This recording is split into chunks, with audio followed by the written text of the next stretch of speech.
Ever fantasized about strolling through ancient Athens, debating Socrates, maybe catching an early Olympics? Yeah, well, park that idyllic image. The reality? It was brutal, stinking, and you'd be lucky to see sunset on your first day. Forget the Hollywood gloss. We're diving into the grime and grit. Hit that subscribe if you dare to see why.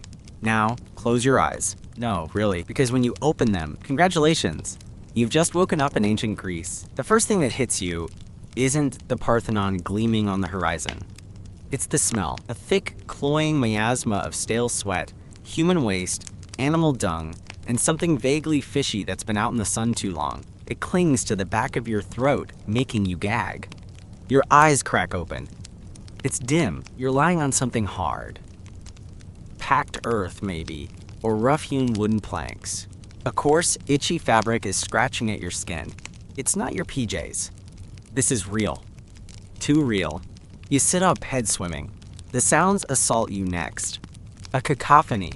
Dogs barking incessantly, the braying of a donkey somewhere close, the rhythmic clang of a hammer on metal, shouts in a language you somehow comprehend, but feels alien in its urgency and harshness. Someone nearby is coughing, a deep, racking sound that promises a slow, painful demise. Forget your morning coffee. In quiet contemplation, this is your new alarm clock. Your mouth is dry, caked with a foul taste. Thirst. A primal, urgent need. You stumble to your feet, disoriented. The hovel, because that's what it is. A small, windowless mud brick room with a low doorway. Offers no comfort. There's a clay pot in the corner, maybe for water. You peer inside. A few inches of murky liquid slosh at the bottom. Desperate, you consider it. But the faint green tinge and the small, wriggling things you barely glimpse make your stomach churn. Probably best not. You duck through the low opening, emerging into chaos. Narrow, unpaved alleys twist and turn. More like muddy trenches than streets. Buildings of sun-dried brick and timber lean precariously, their upper stories jutting out, almost touching, plunging the ground level into perpetual twilight. And the source of that smell? It's everywhere. Gutters, or what pass for them, run down the center of these streets, choked with refuse, animal droppings, and who knows what else. You see a woman casually toss the contents of a chamber pot from an upper window. You jump back. Just in time. Welcome to Athenian sanitation. Forget those gleaming white marble cities you've seen in movies. That's the rich part of town, the temples, the agora. And even those weren't pristine white. They were painted in gaudy colors, now faded by time, but back then, vibrant and, by our standards, maybe a little tacky. Where you are, this is where most people live. And it's a mess. The ground beneath your bare feet, because your Nikes are definitely gone, is a treacherous mix of mud, stones, and unidentifiable squishy things. Every step is a gamble. People are everywhere, thronging, shouting, haggling. Men in short, rough tunics, many barefoot like you. Women, more covered, hurry past, carrying baskets or water jugs. No one gives you a second glance, or rather, they do, but it's the glance of dismissal. You're just another piece of human flotsam, unless you look too clean, too soft, too out of place. Then the glances might linger, and not in a friendly way. You see figures moving with a weariness that speaks of more than just a hard day's labor. Some are clearly slaves, their existence a stark reminder of the brutal hierarchies that underpin this world. And a cold dread washes over you. With no papers, no connections, no skills they recognize, what's to stop someone from deciding you'd make a fine addition to their workforce, willing or not? Your stomach rumbles. Thirst is still a screaming priority, but hunger is catching up. You see a vendor selling something that looks like flatbread, cooked over a smoky brazier. The smell of wood smoke is a small mercy in the general olfactory assault. But you have no money, no concept of what money even looks like here. How do you get food? How do you get water that won't kill you? The friendly local tavern where you can just ask for a glass of water doesn't exist. Water is a commodity. It's carried, it's sold, it's sometimes fought over. You notice the flies everywhere, landing on the food scraps in the gutter, on the animals, on the people. And then you see him, a man huddled in a doorway, skin pale and clammy, shivering despite the mild air. His eyes are vacant. No one is helping him. People give him a wide berth. Disease isn't an abstract concept here. It's a constant, visible companion. A simple cut, the kind you'd slap a Band-Aid on and forget, could be a death sentence. There's no antiseptic, no antibiotics, just luck. And luck is a fickle god. Your first hour isn't even up, and already, survival feels like a long shot. The sick man's vacant stare is a chilling premonition.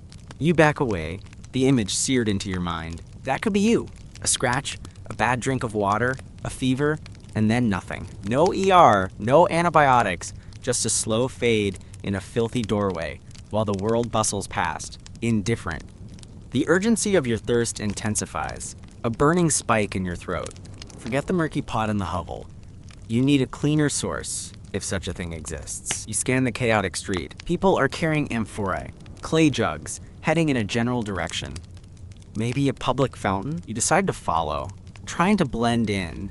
An impossible task when you're barefoot, disheveled in a way that screams newly unfortunate and probably reeking of a fear they can smell a mile off. The alleys twist, a confusing labyrinth. Each turn brings a new assault on your senses. The stench of a tanner's workshop, the rank odor of stale wine from a poorly sealed cask, the sharp tang of urine marking a wall. You step around a pile of what looks suspiciously like discarded entrails, buzzing with a thick cloud of flies. Don't look too closely, just keep moving. Finally, the alley opens into a slightly wider space, and you hear it. The sound of splashing water. A fountain! Or what passes for one. It's a stone spout. Water trickling intermittently into a shallow, algae-slick basin. A crowd jostles around it, slaves with heavy hydriae on their shoulders, women with smaller pitchers, children darting in and out trying to cup water in their hands. There's a clear pecking order. The strong, the assertive, push their way to the front. Others wait, sullen and patient, or try to find a less contested spot where the water merely drips. The water itself, it's not exactly crystal clear. Debris floats on the surface of the collection pool, and the stone around the spout is green with slime. But it's flowing. It's better than the stagnant puddle in your hovel. You edge closer, heart pounding. How do you even approach? You have no container. Your hands? You try to push through, tentatively. A burly man, scarred and sweating, shoves you back roughly, a guttural curse accompanying the action. You stumble, catching yourself before you fall into the muck. No words are needed. You're at the bottom of this particular food chain. You watch, parched, as others fill their vessels. Some drink directly from cupped hands, faces contorted, but they drink. The risk of disease is weighed against the certainty of dehydration. You see a small child, no older than 5, dip a grimy hand into the basin and drink. Then, cough. A wet, rasping sound. His mother, weary-eyed, pulls him away. Patience. You wait. The crowd thins a little. You see your chance, darting towards a spot where the water drips more slowly from the side of the main spout. You cup your hands, ignoring the slime on the stone. The water is lukewarm, tasting faintly of earth and something metallic. You gulp it down. The relief so profound it's almost painful. You drink again and again, until the immediate, desperate edge of your thirst is blunted. It's not Evian, but it's life. For now. As you step away, wiping your mouth with the back of your hand, you notice a dog lapping from the overflow puddle at the base of the fountain, the same puddle children were playing near. Your stomach lurches, but you push the thought down. You needed water. You got water. Now, hunger. It's a gnawing beast, twisting your insides. The flatbread vendor you saw earlier, the memory of that smoky aroma is torturous. You retrace your steps, your newly, slightly hydrated brain working a little better. Market area, the agora if you're lucky enough to be near it, or just a collection of stalls if you're in a poorer district. That's where food will be. But the problem of currency remains. You have nothing, absolutely nothing of value in this world. Your 21st century knowledge, useless. Your soft hands, a liability. You find the vendor again. The flatbreads, Artos perhaps, or maza if it's a coarser barley cake, are piled high. He's also got olives, pungent and oily, in a large clay bowl and some dried figs. It all looks edible. More than edible, it looks like salvation. You loiter nearby, trying to look inconspicuous, an impossible feat. Your stomach rumbles audibly. The vendor, a stout man with shrewd eyes, glances at you, then away. A flicker of disdain in his expression. He's seen your type before, the desperate, the penniless. You consider begging. The humiliation is a distant concern compared to the sharp pangs of hunger. But how? What words do you use? You see others begging, a blind man with a wooden bowl, chanting a monotonous plea. A woman with 2 gaunt children, her hand outstretched, her voice a low whine. They are part of the landscape, mostly ignored. Would you fare any better? An idea, a terrible, risky idea, flickers in your mind. The vendor turns his back for a moment to haggle with the customer over the price of a handful of olives. A stack of flatbreads sits near the edge of his stall. So close. Your heart hammers against your ribs. It would be so easy. A quick grab, then melt into the crowd. But the crowd, it's not your friend. These people are part of this society. They have a stake in its order, such as it is. And the consequences? You've seen no police, but you've seen plenty of big, tough-looking men who could be unofficial enforcers. A thief caught in the act. You don't want to imagine the summary justice. A commotion erupts nearby. Shouts, a scuffle. Two men are grappling, one accusing the other of shortchanging him. A crowd gathers instantly, eager for entertainment or a chance to pick a side. The vendor is distracted, craning his neck to see the fight. This is it, your chance.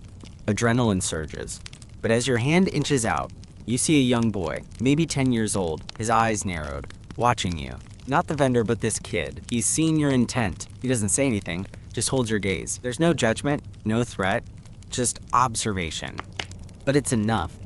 The moment passes. The vendor turns back. The boy smirks, a tiny, knowing smile, then darts off. You've been warned, in a way. Even the children here are wise to the desperate games of survival. Defeated, hunger clawing at you, you wander away from the stall. What now? Scavenge? You look at the gutters again, at the refuse. The thought is repulsive, but the hunger is a powerful motivator. You see a discarded apple core, half-eaten, lying in the filth. Flies crawl on it. Could you? Your stomach revolts at the idea, but another part of your brain, the primitive, survivalist part, is seriously considering it. This is what it's come to. Hours into this new reality, and you're contemplating eating garbage. You walk on, aimless, the initial shock giving way to a dull, grinding despair. The city is a relentless assault. The noise is constant. The creak of cartwheels on uneven stone, the shouts of merchants, the braying of donkeys, the hammering from a smithy, children crying, dogs barking.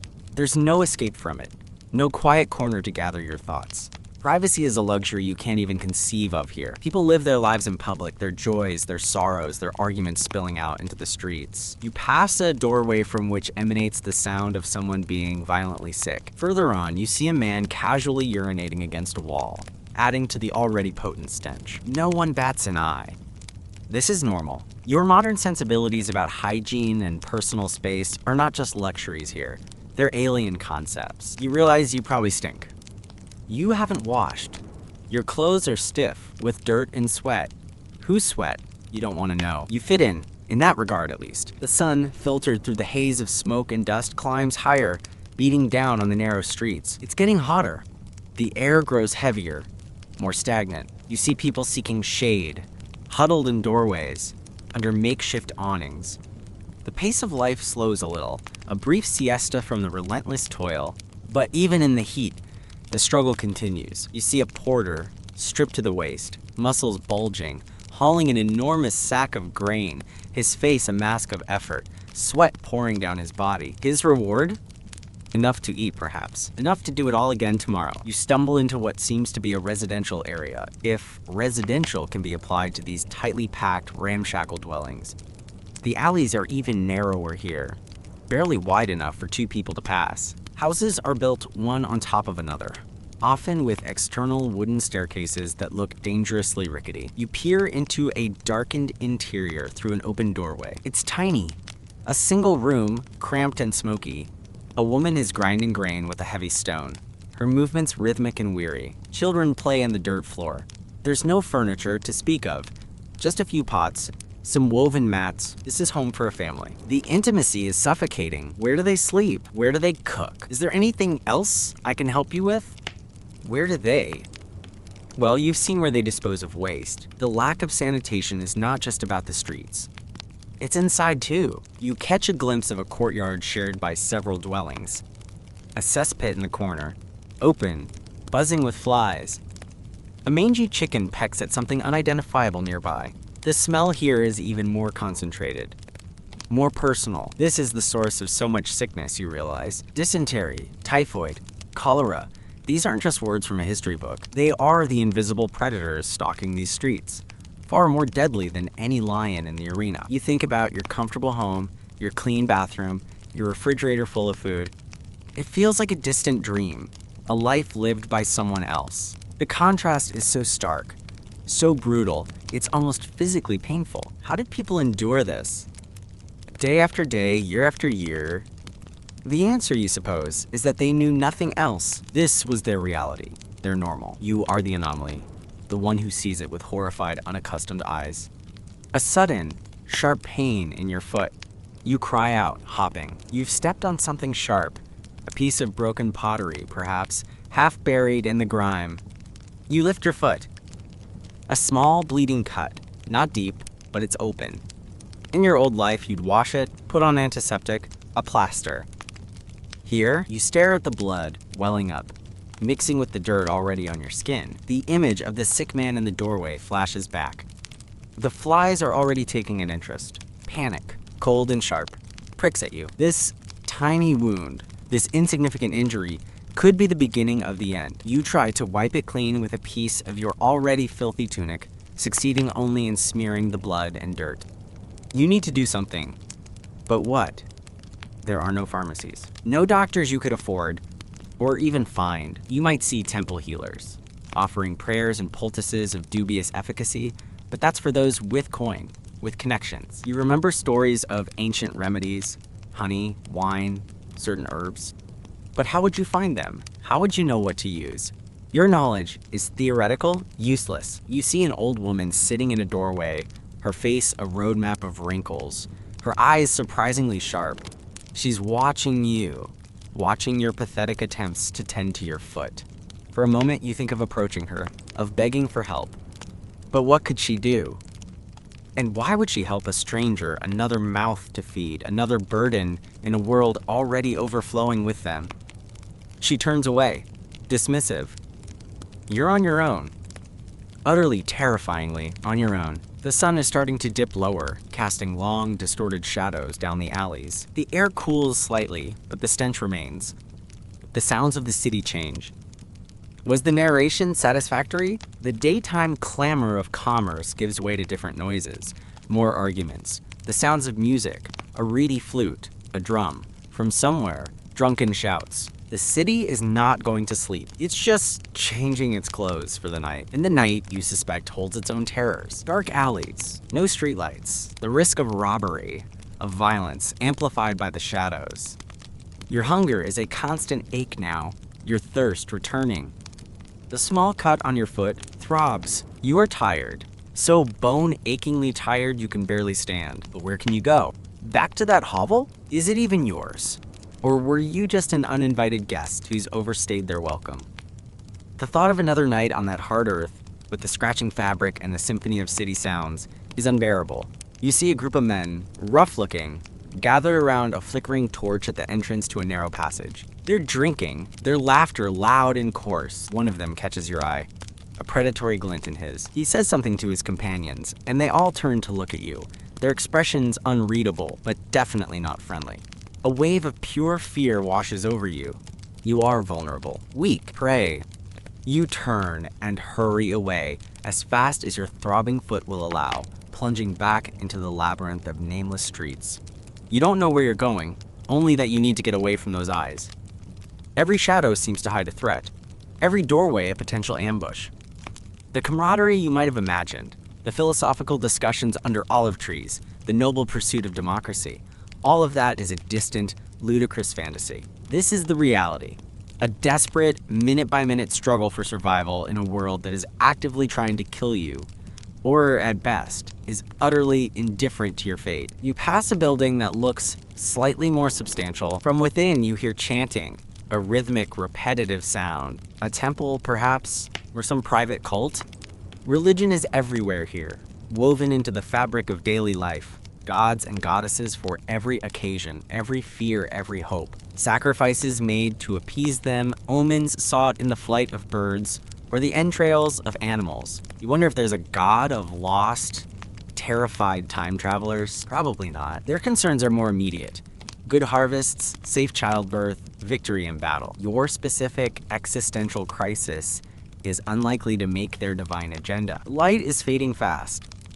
The slivers of sky visible between the leaning buildings are turning a bruised purple. Soon it will be full dark, and you have no shelter, no food, no water, no allies. The realization hits you with the force of a physical blow. You are not equipped for this. Not even remotely. Your 21st century mind, your soft body, your ingrained expectations of safety and comfort, they are all working against you. To survive here, you'd need to be reborn, hardened. Did you like my narration? Stripped of everything you were. And even then, your chances would be slim. The day isn't even over, and you're already broken. The shadows deepen, and with them, the sense of dread. You find yourself in a slightly wider thoroughfare, less claustrophobic than the alleys, but no less menacing as night falls. Torches flicker here and there, casting pools of uncertain light. But mostly it's a world of gloom. Figures move like ghosts in the periphery. You can hear the scuttling of rats, bolder now that darkness provides cover. Your stomach growls again, a hollow, painful cramp. The brief relief from the fountain water has long since faded, and the cut on your foot is a persistent, throbbing reminder of your vulnerability. You recall those romanticized depictions of ancient Greek symposiums, men reclining on couches, discussing philosophy, poetry, politics, wine flowing freely. That was a world for the elite, the citizens, the wealthy.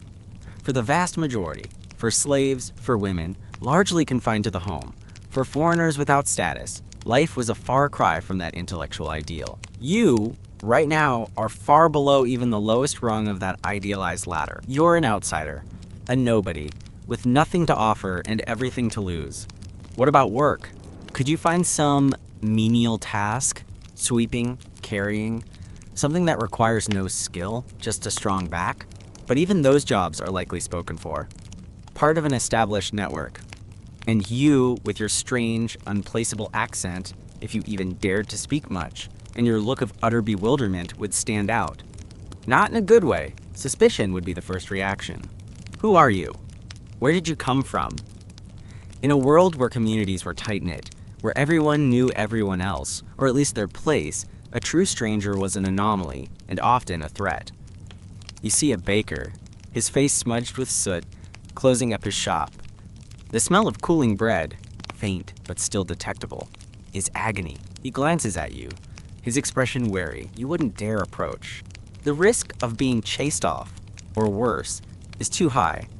The social rules here are unwritten, but rigidly enforced. You don't belong, and everyone seems to know it. Think about the more in Why You Wouldn't Last a Day in Ancient Greece and more. This isn't just about Athens or Sparta. This kind of brutal, hand-to-mouth existence, this constant threat of disease, violence, and starvation, this was the norm for most people, in most places, for most of human history. The more is the crushing weight of that historical reality, the sheer, unrelenting hardship that was the baseline human experience for millennia. Your current predicament is a window into that vast, dark expanse of the past. The air grows colder. You shiver in your thin, rough tunic. It offers little protection against the night chill. You see others seeking shelter for the night, some curling up in doorways, others disappearing into the black mouths of alleys that probably lead to crowded tenements. You see a family, a man, a woman, and two small children huddling together under a threadbare blanket against a temple wall. Their faces are gaunt in the flickering torchlight from across the street. This is their bedroom. What about the famed Greek hospitality? Xenia, the sacred duty to welcome strangers? That was a concept, an ideal, perhaps more applicable to travelers of a certain status, or in more rural, less densely populated settings. In the teeming, anonymous squalor of a large city, for someone who looks like you, destitute, possibly diseased, that ideal likely crumbles into harsh pragmatism. You are a burden, a risk. You need to find somewhere, anywhere to rest, to hide. But where? Every dark corner seems to pulse with unseen dangers. You remember stories of exposure, unwanted infants left to die. While you're not an infant, The principle of abandonment feels chillingly relevant. If you collapsed here, would anyone care? Or would you simply become another obstruction to be stepped over in the morning? Another piece of human refuse to be cleared away? The thought of sleep is terrifying. To lose consciousness in this environment, to be completely vulnerable. Yet, exhaustion is a heavy cloak, dragging you down. Your eyelids are like lead. Your body aches. Your mind, overwhelmed and battered, struggles to form coherent thoughts beyond the basic, primal needs.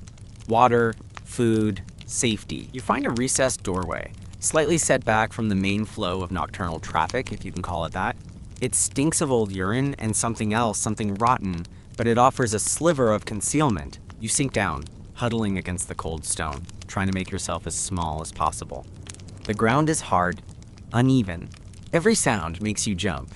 A distant shout, the scurrying of something in the shadows, the mournful howl of a dog. Sleep will not come easy, if at all. And this is just your first day, not even a full 24 hours. You haven't faced the full heat of summer, or the biting cold of winter in such exposed conditions. You haven't experienced the gnawing boredom and despair of long-term unemployment and hunger. You haven't contracted a serious illness and felt your strength ebb away with no hope of recovery. You haven't witnessed a public execution, or been caught in a riot, or seen the casual cruelty of slavery up close and personal for an extended period. You close your eyes, not in anticipation of restful sleep, but in a desperate attempt to shut out the overwhelming reality, even for a moment. But the sounds, the smells, the fear, they seep through. The itch of your coarse garment, the throbbing of your foot, the emptiness in your stomach, these are your constant companions. This isn't an adventure. This isn't a history lesson. This is a nightmare. And the dawn, if you even make it to dawn, promises only a continuation of the struggle. The philosophical debates, the gleaming marble, the birth of democracy, those are for the highlight reels, for the privileged few, for the sanitized versions of history. Your reality, the reality of most, was this: a desperate, grinding, terrifying fight for the most basic necessities of life, in a world that was indifferent at best and actively hostile at worst. It wouldn't last a day. It's becoming terrifyingly clear that this isn't hyperbole. It's a grimly accurate assessment. The cold from the stone leaches into your bones, a deep, invasive chill that no amount of huddling can ward off. Sleep is a cruel joke. Every few minutes, a sound jerks you back from the precipice of unconsciousness. The rustle of something large. A rat, undoubtedly, bold and unafraid, exploring the refuse nearby. A drunken shout echoing down the alley. A fit of violent coughing from an unseen neighbor, so close it feels like it's happening inside your own chest. Your eyelids are sandpaper, your body a collection of aches. The throbbing in your foot has become a sickening pulse, a metronome counting down to something bad. You daren't look at it in the dark, but you can feel a new heat around the cut. A telltale sign that your worst fears are beginning to materialize. The stench in the doorway is almost a living thing, clinging to you, filling your nostrils with every shallow breath. You try to breathe through your mouth, but the air tastes foul, thick with the city's nocturnal exhalations. Hours pass, or maybe minutes. Time has lost its meaning, replaced by an endless cycle of discomfort, fear, and the gnawing emptiness in your stomach. That emptiness is evolving from a dull ache into sharp, twisting cramps that make you gasp. You press your hands against your belly, as if that could somehow appease the beast within. It doesn't. Sometime in the deepest part of the night, when the city seems to hold its breath, you hear footsteps approaching, slow, deliberate. Not the hurried scurry of a late-night reveler, nor the weary tread of someone returning home. These footsteps have a predatory cadence. They stop near your doorway. You freeze, every muscle tensed, your breath caught in your throat. Are you hidden enough? Is the shadow deep enough? You hear a low grunt, then the distinct sound of someone relieving themselves against the wall just feet from where you're cowering. The acrid smell intensifies. You remain utterly still, praying to any god that might be listening. A god you didn't believe in an hour ago, a day ago, a lifetime ago. The figure moves on, grumbling, and you let out a shaky breath you didn't realize you'd been holding. But the encounter leaves you even more exposed, more vulnerable. This tiny recess isn't a sanctuary. It's just a temporary postponement of discovery. Your mind, starved and exhausted, starts to play tricks on you. Shadows writhe and take on menacing shapes. The wind, whistling through a crack in the wall, sounds like a mournful whisper. You think of home, your bed, a glass of clean water, a piece of fruit, These memories are so vivid, so painful, they feel like another form of torture. You try to cling to them, but they slip away, replaced by the overwhelming, brutal present. The thought that you might never experience those simple comforts again is a cold, hard knot in your chest. The darkness seems eternal, but eventually, almost imperceptibly, it begins to thin. A faint gray light seeps into the eastern sky, filtering down into the alleys like dirty water. Dawn. It brings no relief, no sense of renewal, only the promise of another day of suffering, a day you feel even less equipped to face than the one before. Your body is stiff, your joints screaming in protest as you try to move. The chill of the night has settled deep within you. You glance at your foot. The area around the cut is red, swollen, and angry looking. It's definitely infected. A wave of nausea washes over you. This is it. This is how it starts. A tiny, stupid injury, and now your own body is turning against you. The city slowly rouses itself. The sounds change. The clatter of shutters being opened. The distant braying of a donkey. The first shouts of vendors. The smells, too, seem to reawaken, stale and sour in the morning air. You are weaker now. The hunger is a physical pain, making you dizzy. Your thirst is a raging fire in your throat. You need water desperately, but the thought of the contaminated fountain and the effort to get there feels monumental. You have to try something. You can't just lie here and wait to die. The image of the sick man in the doorway, his vacant eyes, is a powerful motivator. You won't become him. Not yet. With immense effort, you pull yourself to your feet, leaning heavily against the wall. The world spins for a moment, and you clutch your head. Your infected foot sends daggers of pain up your leg with every shift in weight. You stumble out of the doorway back into the waking street.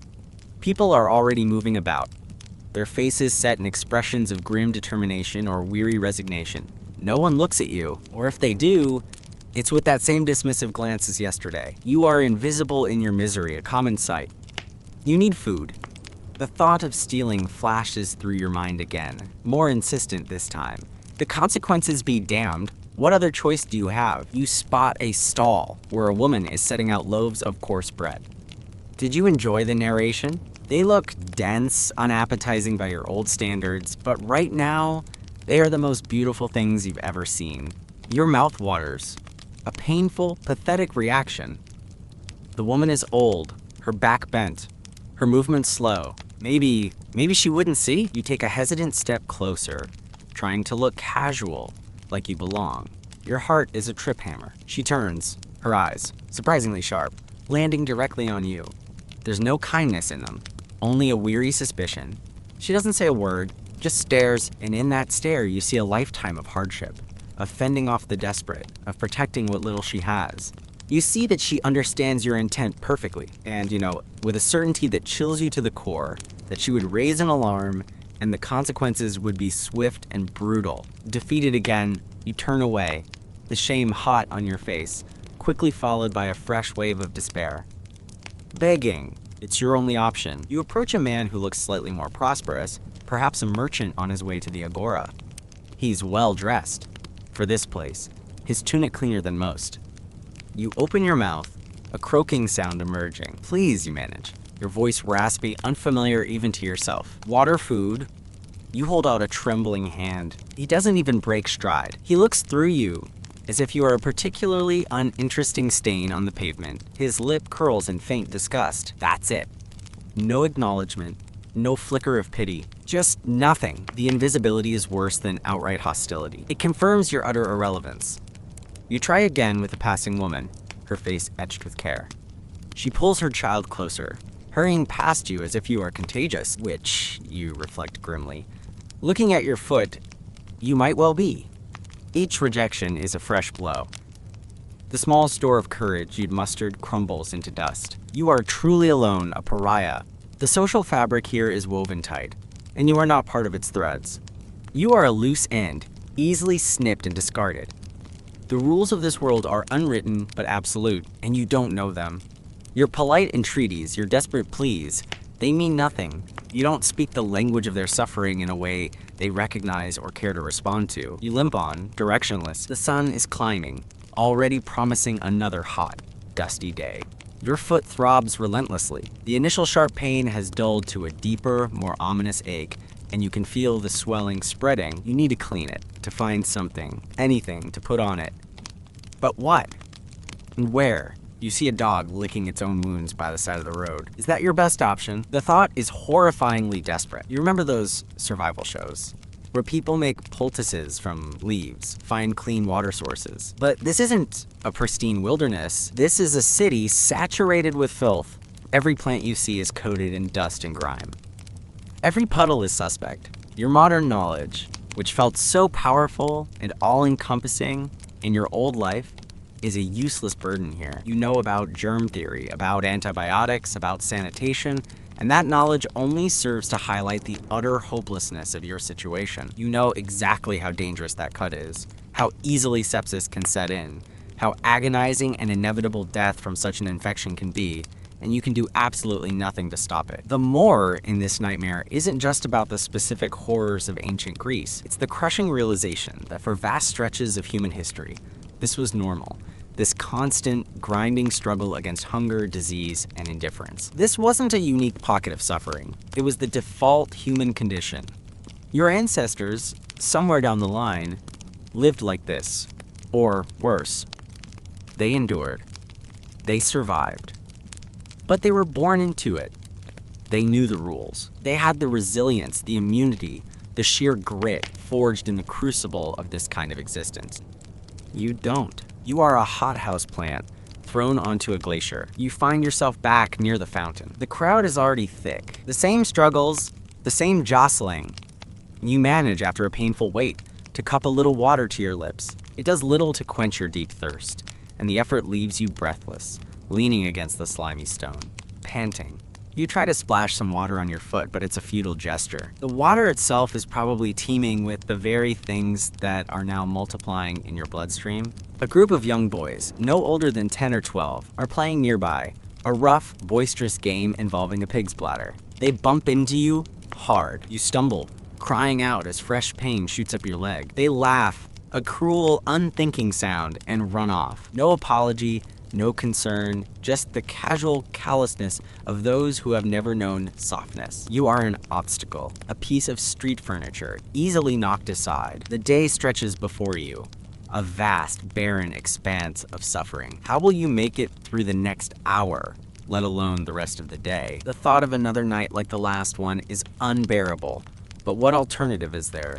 Your options have narrowed to a terrifying pinprick of light, and even that seems to be fading. The city, with its relentless noise, its overpowering smells, its indifferent crowds, feels like a monstrous entity, slowly, inexorably crushing the life out of you. You are not a participant in this world. You are its victim, its refuse. And the chilling truth settles in your gut, cold and hard as the cobblestones beneath your failing feet. You're not just failing to last a day. You are actively dying, and nobody here cares. The words "nobody here cares" settle into your consciousness, not with a sting, but with the dull thud of a final, unanswerable truth. It's a quiet horror, more profound than any shouted threat. Why would they? You're a broken cog in a machine that was never designed to include you. The energy to feel outrage, or even self-pity, has leached out of you, leaving behind a hollow, aching void. You try to shift your weight to alleviate the torment in your leg, but the movement sends a fresh wave of nausea and blinding pain through your system. The infection is no longer a localized agony. It's a wildfire consuming you from within. Your leg, from foot to thigh, is a grotesque parody of a limb, swollen to twice its normal size, the skin stretched so tight it gleams unnaturally in the dim light filtering from a distant torch. It's mottled with angry reds and purples, and the heat radiating from it is like a furnace. You can almost feel the corruption spreading, a toxic tide rising within your veins. The red streaks you'd noticed earlier are thicker now, angrier, marching relentlessly upwards towards your core. A violent shiver racks your body, so intense your teeth clack together like castanets. Your whole frame trembles, an uncontrollable spasm of muscle and bone. Then, just as suddenly, the chill is replaced by a wave of burning heat. Sweat erupts from every pore, drenching your already filthy tunic, pasting it to your skin. Your breath comes in shallow, ragged gasps. The air itself feels thick, heavy, refusing to fill your laboring lungs. This is the fever's cruel dance, swinging you between icy torment and fiery suffocation. You need to get out of the refuse pile. The thought forms dimly in your fevered brain. The stench of decay, now mingled with the sickly sweet odor of your own infection, is unbearable. Maggots, you realize with a jolt of horror, are exploring the edges of your makeshift bed. Some are probably exploring you, but the effort to move, to even lift your head, seems Herculean, beyond the capacity of your rapidly failing body. Your mind is a kaleidoscope of fractured images and distorted sounds. The shouts of the street vendors become the accusations of demons, the rumble of cartwheels, the approach of some monstrous chariot. Faces loom out of the darkness. The indifferent merchant, the suspicious old woman, the laughing children, their features twisted into grotesque masks. You see your home, your comfortable bed, a glass of iced water on the nightstand. The vision is so clear, so tantalizingly real, that you reach out, a choked sob escaping your lips. Your hand closes on nothing but the damp, rough straw. The cruelty of the hallucination is a fresh stab of pain. Time loses all meaning. Is it still the same day? Has another night passed? The light changes, but your perception of it is too distorted to tell. You drift in and out of a state that is neither sleep nor wakefulness, a gray, suffocating limbo. Sometimes, you're dimly aware of sounds. A dog barking, a baby crying, a man and woman arguing violently nearby. These are the sounds of life continuing, indifferent to your solitary descent into oblivion. At some point, you feel a rough nudge. Your eyes flutter open. It's the dog again, the mangy scavenger from before. It's sniffing at your infected leg, its nose twitching. For a moment, you feel a flicker of irrational fear. Will it try to bite? But then it whines softly, a low, mournful sound, and licks your hand, which is lying limply by your side. The touch of its tongue is surprisingly gentle. It's the first gesture of anything approaching kindness you've experienced since you arrived in this hell. The dog looks at you with its sad, intelligent eyes, as if it understands. Perhaps it does. It too is a survivor, familiar with pain and hunger. Then, with another soft whine, it turns and limps away, disappearing into the shadows. The brief, unexpected connection leaves you feeling even more alone. Your thirst is an all-consuming agony. Your tongue is swollen, your lips cracked and bleeding. You would trade your soul, if you had one left to trade, for a mouthful of water. You try to swallow, but there's nothing to swallow, just a dry, rasping scrape in your throat. The dehydration is making the fever worse, your thoughts more disjointed. You imagine rain, cool, clean rain washing over you, cleansing your wounds, soothing your parched throat. But the sky, glimpsed through a gap in the leaning buildings, remains stubbornly, cruelly clear. You think about the more in the title. This isn't just about ancient Greece. This is about the raw, untamed nature of existence before the buffers of civilization, before science, before compassion became a more widespread societal value. This is the baseline. This is what humanity clawed its way up from, inch by bloody inch. And you, a product of that long, arduous ascent, have been thrown back to the starting line, with none of the ingrained resilience of those who never left it. Your body is shutting down. You can feel it. A creeping numbness is spreading from your extremities. Your vision is tunneling, the edges graying out. The sounds of the city are fading, becoming muffled, distant. Even the pain, your constant companion, is beginning to recede, replaced by a vast, empty weariness. Is this death? It's not like you imagined. There are no bright lights, no life flashing before your eyes. Just a slow, tired letting go. A surrender. A memory, sharp and clear, pierces through the fog. You're a child, sick with flu. Your mother is there, stroking your forehead, bringing you cool drinks, murmuring comforting words. The memory is so vivid, so filled with love and security, that tears well up in your eyes and trace hot paths through the grime on your cheeks. That simple, uncomplicated love feels like the greatest treasure in the universe, a treasure you squandered, took for granted. And now, at the very end, in this desolate, forgotten place, it's the only thing that seems to matter. The last vestiges of your fight drain away. There's no more fear, no more anger, no more despair, only a profound, exhausted acceptance. You've lasted longer than you thought you would, perhaps. Or maybe it just feels that way. The sun, or is it the moon, casts a pale light on your face. You can no longer tell. Your breathing is a faint whisper, a shallow flutter in your chest. You are alone, but in a strange way you are not. You are part of a vast, silent multitude, the countless millions who have perished in similar circumstances throughout history, their names unrecorded, their suffering unseen. You are joining their ranks. The thought is not comforting, but it is final. The darkness behind your eyelids is no longer threatening. It's a soft, welcoming blanket. The pain is a distant echo. The city, with its noise and its stench and its indifference, is fading away. You are becoming untethered, drifting. There is a stillness, a quiet, that you haven't experienced since you first opened your eyes in this brutal world. Perhaps this is the only peace to be found here. The peace of oblivion. Your journey, your brief nightmarish detour into the ancient world is over. You didn't last a day. You didn't even come close to making a mark. You were just another whisper in the long, loud, brutal scream of history. And now, even the whisper is fading. But the fading isn't complete. It's not a gentle drift into nothingness. Instead, the quiet is violently shattered. A searing agony rips through your leg, a pain so intense it's like being struck by lightning, yanking you back from the precipice with a silent, choked scream. Your eyes snap open, or at least one of them does. The other is caked with crusted filth. The world swims back into focus, not as a soft re-entry, but as a brutal slap. You're moving, not under your own power. You're being dragged, scraping over rough ground. The smell hits you again, but it's different now. Still foul, but with a new, acrid note of burnt flesh and something metallic, like old blood. Your head lulls. You catch a glimpse of a calloused hand, thick with dirt, gripping your arm, hauling you with an indifference that speaks volumes. Another figure walks beside him, prodding you occasionally with a wooden staff. Not gently. Your leg. Oh gods, your leg. The source of that blinding pain. You risk a glance. It's changed. How was that? The grotesque swelling is still there, but now it's wrapped in filthy rags, soaked through with fresh, dark blood and something oily. And there's a new horror, a series of blackened, seared marks near the original wound, as if someone took a red-hot poker to your flesh.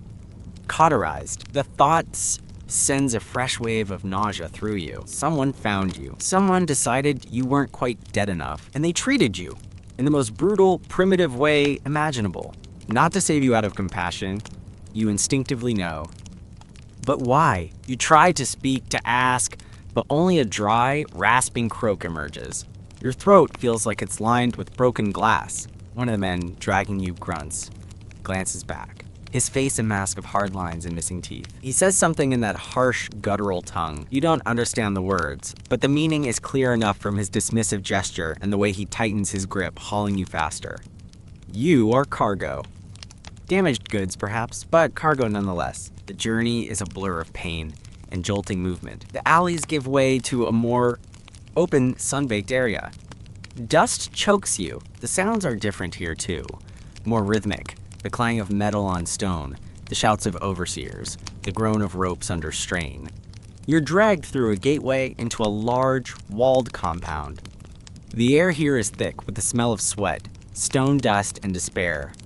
You're dumped unceremoniously onto the hard-packed earth, alongside a dozen other wretched figures. Men, women, even some older children, all bear the marks of hardship.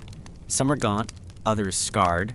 All are filthy and clad in rags similar to your own. Their eyes are hollow, resigned. This is not a place of healing. This is a place of work, forced work.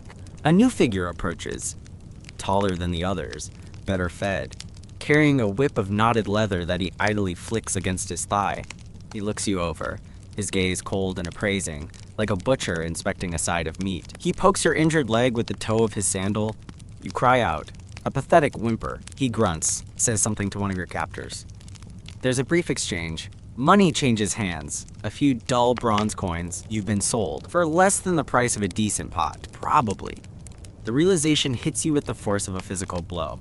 Even in your weakened state, you are a slave.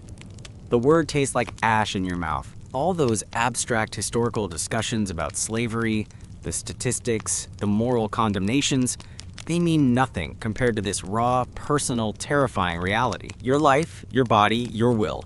None of it is yours anymore. You belong to someone else, to do with as they please. The more, in your grim education of the ancient world, has just revealed a new, deeper layer of hell. Someone throws a water skin at you. It lands with a thud beside your head. Drink. A rough voice commands. Your hands tremble as you reach for it. The water is tepid, tasting of leather and dust, but it's the most precious thing in the universe. You gulp it down, ignoring the pain in your throat. Then, a chunk of hard, dark bread is tossed your way. It's stale, gritty, but you tear at it with your teeth, wolfing it down like a starving animal. Because you are. The overseer, the one with the whip, barks an order. The other slaves, those who can, stumble to their feet. You try to rise, but your leg screams in protest. A searing pain shoots from your ankle to your hip. You collapse back, gasping. The whip cracks nearby, not hitting you, but the message is clear. Work or suffer the consequences. One of the men who brought you here, perhaps your new owner's underling, grabs your arm again, hauls you upright. He shoves a rough wooden crutch under your armpit. Move, he snarls, and somehow you do. Hobbling, dragging your tortured leg, you join the shuffling line of slaves being herded towards a vast open pit. A quarry. The sun beats down mercilessly. There is no shade. The air shimmers with heat. All around you, figures toil. Some are hacking at the rock face with primitive pickaxes, their movements slow, exhausted. Others are hauling baskets of stone up steep, rickety ramps. Children, small and thin, scurry about, carrying water in leaky skins or clearing smaller debris. The sound is a symphony of misery. The rhythmic thud of picks, the scrape of stone, the shouts of overseers, the occasional cry of pain. You're put to work at the edge of the quarry, sorting smaller rocks. It's agonizing. Every movement sends fresh waves of pain through your leg. The heat is suffocating. Flies, drawn by the sweat and the ever-present smell of your infected wound, buzz around your head, crawling on your face, your hands. You try to brush them away, but they are relentless. Your hands are already raw from clutching the rough crutch and handling the sharp stones. Blisters form, break, and bleed. The day stretches into an eternity of pain and toil. There are no breaks, save for a brief midday pause when more water and another piece of that wretched bread are distributed. You see a slave, an older man, collapse from exhaustion. The overseer is on him in an instant, the whip lashing down, again and again. The man screams, then falls silent, unmoving. Two other slaves are ordered to drag him away. You don't know if he's dead or just unconscious. You don't want to know. The casual brutality of it chills you to the bone, a deeper cold than any fever. Your modern sensibilities, your belief in human dignity, your expectation of basic rights, they're being systematically dismantled, ground into the dust of this quarry. Here, you are less than human. Would you like me to read another script? You are a tool, a beast of burden, and if you break, you will be discarded. The infection in your leg, despite the brutal cauterization, is still a raging fire. The filthy rags do little to protect it, and the constant movement, the dust, the sweat are making it worse.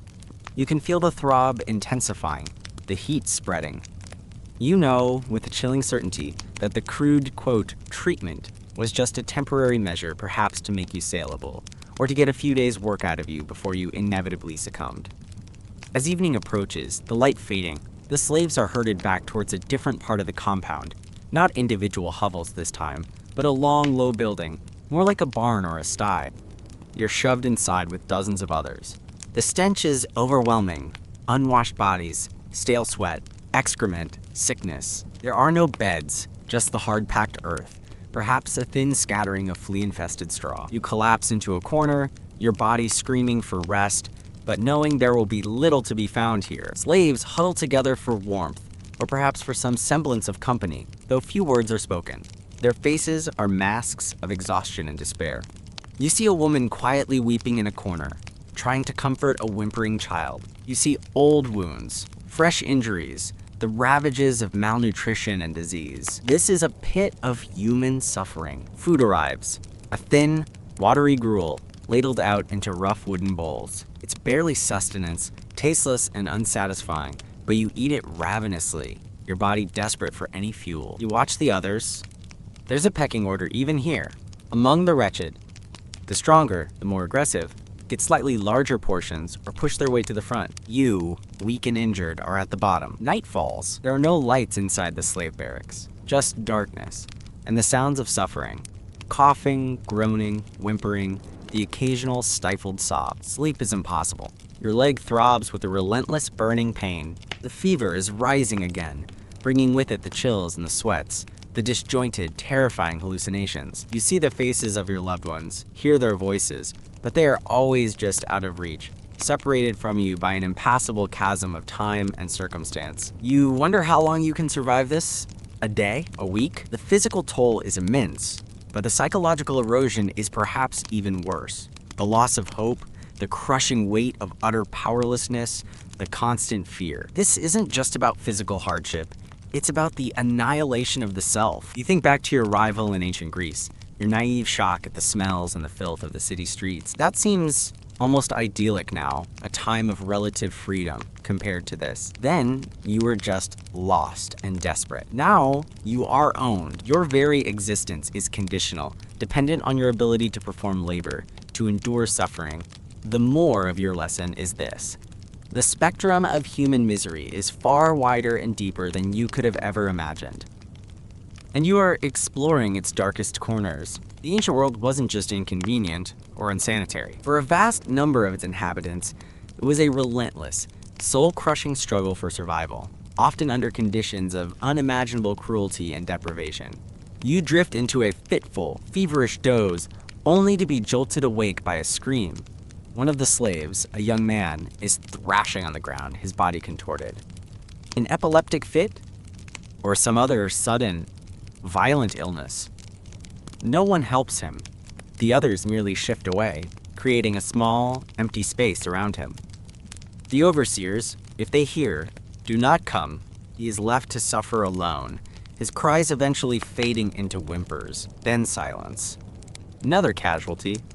Another life extinguished, unmourned, unnoticed by the world outside these walls. You press your face against the cool earth, trying to find some relief from the burning fever. Your leg feels like it's about to explode. The stench of your own infection is sickening. You realize, with a clarity that cuts through the delirium, that you are dying.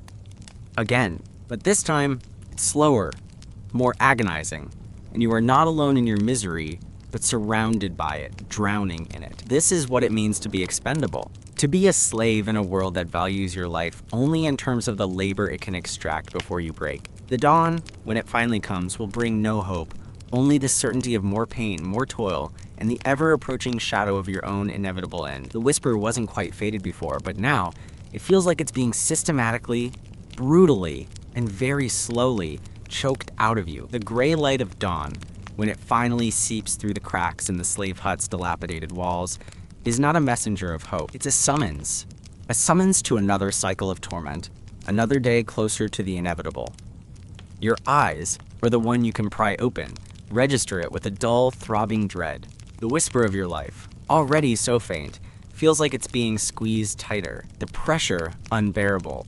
Around you, the barracks stirs with groans, coughs, and the rustling of straw as other bodies, equally broken, prepare to face the lash of a new day. The air is thick enough to chew, a vile cocktail of unwashed humanity, sickness, and despair. You try to push yourself up, a monumental effort that sends splinters of agony shooting from your infected leg up into your spine. The leg itself is a monstrous thing, a grotesque pulsating sausage of poisoned flesh, radiating a heat that feels like it's cooking you from the inside out. The filthy rags encasing the cauterized wound are stiff with dried pus and fresh blood, a testament to the losing battle being fought within your tissues. Was the narration clear and engaging, and did it maintain a consistent tone as requested? The fever still has you in its grip. One moment you're shivering uncontrollably, teeth chattering. The next you're burning, sweat slicking your skin despite the cool morning air. A rough kick to your ribs. Up, scum! Move! It's one of the lesser overseers, his face a brutal mask in the dim light. His voice is gravel, his breath sour. You try to comply, to heave your useless body upright, but the leg gives way instantly, sending you crashing back to the dirt floor with a cry that's more animal than human. The crutch, your pathetic means of locomotion, lies just out of reach. He kicks it towards you contemptuously. No shirkers here. Work, or you don't eat, or you get the whip until you wish you were dead. The threat is mundane, delivered with the casual indifference of someone swatting a fly. Somehow, through a haze of pain and nausea, You manage to get the crutch under your arm and haul yourself to your feet. Each movement is a fresh crucifixion. The world tilts and sways. The faces of the other slaves are blurred, indistinct, their own miseries too consuming for them to offer, or even notice, yours. You are an island of agony in an ocean of suffering. The shuffling procession out of the barracks and towards the quarry begins. It's slower today, more ragged. The young man who had the seizure last night is gone. No one mentions him. He has simply ceased to be, erased from this brutal equation. You wonder, dimly, if that will be your fate by nightfall. The thought carries less fear now, more a dull, weary resignation. The journey to the rock face is an odyssey of pain. Every jolt, every uneven patch of ground sends shockwaves through your poisoned limb. You stumble, fall, pick yourself up, driven by the overseer's snarling threats and the occasional prod of his staff. The other slaves flow around you, a river of misery, their eyes fixed on the ground, their shoulders slumped. There is no camaraderie here, only shared damnation. When you finally reach the area where you were sorting stones yesterday, your strength gives out completely. Your vision whites out. Your ears roar. The crutch slips, and you crumple to the dusty earth like a discarded puppet. You lie there, gasping, the sun already beginning to beat down with its merciless intensity. The dust, fine and acrid, fills your nostrils, coats your tongue. The main overseer, the one with the whip and the butcher's eyes, strides over. He stands above you, a towering figure of menace. You can smell the stale wine on his breath. See the contempt in his narrowed gaze. He nudges your leg with his sandal again. Harder this time. An involuntary scream tears from your throat. Raw and desperate, he watches, impassively, as you writhe. Useless, he says, the word falling like a stone. He doesn't even bother to raise his voice. It's a simple statement of fact. He turns to one of his underlings. This one's finished. Get rid of it. Get rid of it. Not him, not her. It. The final stage of dehumanization. You are no longer even a broken tool. You are refuse. To be disposed of. The underling, the same one who dragged you here initially, looks at you with a flicker of something that might be annoyance, or perhaps just weariness, at having to deal with another piece of human garbage. He grabs your arm, not bothering with the crutch this time. He begins to drag you away from the main work area, away from the clanging picks and the groans of the toiling slaves. Where are they taking you? The thought sparks a faint, dying ember of fear. The stories you've heard, the half-whispered rumors among the slaves, about the pit where the dead and the dying are thrown, left for the dogs and the vultures. Or perhaps they just leave you at the edge of the desert, a feast for jackals. Your fevered mind conjures images of slow, agonizing death under the baking sun, your body picked apart while you're still, horrifyingly, alive. You're dragged past the main quarry pit, towards a more desolate, unused section.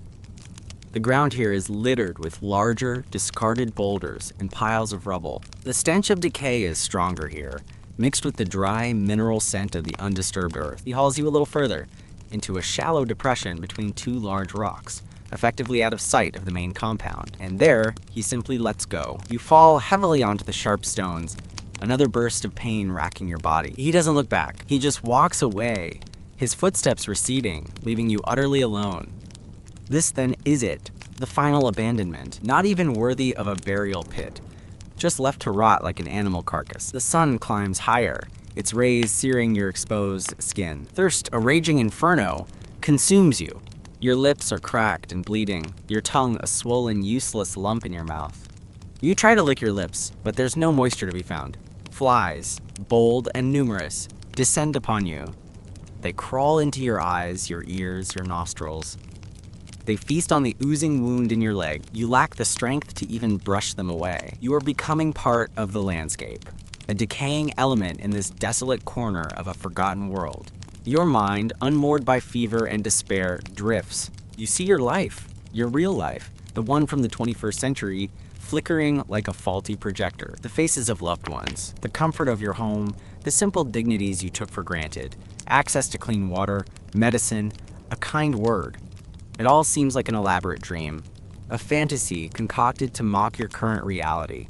The contrast is so vast, so cruel, it feels like your heart is being physically torn apart. How did humanity endure this for so long? This casual cruelty, this indifference to suffering, this expendability of human life, the more in your horrific education expands to encompass not just the physical brutality, but the crushing weight of a world without empathy, without the safety nets you never even realized held you. This quarry, this desolate patch of earth where you now lie dying, is a monument to that forgotten norm. You are a tiny, insignificant speck in a vast, historical panorama of pain. The shadows begin to lengthen.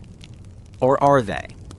Your perception of time is shattered. You drift in and out of consciousness. Sometimes, you hear the distant sounds of the quarry, a shouted order, the clang of metal, faint and far away, like sounds from another world. Sometimes, there is only the buzzing of the flies and the frantic, shallow rhythm of your own breathing. A shadow falls over you. You flinch, expecting a vulture, or perhaps a scavenging dog. You manage to crack an eyelid open. It's a child, a young girl, no more than 7 or 8, her face smudged with dirt, her eyes large and dark in her emaciated face. She's one of the slave children, you realize, one of those who scurry about, barely noticed. She stares at you, her expression unreadable. Not pity, not fear, just a solemn, unnerving curiosity. She holds something in her hand, a small, cracked clay cup. She hesitates, then slowly, carefully, she kneels beside you. She lifts the cup to your lips. There's a tiny amount of water in it, murky and warm. But it's water. With trembling hands, you manage to guide the cup, to sip the precious liquid. It's not enough to quench your raging thirst, but it's a momentary reprieve, a tiny spark in the overwhelming darkness. She doesn't speak. You try to thank her, but only a dry whisper escapes. She just watches you, her dark eyes holding an ancient, weary wisdom that no child should possess. Then, as silently as she appeared, she gets up and slips away, disappearing back into the rocks and the dust. Why? Why that small, futile act of kindness in a world so devoid of it? You don't know. Perhaps it was a whim. Perhaps she saw a flicker of herself in your dying form. Or perhaps it was nothing more than a child's unthinking impulse. But it changes something, subtly. It doesn't lessen the pain or alter your fate. But for a brief moment, you were not entirely alone. You were seen. The sun finally dips below the horizon, painting the sky in hues of blood and bruised purple. The desert air grows cold, chilling your fevered skin. The night will be long, and this time, there will be no pretense of a shared barracks, no illusion of belonging even to a community of sufferers. There is only you, the dying animal, left out for the elements. Your breathing becomes shallower, more labored. The pain in your leg has become a dull, immense pressure, a dead weight. The fever dreams return, more vivid now, more terrifying. You are sinking, drowning in a sea of blackness. The whisper of your life is almost gone, barely a breath. You close your eyes, no longer fighting. There is nothing left to fight for, nothing left to hold on to. This is the end, not the glorious death of a hero, not the peaceful passing of a loved one surrounded by family. This is the anonymous, squalid, forgotten end of a piece of human detritus in a brutal, uncaring world. The ultimate lesson in why you wouldn't last, the silence that follows is profound, broken only by the whisper of the wind through the rocks and the distant, mournful howl of a desert jackal, a fitting eulogy for your forgotten existence. You are finally, truly being choked out. The silence presses in, vast and indifferent. The wind, a cold, mournful sigh across the desolate rocks, carries the scent of dust and your own decay. The jackal's howl, closer now, echoes that sentiment, a lament for the soon-to-be dead, a dinner bell for the patient hungry. That feeling of your very essence being choked out lingers. It wasn't a physical hand at your throat, but the crushing weight of this world, squeezing the last drop of fight, of hope, of you, out of your failing body. You are adrift in a black, silent ocean, the shore impossibly distant. But the cold, the desert night has teeth, and they sink into your flesh, a sharp, invasive chill that pierces through the fever's haze. It's a different kind of agony from the throbbing, burning torment of your leg, but agony nonetheless. And with it, a sliver of unwelcome consciousness returns. Not a clear thought, not a decision, but a primal awareness, like an animal stirring in its den, disturbed. Your one good eye flutters open, a slit of vision in a world gone mad. The stars here are different, brighter, colder, more numerous than any you've ever seen. They offer no comfort, only a chilling reminder of your insignificance, your isolation. The moon, a sliver of bone white, casts long, distorted shadows that writhe and dance like specters. Then a new sound, not the wind, not the distant quarry noises. A soft padding, the scrape of claws on stone. Close. Too close. The jackal's howl had not been a eulogy. It was a call. And now, they have answered. Fear, cold and sharp as a shard of obsidian, lances through the fog of your dying thoughts.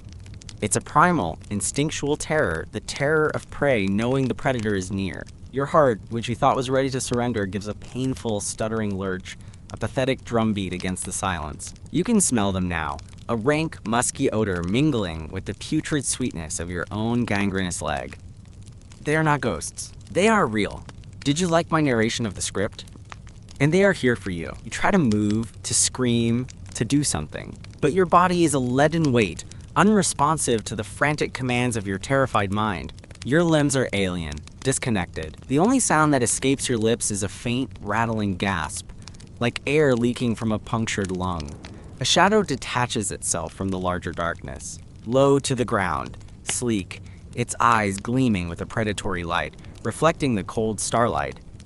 A jackal. It approaches cautiously, head down, sniffing the air, its movements fluid and purposeful. It circles you, once, twice, its breath a visible plume in the frigid air. It knows you are alive. It also knows you are helpless. Another joins it.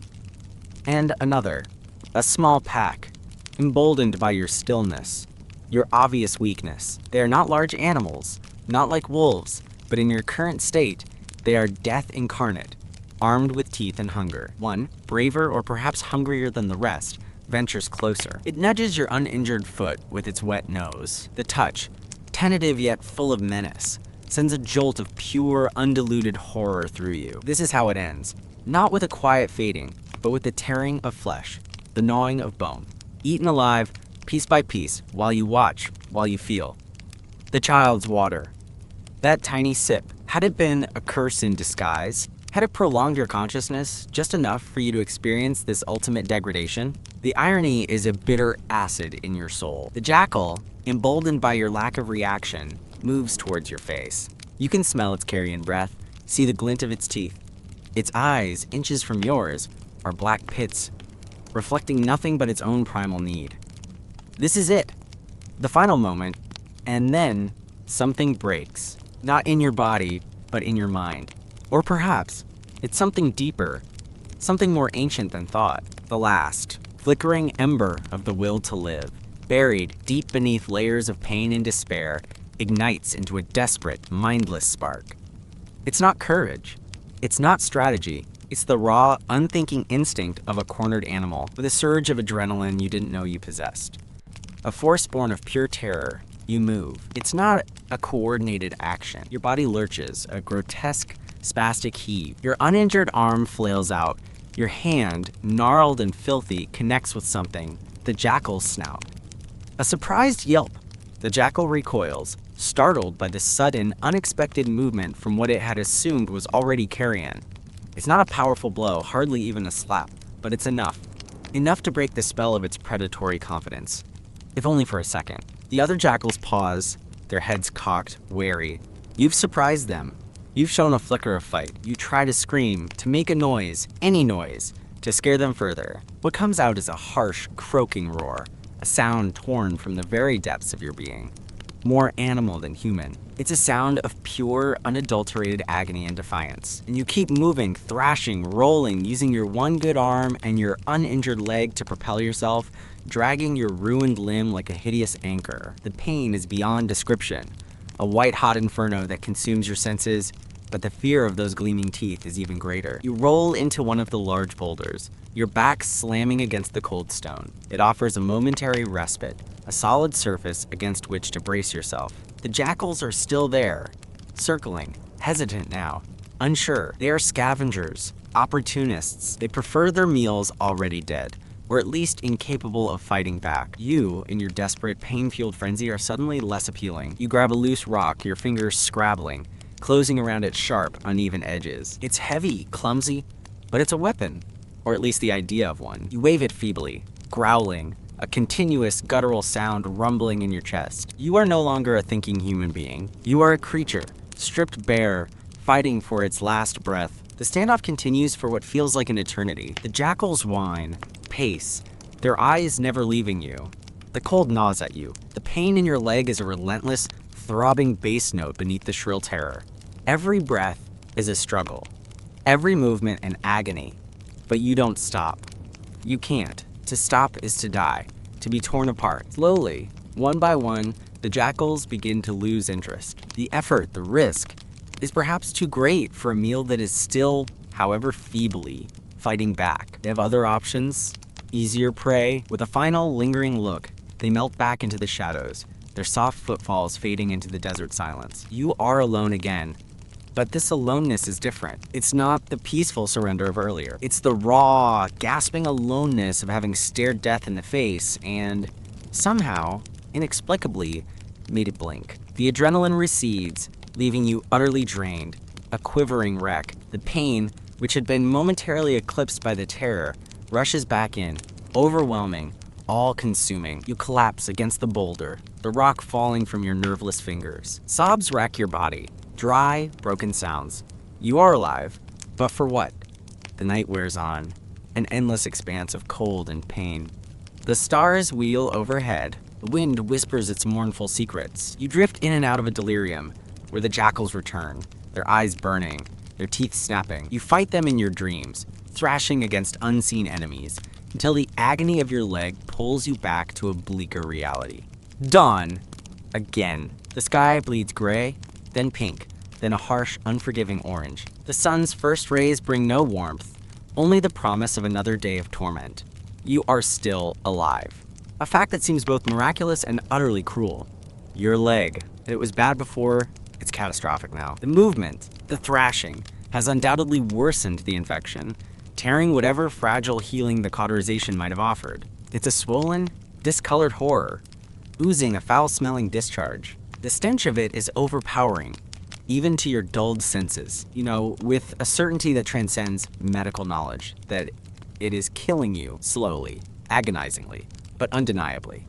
The child, will she return? Was her small act of kindness a one-off, a fleeting moment of pity, or was it something more? You scan the desolate landscape, your vision blurred, but there is no sign of her. Only the rocks, the dust, the vast, indifferent sky. You are weaker now than you have ever been. The desperate fight with the jackals has taken what little strength you had left. Your thirst is a raging madness. Your hunger, a hollow ache that has become almost secondary to the other torments. You lie there, exposed, helpless. The quarry will stir to life soon. The sounds of its brutal industry will drift over to you. But you are no longer part of that equation. You are outside it, forgotten, discarded. A piece of refuse that even the scavengers have, for now, rejected. What now? Is this just a postponement of the inevitable? Will the jackals return tonight, more determined? Will you simply fade away from infection, from dehydration, from starvation? The options are all grim, variations on a theme of suffering. You think of the overseer's words, get rid of it. They did, but they didn't do a thorough enough job. You are still here, a stubborn, flickering spark of life in a world determined to extinguish you. The more in your education continues. You've learned about indifference, about brutality, about slavery, about the terror of being hunted. Now you are learning about the agonizingly slow process of dying alone in a desolate wasteland, your body a decaying prison. You are learning about the tenacity of life, its desperate, irrational refusal to surrender, even when all hope is lost. A new sound. Not jackals this time. Heavier footsteps. Human footsteps. Not the hurried, furtive steps of a slave child. These are deliberate, purposeful. Your heart gives a familiar lurch of fear. Who now? Have they come to finish the job? To ensure the refuse is properly disposed of? Two figures appear, silhouetted against the rising sun. They are not quarry slaves. They are dressed differently, in rougher, more nomadic-looking garments. Their faces are weathered, unreadable. They carry spears. They stop a short distance away, observing you. Their eyes are like chips of flint, hard and assessing. You try to speak, to plead, but your voice is gone, lost in the desert of your throat. You can only stare, your one good eye wide with a new, uncertain terror. Are these rescuers? Or a new set underscore of tormentors? In this world, the latter seems far more likely. One of them says something to the other in a language you don't recognize. It's not the harsh tongue of the quarry overseers. It's something else, guttural, ancient. He gestures towards you with his spear, not threateningly, more indicatively. They approach slowly. You brace yourself for a blow, for the final, merciful or merciless, end. But instead, one of them kneels beside you. He looks at your leg, his expression unchanging. Then, he looks at your face, his eyes probing, searching. He reaches out, not with a weapon, but with a hand. It's rough, calloused, but the touch as he gently lifts your head is surprisingly not brutal. He has a water skin. He unplugs it, and, just like the child, he offers you water. You drink, greedily, messily. It's more than the child offered, enough to momentarily soothe the fire in your throat. He watches you, his expression still unreadable. Then he says a single word, a question perhaps, in that strange tongue. You can only shake your head feebly. He speaks to his companion again. There's a brief discussion. Then, the one kneeling beside you makes a decision. He produces a knife from his belt, a long, sharp, utilitarian blade. Your eyes widen in terror. Is this it? Are they going to slit your throat? A final act of mercy or expediency. He sees the fear in your eyes. He says something, a short, guttural phrase, and for the first time, his expression softens, just a fraction. It's not kindness, not as you understand it. It's something else, resignation, pragmatism. He points to your leg with the knife. Then he makes a swift, cutting motion in the air above it. Amputation. The word screams in your mind. Here? Now? With that crude knife, without anesthetic, without hygiene, the thought is so horrifying, so beyond comprehension, that you almost black out. But you don't. You are trapped, fully conscious, in this unfolding nightmare. He is not asking for your permission. He is stating an intention. He and his companion exchange a look. They are preparing. This isn't a rescue in any sense you would recognize. This is something else, a salvage operation perhaps. But what could they possibly want with a one-legged, dying slave? The Moor is about to take another, even more terrifying, turn. Your journey into the depths of what it means to be utterly at the mercy of a brutal, primitive world is far from over. It seems, with every new horror, you only find new capacities for suffering, new ways for this ancient landscape to carve its lessons into your flesh and soul. The man with the knife doesn't wait for your consent. It was never a factor. He gestures to his companion, who moves with a grim efficiency, producing a length of greasy rope from a pouch at his waist. Before you can fully process what's happening, he's on you, his knee pressing hard into your chest, pinning you down. The other man grabs your good leg, stretching it out, anchoring your lower body. You try to struggle, a pathetic, flailing movement that achieves nothing against their combined strength. Panic, pure and undiluted, floods your system, a tidal wave of adrenaline that has nowhere to go. The rope. He's wrapping it around your thigh, just above the knee of your infected leg, pulling it brutally tight. A tourniquet, crude, but its purpose is horrifyingly clear. He knots it with a vicious tug.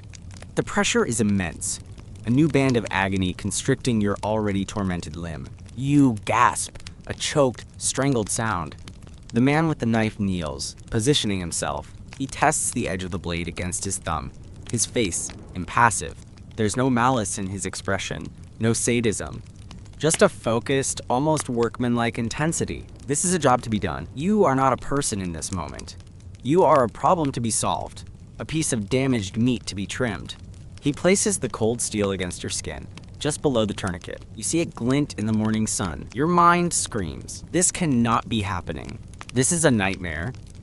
You'll wake up. You have to wake up. But the cold, hard pressure of the blade against your flesh is undeniably real. Then he begins to cut. The pain is an explosion, a supernova of agony that obliterates thought, reason, everything. It's not like any pain you've ever imagined. It's a violation, a tearing, a ripping of your very being. A scream is torn from your throat, high-pitched, inhuman, a sound of pure, unadulterated torment that echoes off the desolate rocks. Your body arches against the restraining hands, a futile, desperate attempt to escape the unendurable. He saws. through skin, through muscle, through sinew. You feel every rasp, every severing fiber. The metallic tang of your own blood fills your nostrils, thick and cloying. Your vision whites out, then floods with red. Black spots dance before your eyes. You thrash, bucking against the men holding you down, but they are relentless, their grip like iron. The sound. The sickening, wet sound of the knife parting your flesh. It will haunt your nightmares for whatever remains of your life. You hear a grunt of effort from the man wielding the knife, the only indication that this is difficult for him physically, if not emotionally. You bite down on your tongue, hard, trying to stifle the screams, trying to find some anchor in the storm of pain. Blood fills your mouth, coppery and hot. Consciousness flickers, a guttering candle in a hurricane. You pray for oblivion, for the release of unconsciousness, but it doesn't come. You are forced to endure every hideous second. Then, a new, jarring sensation. The grating of the knife against bone. A sickening crunch. As he has to apply more pressure, twisting, leveraging, this is a new dimension of horror. He's not just cutting flesh, he's severing your very skeleton. The world dissolves into a red haze of pure, unthinking agony. Your screams become whimpers, then ragged, gasping breaths. And then, it's done. A final, brutal wrench, and the lower part of your leg is gone, severed. Lying there on the dusty ground beside you, a grotesque, bloody ruin.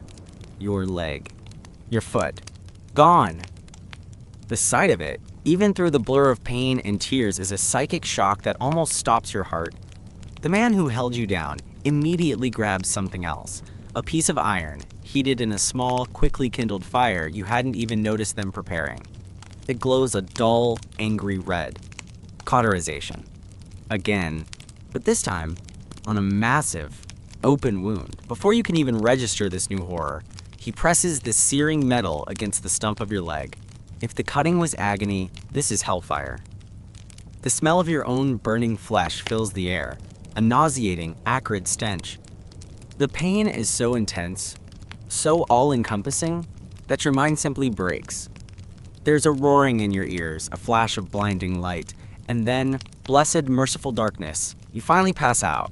When consciousness returns, it's in fragmented, agonizing bursts. You're dimly aware of movement, of being jolted, of a relentless, throbbing pain that has become the new baseline of your existence. Your stump, the word itself is a violation, is crudely bandaged with more filthy rags, soaked through with blood, and some dark, oily substance they've smeared on it. Pine resin, perhaps, or some other primitive sealant. You're on some sort of makeshift travois, a litter made of branches and animal hides, being dragged behind a shaggy, undersized horse.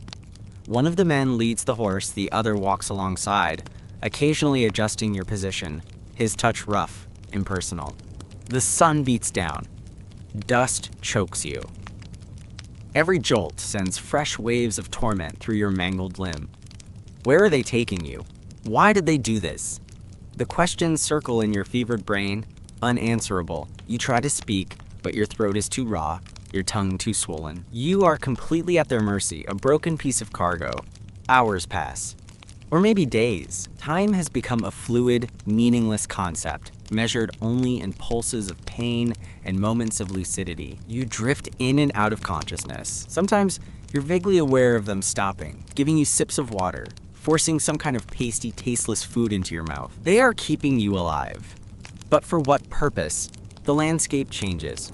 The desolate quarry gives way to scrubland, then to rolling hills, sparsely wooded. The air smells different, cleaner, with the scent of pine and dry earth. It's a subtle shift, but it registers dimly in your battered senses. During one of your lucid moments, you manage to focus on your captors. They are unlike the quarry slaves or the city dwellers. Their skin is weathered, sun-darkened. Their clothes are made of rough, undyed wool and animal skins. They carry bows and quivers of arrows, in addition to their spears and knives. They move with a quiet confidence, a watchfulness that speaks of a life lived on the edge in tune with the wilderness. They are not city people. They are something else. Raiders? Nomads? Hill tribes? They rarely speak, and when they do, it's in that same guttural, unfamiliar tongue. They show no emotion, no cruelty beyond the brutal necessity of their actions, but also no kindness. You are an object to them, a possession, perhaps a valuable one, given the effort they've expended to keep you alive. But why? What use is a one-legged, half-dead foreigner to them? The fever rages. The stump of your leg is a furnace of infection. The cauterization, the crude bandaging, they are not enough. With a chilling certainty that sepsis is still a very real, very present threat, you shiver uncontrollably, then burn with an internal fire. Hallucinations plague you. You see the faces of your loved ones, distorted, accusatory. You see the jackals, their eyes glowing in the dark. You relive the amputation again and again, the searing pain, the sound of the knife on bone. Sometimes, you wish they had just left you to die by the quarry. This prolonged agony, this terrifying uncertainty, is a new kind of torture. After what feels like an eternity, they stop. They've reached a temporary encampment, a collection of rough, conical huts made of branches and hides, nestled in a small, wooded valley beside a clear, running stream. Smoke rises from a central fire. Other figures emerge from the huts. Women, children, a few older men. They are dressed similarly to your captors, their faces equally weathered, their eyes watchful, curious. You are unceremoniously dumped from the travois onto the hard ground. The impact sends a fresh bolt of agony through you. Children gather around, staring at you with wide, unblinking eyes. They point at your bandaged stump, whispering amongst themselves. You are a curiosity, a freak. An older woman approaches. Her face is a roadmap of wrinkles. Her eyes sharp and intelligent. She wears amulets of bone and stone around her neck. She examines your stump, her touch surprisingly gentle yet firm. She prods the swollen, inflamed flesh, her expression grim. She mutters something to your captors, who grunt in response. She disappears into one of the huts and returns with a poultice of crushed leaves and herbs, reeking of pungent, earthy smells. She removes the filthy bandages. The sight of your raw, weeping stump makes you want to vomit, and applies the poultice, then re-bandages it with cleaner strips of animal hide. It stings, but there's also a faint cooling sensation. Is this help? Or just another attempt to preserve their damaged property? You are left lying by the stream, under the shade of a scraggly tree. Would you like me to read another script? They give you more water, and a thin broth that tastes of wild herbs and game. It's the most nourishing thing you've had in what feels like weeks. You are too weak to do anything but lie there, drifting in and out of feverish sleep, listening to the sounds of the camp, the murmur of voices, the cries of children, the distant nicker of horses. This is a different world from the city. Different even from the quarry. It's wilder, more primitive, yet somehow cleaner, less oppressive. These people are hard, but there's a vitality about them. A connection to the land that was absent in the desperate, struggling masses of the polis. But you are still a captive, still helpless. And the question remains, burning in your mind even through the fever, why? Why save you? Why bring you here? Days blur into a routine of pain, fever, and the old woman's ministrations. She changes your poultice twice a day, forces you to drink bitter herbal concoctions. Slowly, almost imperceptibly, the raging fire in your stump begins to subside. The swelling goes down slightly. The redness recedes. The fever breaks, leaving you weak, drenched in sweat, but lucid. For the first time in what feels like an eternity, you feel a flicker, not of hope, but of possibility. The possibility that you might actually survive this. But survive for what? One evening, as the sun sets, casting long shadows across the valley, one of your original captors, the one who wielded the knife, approaches you. He sits on his haunches beside you, his face unreadable in the dimming light. He has a piece of charred meat on a stick, which he offers you. You take it, your hand trembling, and eat ravenously. When you're finished, he speaks, not in his own tongue, but in broken, heavily accented Greek, the lingua franca of this world, it seems, even in these remote hills. "You strong," he says, his voice a low rumble. He taps his chest, Kratos. Then he taps yours. "You strong, survive." You stare at him, trying to understand. Strong?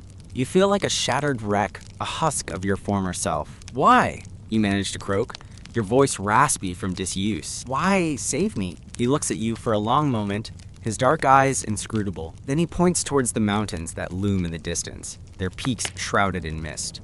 "Mines," he says. "There. Metal. Need hands." He holds up his own calloused hands. Then he looks at your remaining hand, then significantly at your missing leg. One leg, no run. Good. Hands work. The pieces click into place. A horrifying, dawning realization. They didn't save you out of compassion. They saved you because they needed labor. Slave labor. For their minds. And a one-legged slave is less likely to try to escape. Your disfigurement, your weakness, is an asset to them. You are not just a slave. Do you have any more narration you would like me to do? You are a crippled slave, specifically chosen for your inability to flee. The more of your education has just delivered another brutal lesson in the cold, pragmatic cruelty of this ancient world. Your survival is not a triumph. It's merely a transition from one form of hell to another. The quarry was a nightmare. What horrors await you in these mountain mines? The thought sends a fresh chill of despair through your weary soul. You've survived the unsurvivable, only to be condemned to a new, perhaps even worse, fate. The ancient world, it seems, is not yet finished with you. It has many more lessons to teach, many more layers of suffering to reveal. And you, with your one good leg and your two still functioning hands, are now deemed fit to learn them. The faint spark of possibility you'd felt gutters, almost extinguished by this new, bleak understanding. Your journey into the heart of darkness is set to continue. The words, one leg, no run. Good. Hands work. Hang in the frigid air. Each syllable a hammer blow against the fragile shell of your composure. Minds. The word itself conjures images of darkness, suffocation, an endless, back-breaking toil. And you, with your freshly mangled stump, are now deemed prime material for this new hell. The cold, calculating logic of it is a fresh slap in the face, more insulting, somehow, than pure irrational brutality. Kratos, as you now think of the man who butchered your leg and then named himself Strength, watches you, his expression unreadable, waiting for your reaction. What can you do? Scream? Weep? You've done so much of that already. All that emerges is a dry, rattling sigh, the sound of a bellows emptying for the last time. The journey to these alleged mines begins the very next day.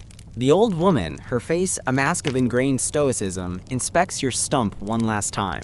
The poultice she applies feels like it's made of fire ants and ground glass, but you endure it. There's a flicker of something in her eyes as she finishes. Pity? Or just professional assessment? It's impossible to tell. She gives Kratos a curt nod. You are, apparently, fit to travel, or at least fit enough that they're willing to risk it. They don't bother with the travois this time. Kratos thrusts a crudely fashioned crutch into your hand. A stout branch with a V-shaped fork at the top, padded with a piece of stiff animal hide. The message is clear. You will walk. Or, more accurately, you will hop and drag yourself. The thought of putting any weight or pressure near that still raw, agonizing stump sends waves of nausea through you. The ascent into the mountains is a relentless, grinding torment. The path is steep, uneven, littered with loose rocks and treacherous roots.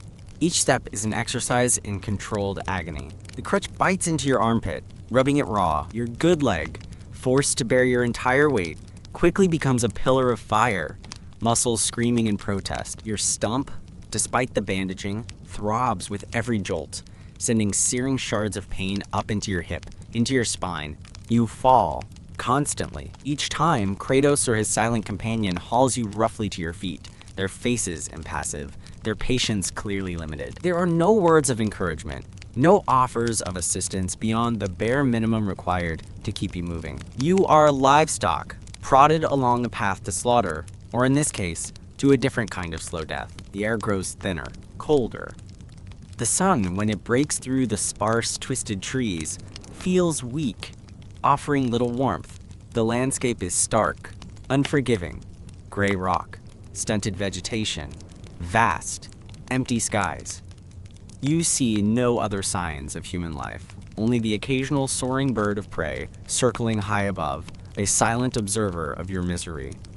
You lose track of time. Days and nights blur into a monotonous cycle of agonizing movement, brief, fitful rests, and the gnawing ache of hunger and thirst. The food is minimal. Strips of dried meat, tough and salty, and a handful of bitter berries. Water is sourced from icy mountain streams, tasting of stone and melting snow. It's pure, at least, a small mercy in this brutal existence. Your body adapts in a horrifying way. The pain doesn't lessen, but you become accustomed to it. It's a constant companion, a dull roar beneath the surface of your awareness. Your good leg develops a wiry strength. Your arms, from heaving yourself along with the crutch, become corded with muscle. Your skin, exposed to the harsh elements, becomes chapped, cracked, and sunburnt. You are being stripped down physically and mentally to your most primal components. The 21st century you, with your soft hands and your delicate sensibilities, is a distant, fading ghost. Finally, after an eternity of suffering, Kratos points.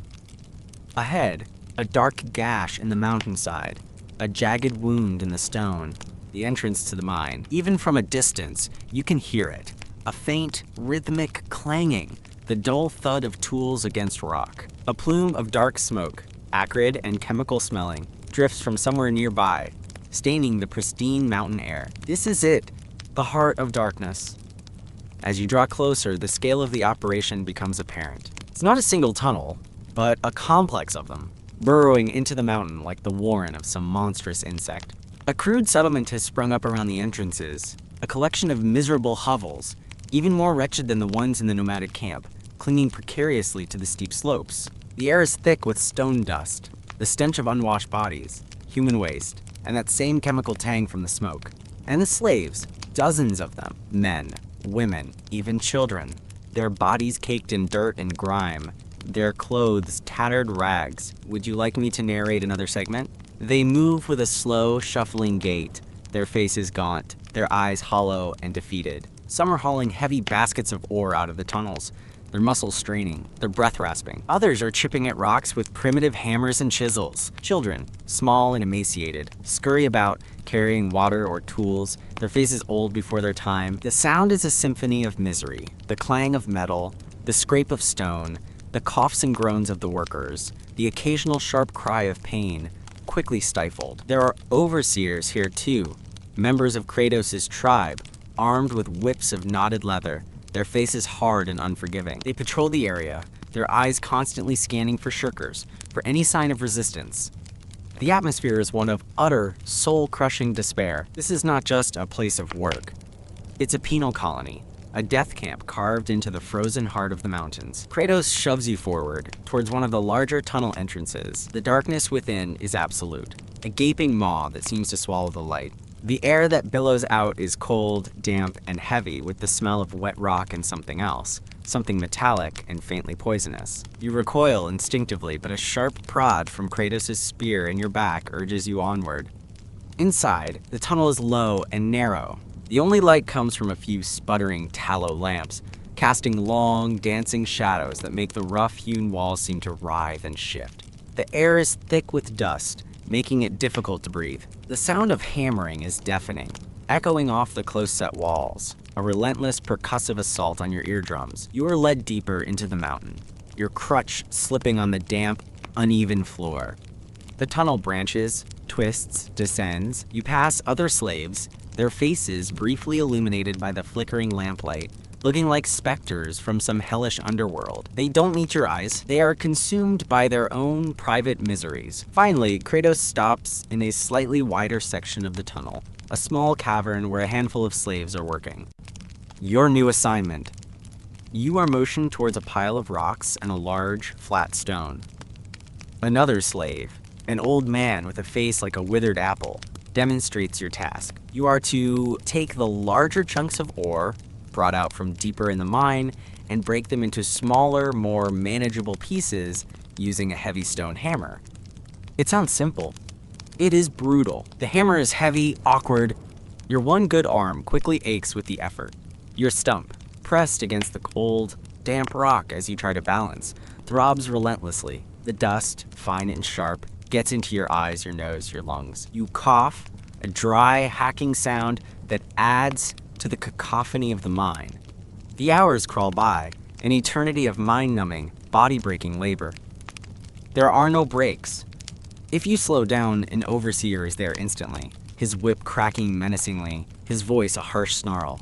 The old man beside you works with a slow, steady rhythm, his movements economical, born of long, bitter experience. He doesn't speak to you. No one does. You are just another cog in this infernal machine.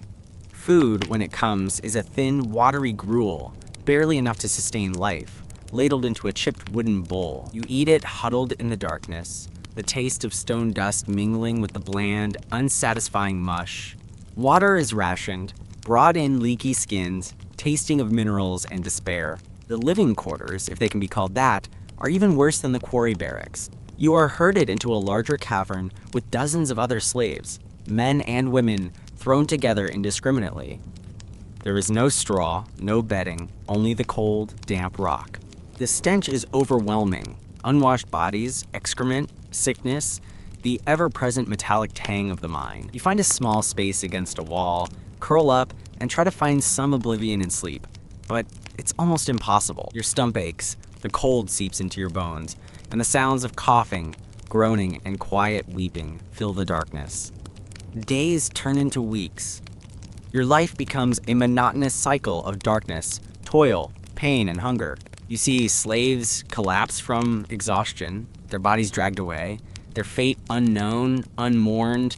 You see accidents, rocks falling, tools slipping, resulting in gruesome injuries. There is no medical care here, not even the rudimentary ministrations of the old woman from the camp. If you are injured, if you fall sick, you are left to die. You are expendable. Utterly. Your stump, despite your best efforts to keep it clean, becomes infected again. Not the raging inferno of before, but a low, persistent throb, an oozing discharge that stains your rags and adds its own foul scent to the miasma of the mine.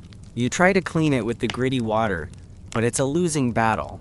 You live in constant fear of the infection flaring up, of the fever returning, of becoming too weak to work, because you know what happens to those who can no longer contribute. The psychological toll is immense. The darkness, the confinement, the endless, repetitive labor, it grinds you down, erodes your sense of self. You begin to forget what it felt like to be clean, to be warm, to be free. Your memories of your old life become dreamlike, unreal. This subterranean hell is your reality now. You learn to navigate the treacherous tunnels on your crutch, your body becoming wiry and tough, your senses adapting to the gloom. You learn to recognize the different types of ore by their weight and texture. You learn to hoard scraps of food, to guard your meager water ration. You learn to be invisible, to avoid the attention of the overseers. You learn the grim calculus of survival in a place where life has no value. The more of your education is this: there are levels of hell you couldn't have conceived. The casual brutality of the city, the forced labor of the quarry, those were just antechambers. This mine, this lightless, airless tomb, where human beings are treated as less than animals, this is a deeper circle. Here, hope doesn't just die. It's systematically crushed, ground into the very rock you are forced to break. Sometimes, in the deepest hours of the night, when the only sound is the dripping of water and the ragged breathing of the slaves around you, you lie on the cold stone and stare into the absolute blackness. You think of Kratos' words, "You strong, survive." Was it a compliment? Or a curse? You survived the amputation. You survived the journey. You are surviving the mine, day by agonizing day. But what kind of survival is this? To endure, to suffer, to be slowly, inexorably ground down into nothingness? You no longer dream of rescue. You no longer dream of escape. Such thoughts are luxuries you cannot afford. Your world has shrunk to the confines of this tunnel, to the weight of the hammer in your hand, to the throbbing pain in your stump. You are becoming part of the darkness, a creature of the deep earth, your humanity slowly, painfully being excavated, discarded like worthless spoil. The whisper of your former life is long gone, replaced by the harsh, grating reality of stone, sweat, and the ever-present shadow of death. And the truly terrifying part?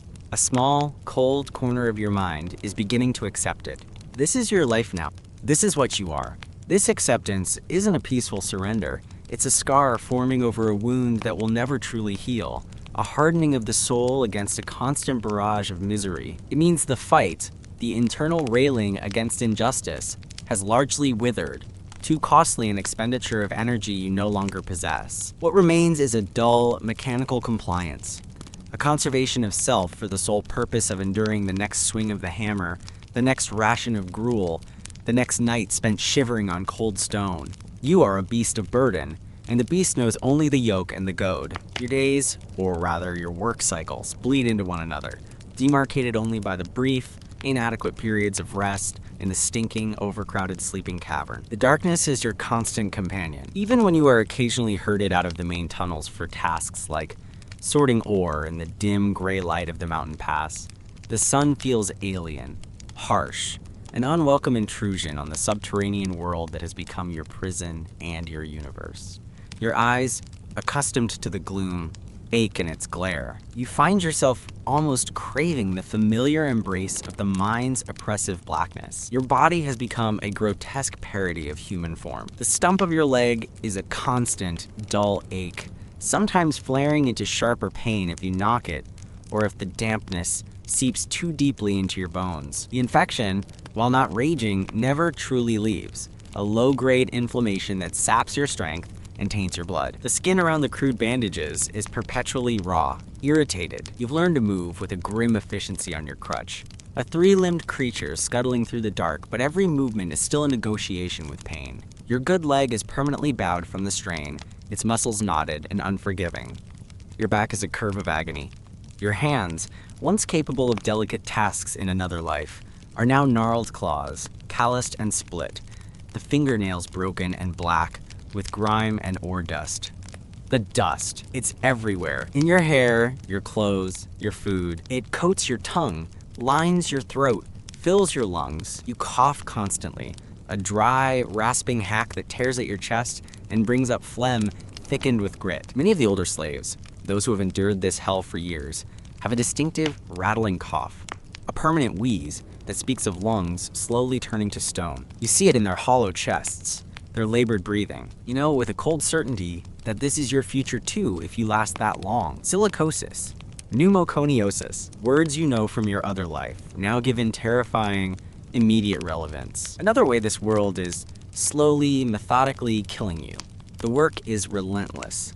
Hammering rocks, hour after hour. The shock of each blow travels up your arm, into your shoulder, jarring your teeth. Sometimes you're assigned to haul baskets of ore, strapping the woven container to your back and dragging yourself up inclines, your stump scraping uselessly, your good leg burning. Or you might be tasked with sorting, picking through piles of rock under the dim, flickering light of a tallow lamp, separating the valuable ore from the worthless gang. Your eyes strain in the poor light, and the overseers are quick to punish any perceived slowness or mistakes. One day, a rock fall, not a major collapse, but enough. A section of a side tunnel, poorly shored up with rotting timbers, gives way with a sudden, terrifying roar. Dust billows out, thick and choking.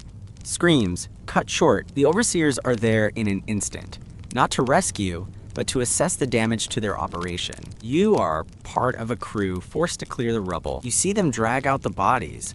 Two slaves, crushed, their limbs at unnatural angles, their faces masks of dust and blood. They are hauled away with no more ceremony than if they were dead mules, their places in the work gangs filled almost immediately by others. There is no pause, no mourning. Production must continue. Is there anything else I can help you with? You feel a brief, cold flicker of something. Not pity, you're too numb for that, but a detached recognition of your own expendability. That could have been you. It will be you one day. The thought no longer terrifies. It's just a fact. The other slaves are phantoms, shadows in the gloom. There is no camaraderie, no shared humanity, only suspicion, and a desperate, animalistic instinct for self-preservation. Food is stolen if left unguarded. Slightly better sleeping spot is fiercely defended. A moment of weakness is exploited. You learn to trust no one. You keep your head down, do your work, speak only when absolutely necessary. You are an island of misery in an ocean of suffering, and so is everyone else. Sometimes, you catch another slave's eye, a fleeting moment of contact, and what you see there is a reflection of your own hollow despair, a shared understanding of your damnation that needs no words. But the moment passes, and the walls go up again. To connect, to feel, is to invite more pain. Your memories of your previous life are becoming increasingly fragmented, like shards of a broken mirror. The faces of loved ones are blurred. Their voices faint. The comforts you once took for granted, a soft bed, clean water, a kind word, seem like fantasies, figments of a diseased imagination. Was that life ever real, or was it just a dream? A prelude to this unending nightmare. Sometimes, a stray scent, a particular quality of light if you're near the tunnel entrance, will trigger a sudden, agonizing pang of homesickness. a visceral yearning for what you've lost. But these moments are fleeting, quickly suppressed. To dwell on the past is to invite madness. The language of the tribe, Kratos' people, remains largely impenetrable, a series of harsh grunts and guttural commands. You pick up a few essential words: work, water, food, faster, whip, enough to understand your orders and avoid punishment. They see you as less than human, a tool, a resource, to be exploited until it breaks. There is no conversation, no attempt at understanding, only orders and threats. One of the overseers, a particularly brutish man named Bors by the other slaves, a name whispered with a mixture of fear and hatred, meaning something like wolf, seems to take a particular dislike to you. Perhaps it's your crippled state that offends him, your perceived weakness, or perhaps he simply enjoys cruelty. He goes out of his way to assign you the heaviest tasks, to mock your clumsy movements on your crutch. His whip cracks near your head more often than others. You learn to anticipate his approach by the heavy tread of his boots,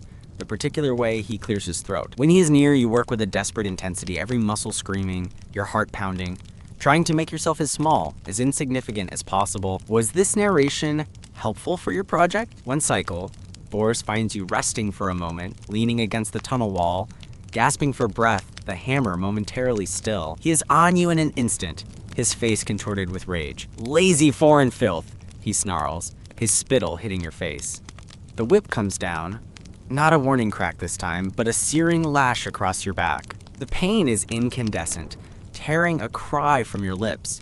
It falls again and again on your shoulders, your arms, your good leg. You crumple to the ground, trying to shield yourself, but there is no escape. He kicks you, his heavy boot connecting with your ribs, sending a fresh explosion of agony through your chest. Work, scum, or I'll feed you to the mountain crows, piece by piece. He stands over you, panting, his eyes glittering with a sadistic pleasure. Then, as quickly as it began, it's over. He spits on you and stalks away, looking for his next victim. You lie there for a moment, shaking, every nerve ending screaming. The other slaves in the vicinity pointedly ignore you, their hammers never ceasing their rhythmic clang. To show sympathy would be to invite Bors's wrath upon themselves. Slowly, painfully, you drag yourself back to your feet. Your back feels like it's on fire. Your ribs ache with every breath. But you pick up the hammer, you have to. To stop is to die.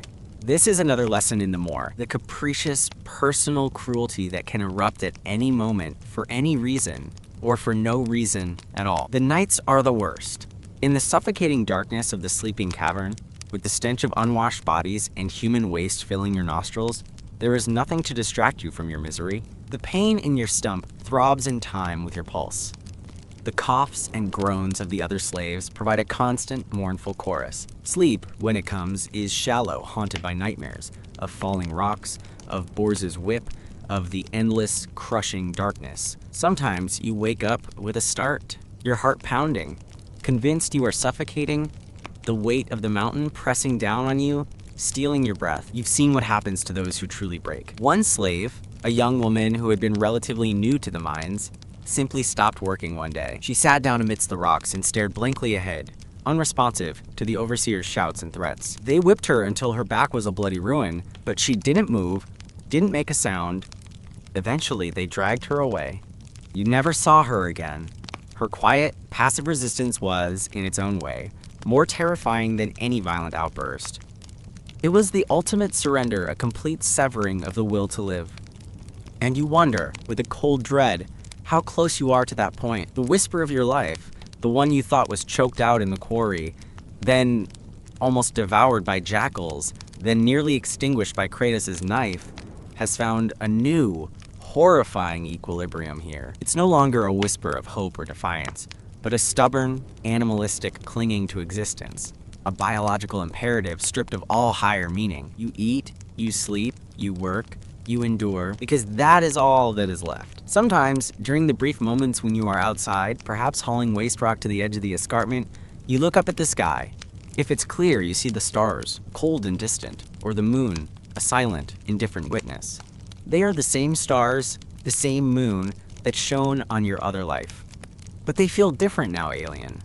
Part of a universe that has forgotten you, or never cared in the first place. You are a tiny, insignificant speck of suffering in a vast, uncaring cosmos. Your body continues its slow decay. The food, poor in quality and insufficient in quantity, leaves you perpetually weak, your ribs showing, your skin stretched tight over your bones. Sores that would have healed quickly in your old life now fester, refusing to close. Your teeth ache. Your hair is lank and falling out. You are a roadmap of malnutrition and chronic stress. And the metal they are mining. You've learned from snatches of conversation, from the color of the ore, from the acrid fumes that sometimes drift from the smelting fires further down the mountain. It's copper, laced with something else, something that makes the older miners cough up blood and develop strange tremors in their hands. Arsenic, perhaps. Or lead, another slow poison, adding to the dust, the hunger, the exhaustion. The more keeps piling up, layer upon insidious layer. You no longer count the days. What would be the point? Each one is a repetition of the last. A fresh installment in an unending chronicle of pain. The acceptance you felt, that cold, hard scar tissue, is now your dominant state. It's a bleak, joyless, and terrifyingly functional way to exist. You have become what this world has made you.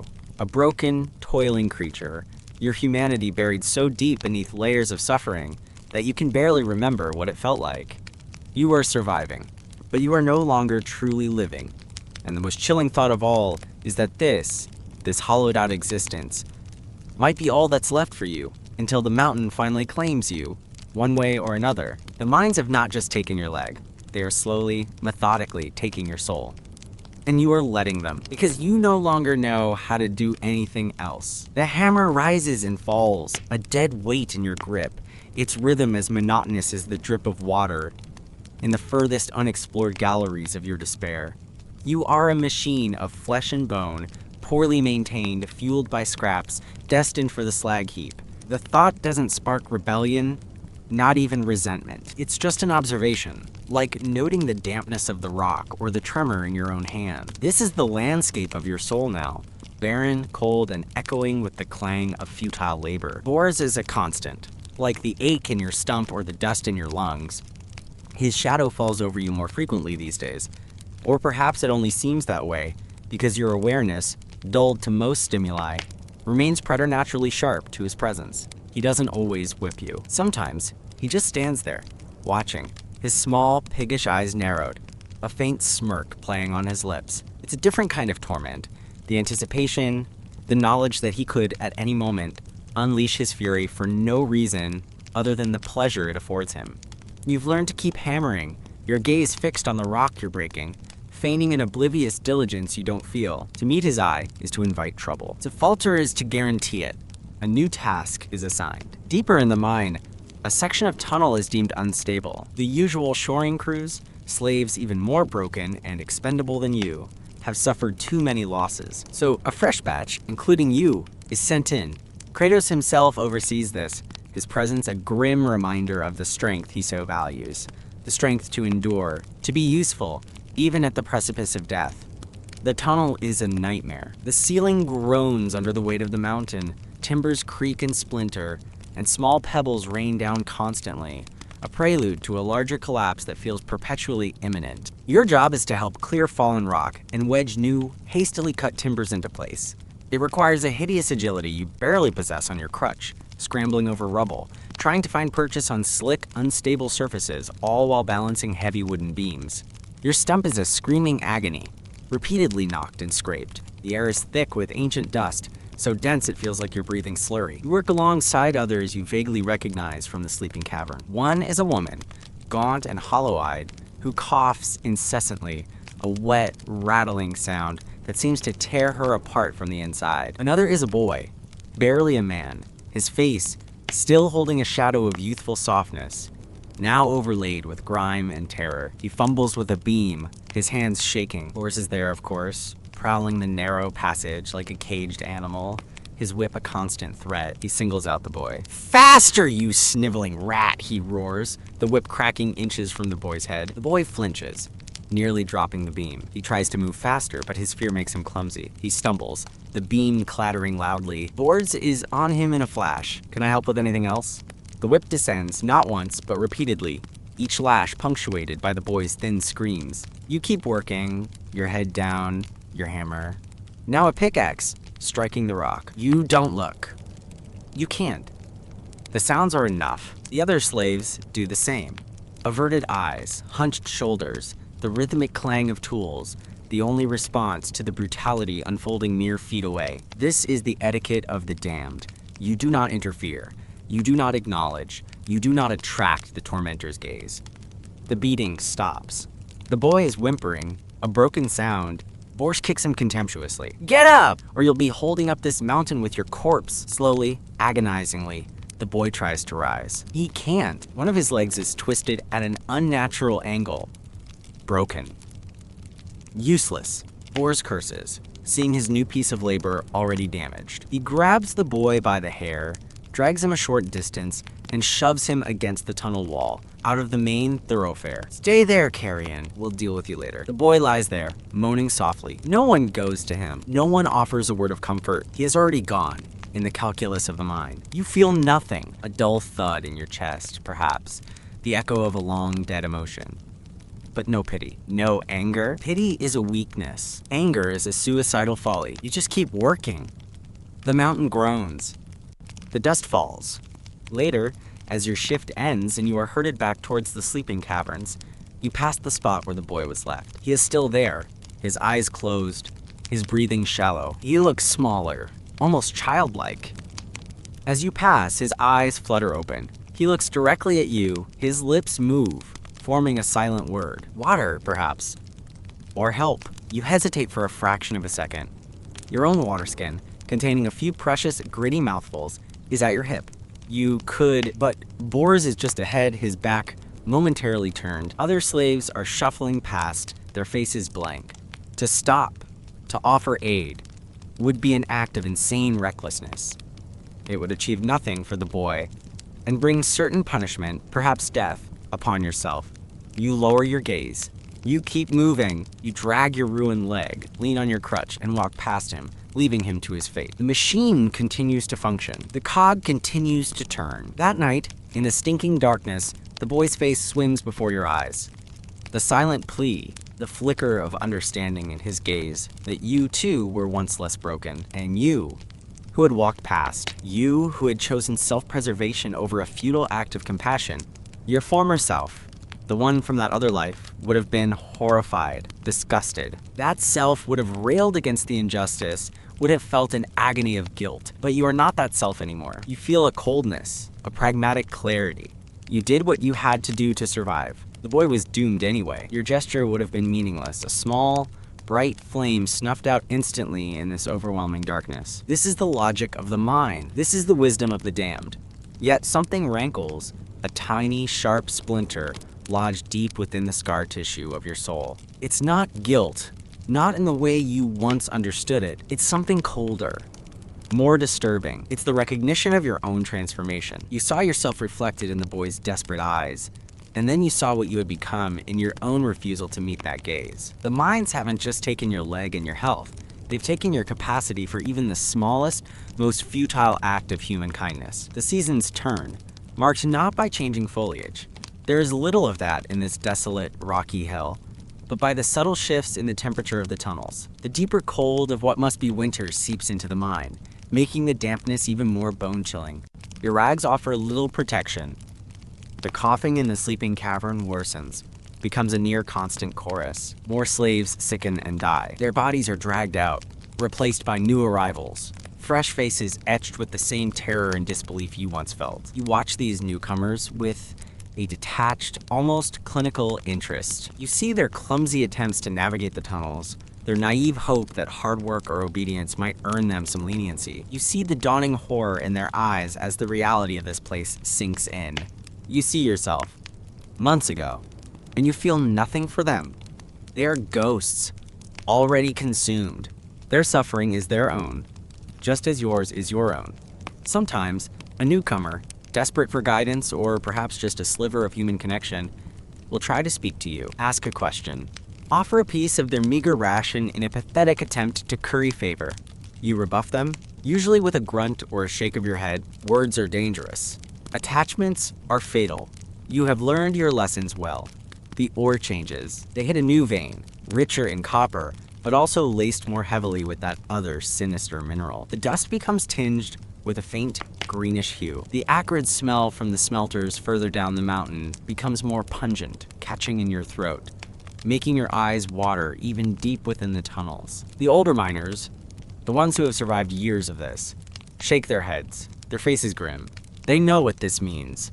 More sickness, faster deaths. You start to notice new symptoms in yourself. A persistent metallic taste in your mouth. Your hands, already gnarled, begin to tremble slightly, especially when you are exhausted. You see it in others too. The subtle tremor, the hacking cough that now brings up greenish black phlegm.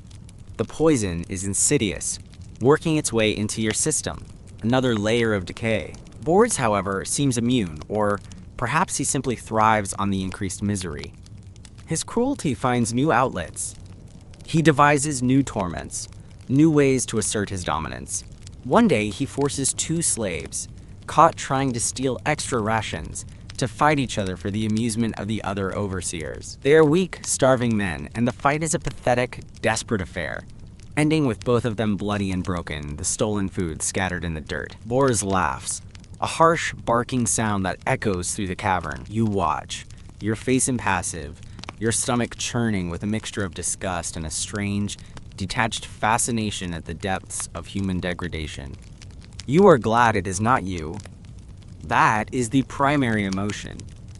Relief, selfish, animal relief. And then, something shifts within you. Not a return to hope, nothing so grand or foolish. But the cold, pragmatic acceptance begins to curdle, to sour into something else. It's a slow burn, a deep, simmering resentment, not just against Boars or Kratos or the tribe, but against the entire world that has brought you to this. It's not a righteous anger that seeks justice. It's a bitter, nihilistic rage, the fury of a trapped animal that knows it is doomed but still snarls at the bars of its cage. It manifests in small ways. A harder swing of the hammer than necessary, sending shards of rock flying with a satisfying violence.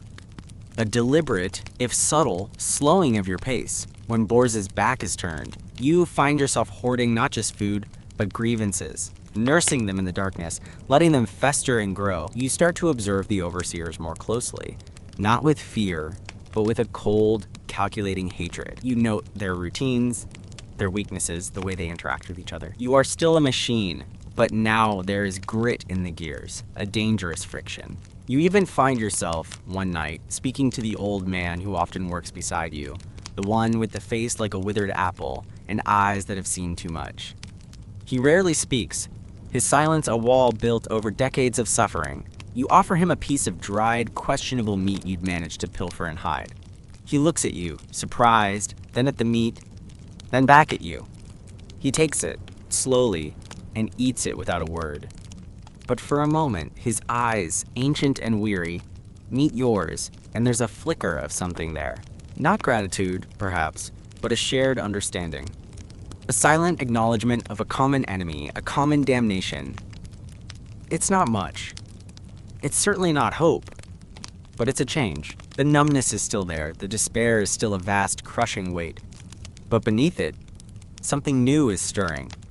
Something dark, something bitter, something that might, in its own twisted way, be a form of resistance. Would you like me to narrate another script? Or perhaps, it's just another stage in your descent, a new way for this world to break you, or for you to break yourself against it.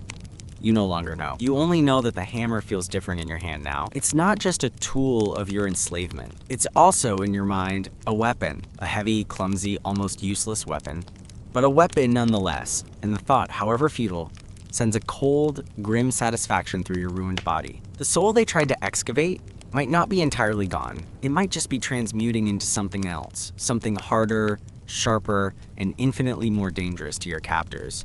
And perhaps, ultimately, to yourself. That night, the cold stone beneath you feels no different, the stench of the sleeping cavern no less suffocating. But the hammer, even though it lies discarded in the work tunnel miles away in the darkness, has a new weight in your mind. It's no longer just an extension of your misery, a symbol of your enslavement. It is potential, a shard of obsidian in the vast, gray landscape of your despair. This new feeling, this cold, grim satisfaction, doesn't warm you. It's more like a sliver of ice in your gut, a chilling resolve that banishes some of the weary numbness, replacing it with a low, dangerous hum. When the guttural shouts of the overseers rouse you for the next cycle of toil, you move with the same aching stiffness, the same dragging limp. Your stump protests with its usual throbbing complaint. But as you take up the hammer, its familiar, hateful weight settles into your calloused palm with a subtle difference. You heft it not just as a burden, but as an object with inherent properties beyond mere rock breaking. Its balance, the concentration of force in its head, the way it could arc, not just down onto ore, but outwards, sideways. The old man is there, working beside you, his withered frame already moving with that practiced, economical rhythm. He doesn't look at you. You don't look at him. The shared piece of meat from the previous cycle hangs in the air between you, an unspoken, unacknowledged thing. But today, as you begin to hammer, you find yourself subtly altering your swing. Just a fraction. You focus on precision, on hitting the ore not just with force, but with a specific, calculated impact, aiming for the fault lines, the weaknesses in the rock. It's a small thing, almost imperceptible. Perhaps it makes your work marginally more efficient. Perhaps it's just a way to channel this new, cold energy. Lors patrols, his heavy boots crunching on the debris-strewn floor. You hear his approach, that familiar, guttural clearing of his throat. Your heart rate quickens, not with the old panicked fear, but with the sharper, more focused alertness. Your grip tightens on the hammer. You keep your eyes down, your rhythm steady. He passes by, his shadow briefly falling over you, and then moves on. The tension in your shoulders eases, but only slightly. The vigilance is constant now, a taut wire humming beneath your skin. Throughout the cycle, you experiment. Tiny, almost undetectable acts. When you're tasked with moving a pile of smaller rocks, you ensure one or two accidentally roll into a less convenient spot, a minor impediment to the slave who will next have to clear them, but also a fractional disruption to the smooth flow of labor the overseers demand. When you use a pointed iron bar to pry at a larger boulder, you apply pressure in a way that makes a small, almost invisible crack in the bar itself, hastening its eventual failure. These are not acts of grand sabotage. They are pinpricks, tiny grains of sand in the vast machinery of the mine. They achieve almost nothing tangible, but for you, they are something. They are whispers of defiance in a language only you understand. And each tiny act is a risk, a gamble against the ever-watchful eyes of the overseers and the desperate, fearful silence of your fellow slaves. The poison in the air, from the new ore vein, seems thicker today. Your cough is more persistent, bringing up that greenish-black phlegm with alarming regularity. Your hands tremble more noticeably when you pause. The old man beside you has a fit of coughing, so violent it doubles him over, his thin body shaking. An overseer barks at him to get back to work. The old man straightens, slowly, his face gray, and resumes his hammering, his breath a ragged wheeze. You watch him out of the corner of your eye. There is no pity in your gaze, only a cold assessment. He is fading. Soon, he will be another body dragged from the tunnels. And you? You are fading too, just perhaps a little more slowly. One of the newcomers, a young man with terrified eyes, drops his hammer. It clatters loudly, drawing the immediate attention of Bors, who materializes out of the gloom like a malevolent spirit. Bors is on him in an instant, the whip already in his hand. The familiar scene begins to unfold. The shouts, the cracks of the whip, the cries of pain. But this time, something is different. As Bors brings the whip down for the third or fourth time, you, still hammering your rock, accidentally, swing your hammer a little wide. It doesn't hit Bors. It doesn't even come close. But it strikes the tunnel wall near him with a loud, resonant clang, sending a shower of stone chips and dust flying, some of it towards Bors. He stops, mid-lash, and whirls around, his face contorted with fury. "Who did that?" he bellows, his eyes scanning the dimly lit cavern. You are already bent over your rock, hammering with furious intensity, the picture of diligent, terrified labor. Your heart is a frantic drum against your ribs. Did he see? Was it too obvious? The other slaves around you are equally frozen, their own work momentarily suspended in fear. Bors's gaze sweeps over you, lingers for a terrifying second, then moves on. You can't be sure. It could have been an accident. A clumsy swing in the poor light. He snarls, frustrated, then turns back to the cowering newcomer, delivers one more vicious kick, and stalks off, muttering curses. The newcomer whimpers on the ground. You continue to hammer, your arm aching, your breath coming in ragged gasps. You don't look at him. You don't look at anyone. But beneath the terror, there's a tiny, wild spark. You interfered. In the smallest, most deniable way possible, you interfered. And you were caught. It was a stupid risk. Insane. It achieved nothing for the newcomer, who is still beaten, still terrified. But for that one brief moment, you had acted, not just reacted. Later, when the immediate danger has passed, the old man, without looking at you, subtly nudges a small, surprisingly clean piece of ore towards your pile with his foot. It's a better piece than the ones you've been breaking, easier to work. It's nothing. It's everything. A silent acknowledgement, a shared secret. The wall of his silence has cracked. Just a little. The days, or cycles, continue their brutal rhythm. Your small acts of defiance continue, like tiny, bitter seeds sown in barren rock. A tool accidentally dropped down a fissure. A load of ore miscounted, causing a minor delay in the tally. You become adept at creating these minute disruptions, learning the precise line between deniability and discovery. It's a dangerous game, played for stakes of unimaginable horror, and the only reward is the fleeting, grim satisfaction of knowing you are not entirely broken, not entirely a cog. But this new state of mind is exhausting. The constant vigilance, the calculations of risk, the suppression of the ever-present fear, it takes a toll, adding to the physical depredations of the mind. You sleep even less, your mind racing, replaying incidents, planning your next tiny rebellion, imagining Bors's whip. The rage, the bitterness, it's a corrosive acid, eating away at you from the inside, even as it fuels your defiance. Your health continues to decline. The metallic taste is constant now. The tremors in your hands are worse. Sometimes, after a particularly violent fit of coughing, you see bright flecks of blood in the greenish phlegm you spit onto the dusty floor.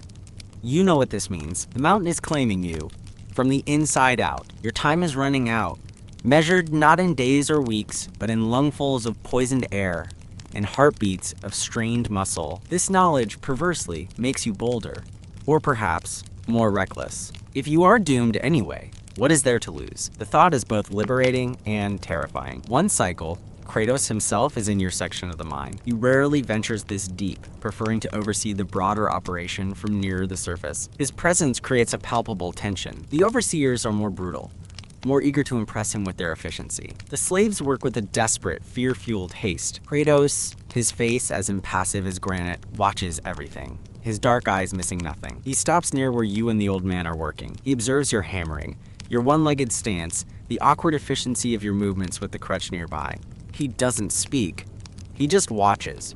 You can feel his gaze on you, heavy, assessing. You keep hammering, your focus absolute, trying to project an image of tireless, uncomplaining labor. But your heart pounds. This is the man who cut off your leg, the man who condemned you to this, the architect of your current hell. The rage you've been nursing flares, hot and sharp. He turns his attention to the old man, who is struggling, his breath a rattling wheeze. His hammer blows weak.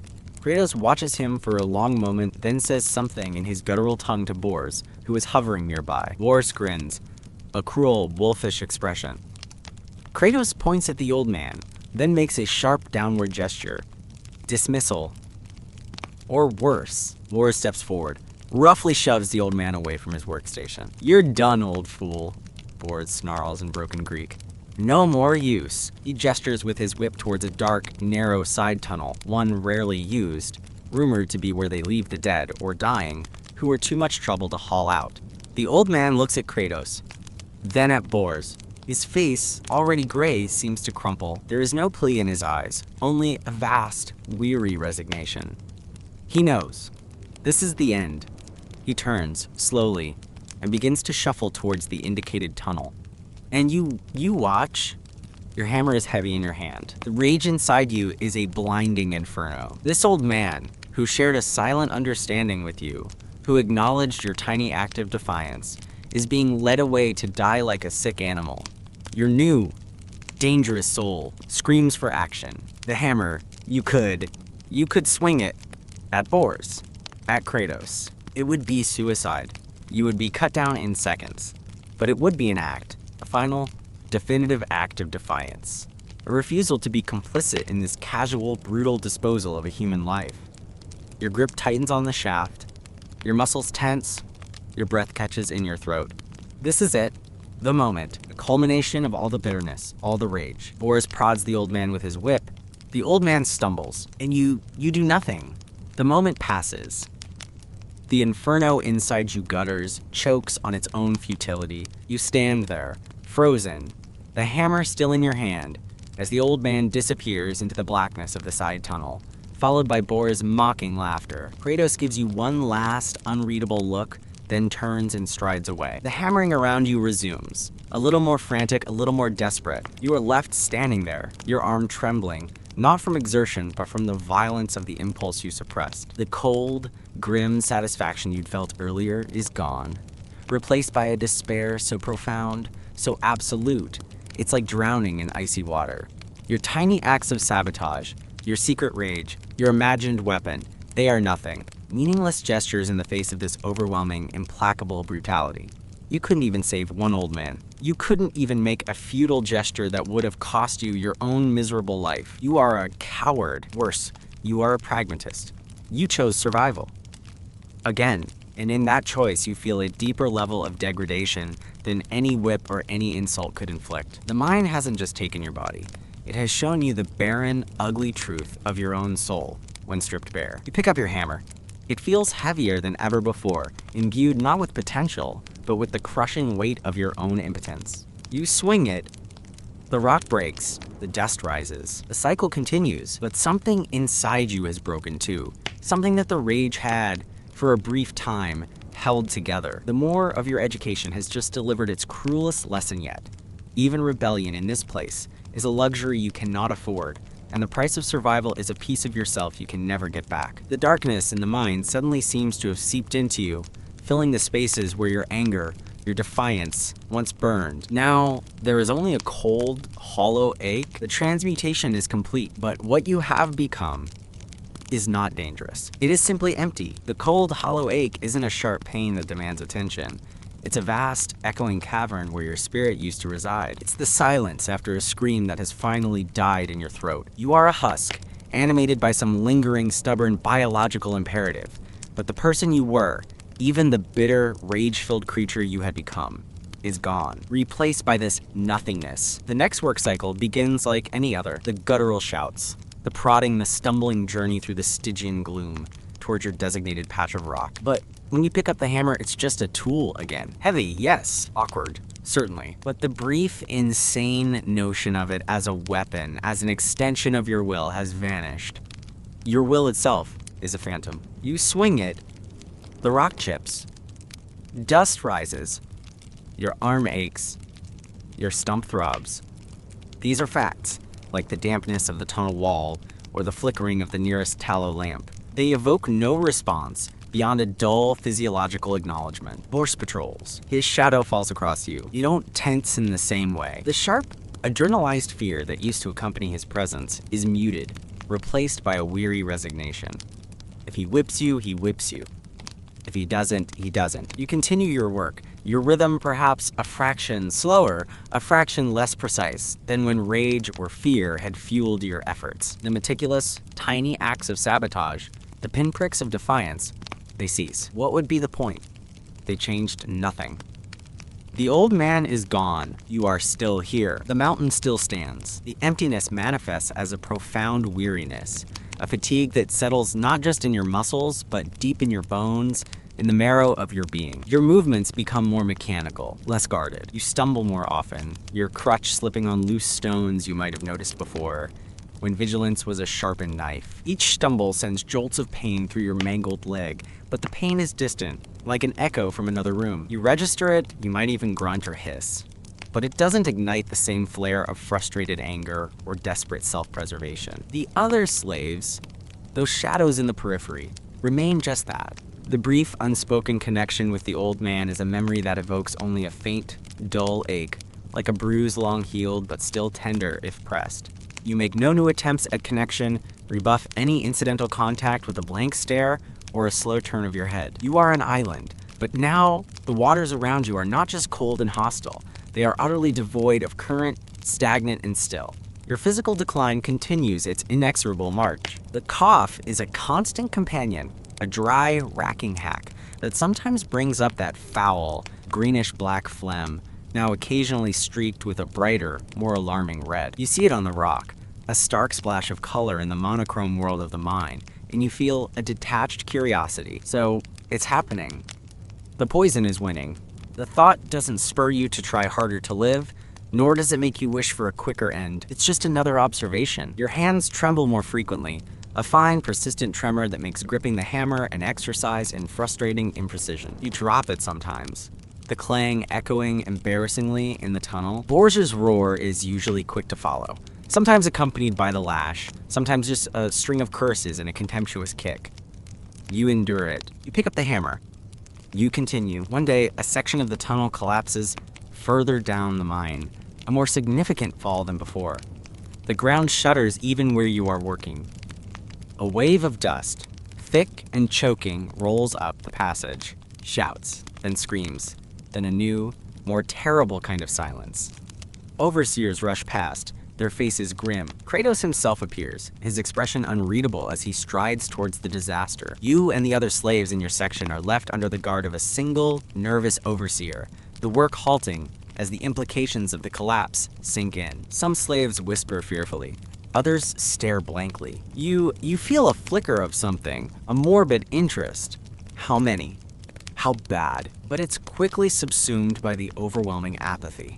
It doesn't directly concern you. Not yet. Later they need bodies. Not for rescue, but for retrieval. And for clearing the tons of rock that now block a critical artery of the mine. You are herded with others towards the site. The air is thick with dust, making it hard to see, harder to breathe. The scene is one of devastation. A huge section of the ceiling has come down, crushing everything beneath it. Timbers are snapped like twigs. The bodies they've pulled out so far are laid to one side, covered in rock dust, their limbs at grotesque angles. Some are unidentifiable. You are put to work hauling rocks. It's brutal, dangerous labor.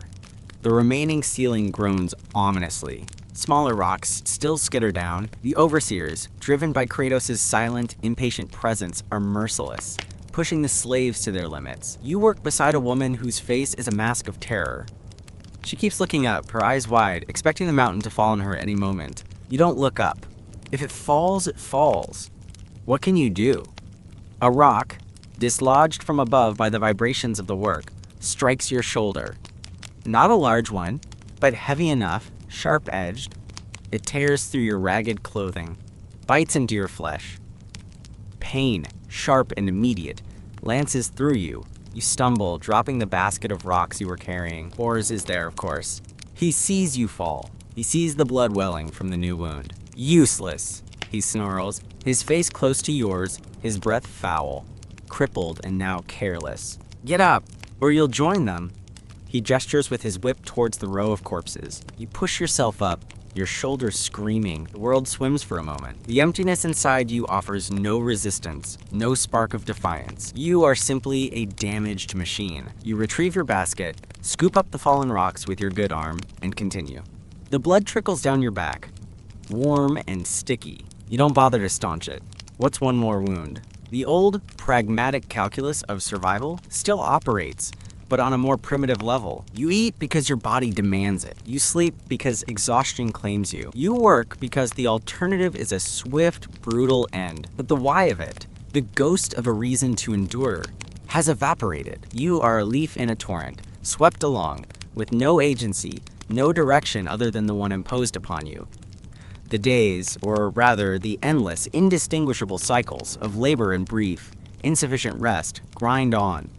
The metallic taste in your mouth is stronger. The world often seems to tilt or shimmer at the edges of your vision. You are weaker. You know this. Would you like me to narrate another script segment? Sometimes, when you are hauling a particularly heavy load, your good leg buckles, and you go down hard. The overseer's whips are the primary motivators now, not any internal drive. One cycle, you are assigned to a particularly narrow, poorly ventilated section of the mine, far from the main tunnels. The air here is foul, heavy with the stench of stagnant water, human waste, and the cloying, metallic tang of the ore. The dust is so thick you can barely see the slave working a few feet away from you. Your cough becomes a relentless torment, each spasm sending daggers of pain through your chest and your injured shoulder. You are sorting ore, a mind-numbing task that requires little physical exertion, but a degree of concentration that is increasingly difficult to muster. Your head swims. The flickering lamp casts dancing, demonic shadows on the rock face. You feel a wave of dizziness, so profound that you have to brace yourself against the tunnel wall to keep from falling. The wall is cold, damp, and oddly comforting against your feverish skin.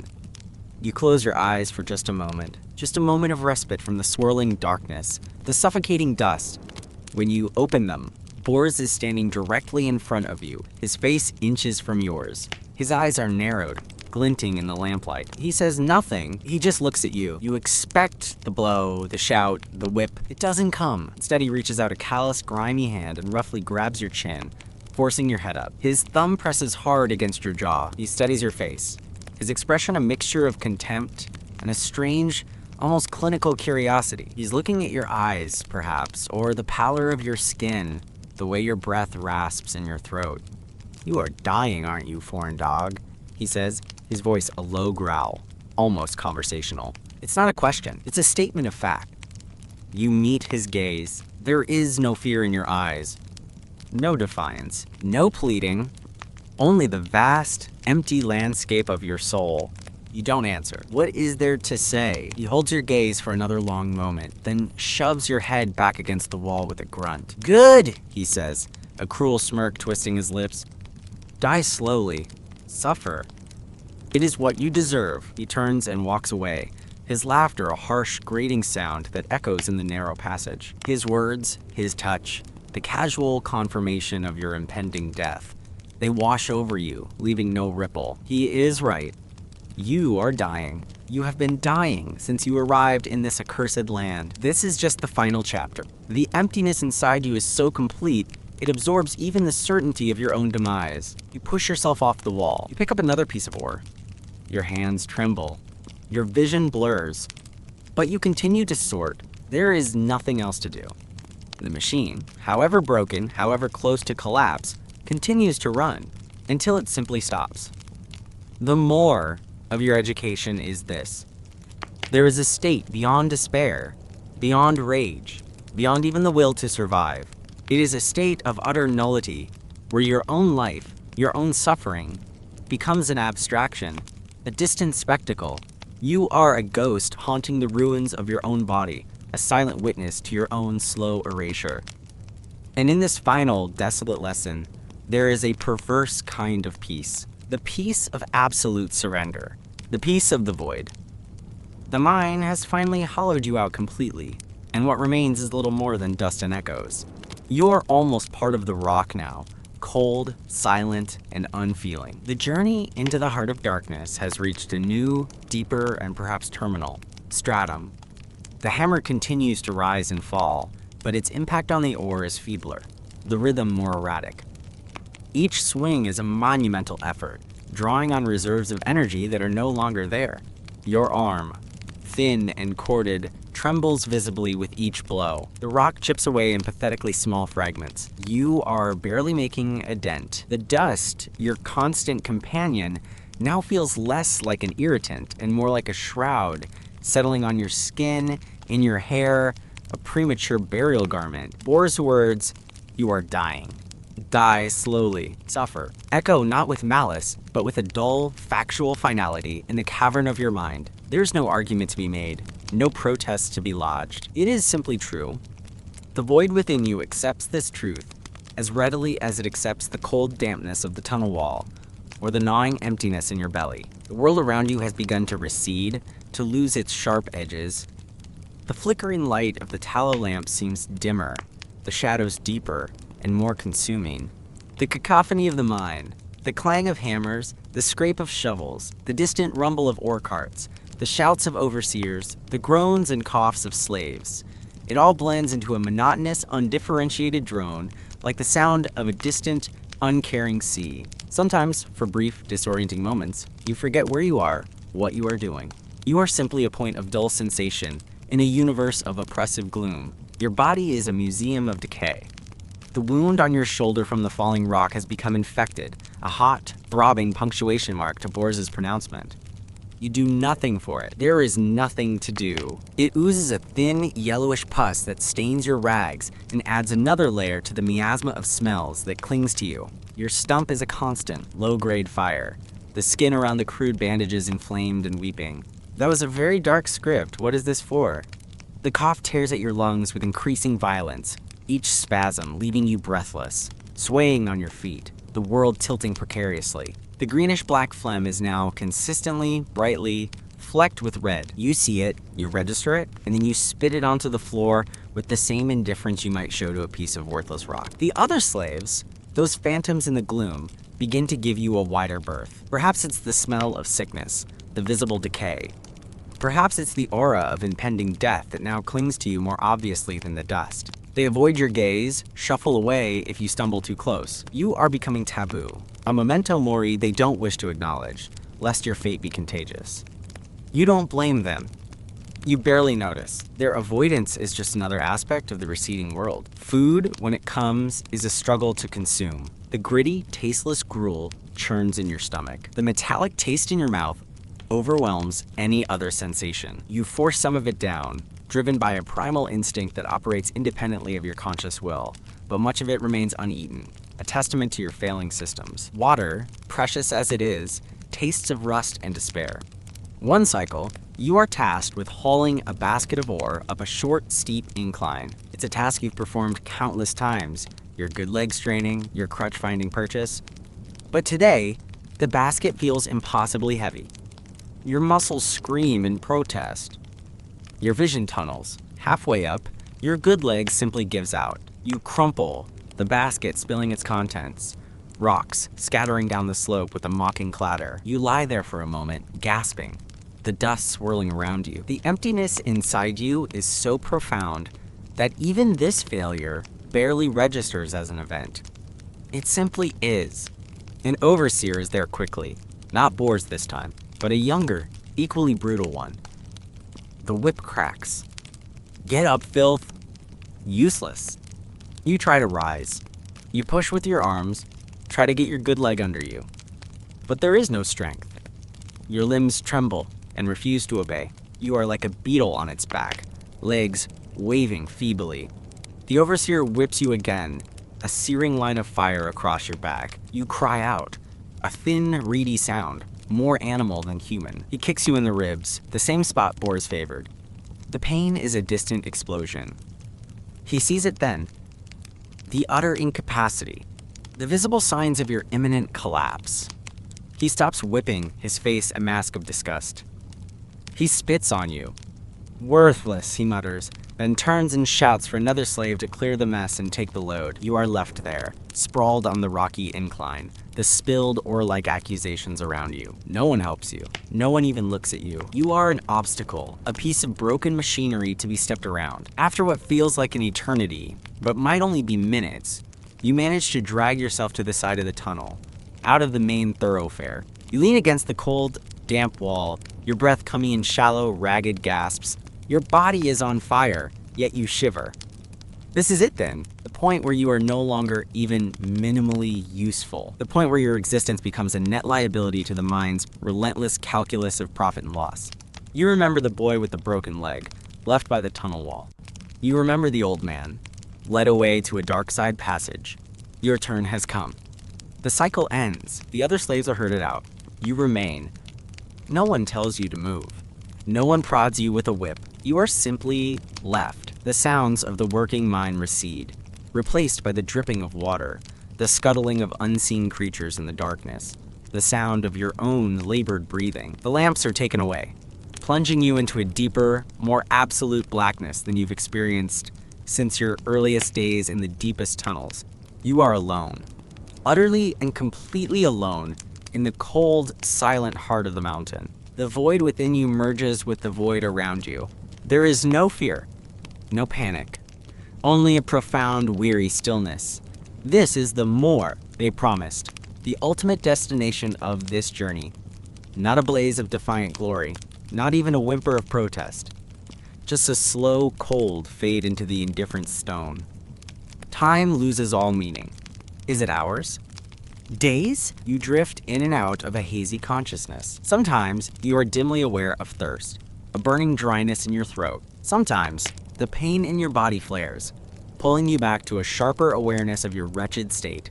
But mostly, you float in a gray, timeless limbo. Memories, unbidden, flicker at the edges of your mind. Not the sharp, agonizing pangs of homesickness you once felt, but faded, ghostly images, like old, water-damaged paintings. A sunlit field from your childhood, the face of a loved one, blurred and indistinct. The taste of clean water. They are impossibly distant, belonging to another life, another universe. They evoke no emotion, only a detached recognition. That was then. This is now. You think of Kratos. You strong. Survive. Was this what he meant? This slow, ignominious decay in the forgotten bowels of his mountain? Or was his pronouncement simply another cruelty, a curse disguised as a compliment, dooming you to endure far beyond the point where death would have been a mercy? You think of boards. Die slowly, suffer. His wish is being granted, but the suffering is muted now, filtered through the thick gauze of your apathy. Perhaps this is the ultimate irony. In hollowing you out so completely, the mind has robbed your tormentors of their final satisfaction. You are beyond their reach, beyond caring about the pain they inflict or the death they have ordained. At some point, you become aware of a presence. Not a human presence. Something small, furtive. Rats. You hear their tiny claws scrabbling on the rock nearby. You feel a faint stirring on your uninjured leg. One, bolder than the others, is exploring. You lack the strength, the will to drive it away. Let them. You are already carrion, just waiting for the official declaration. The air grows colder.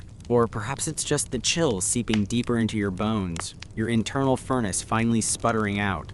You shiver uncontrollably, your teeth chattering. The darkness is absolute. A physical weight pressing down on you. You try to curl into a ball for warmth, but the movement sends fresh waves of agony through your body.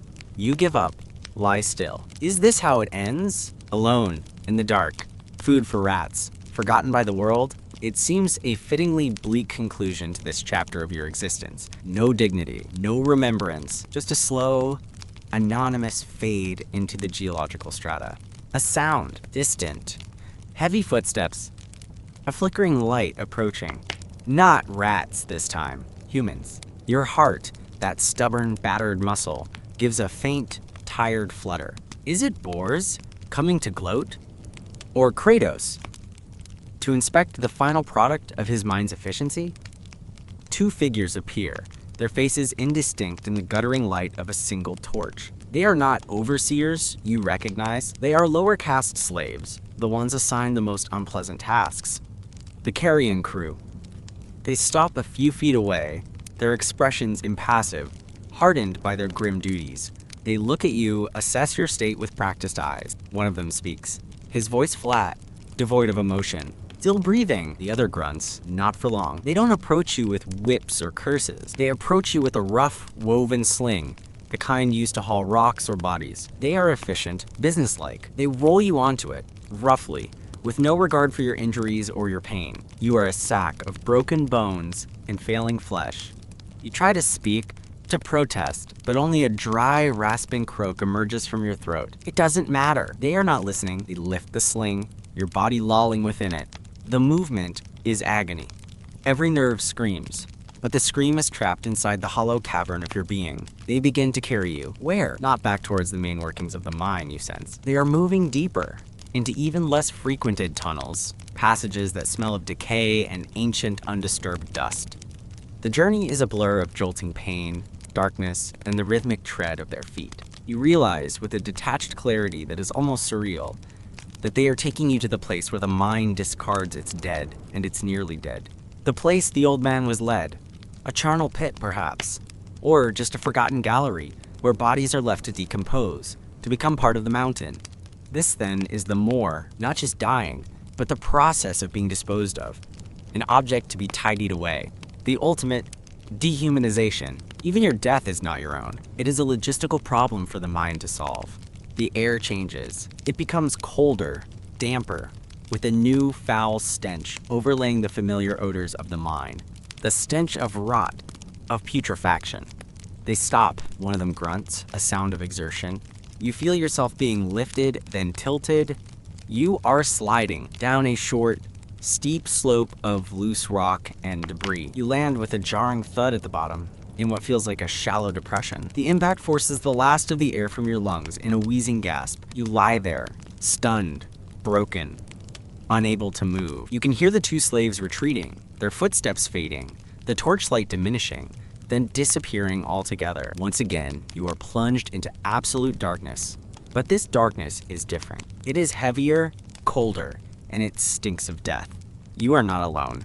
You can hear them, or rather, you can sense them. The rustling, the faint, soft sounds of decomposition, the faint, sickly, sweet odor. You are in a mass grave, a dumping ground for the mind's human refuse. Other bodies, in various stages of decay, are around you, perhaps beneath you. This is where your journey ends, not as a warrior, not even as a defiant slave, but as a piece of nameless, unmourned trash, tossed onto a pile of other forgotten souls. The void within you finally finds its perfect external expression here. In the absolute darkness, surrounded by the dead, you are truly, finally, nothing. Your breathing is shallow, a faint flutter in your chest. The cold is seeping into your core, a final, merciful anesthetic.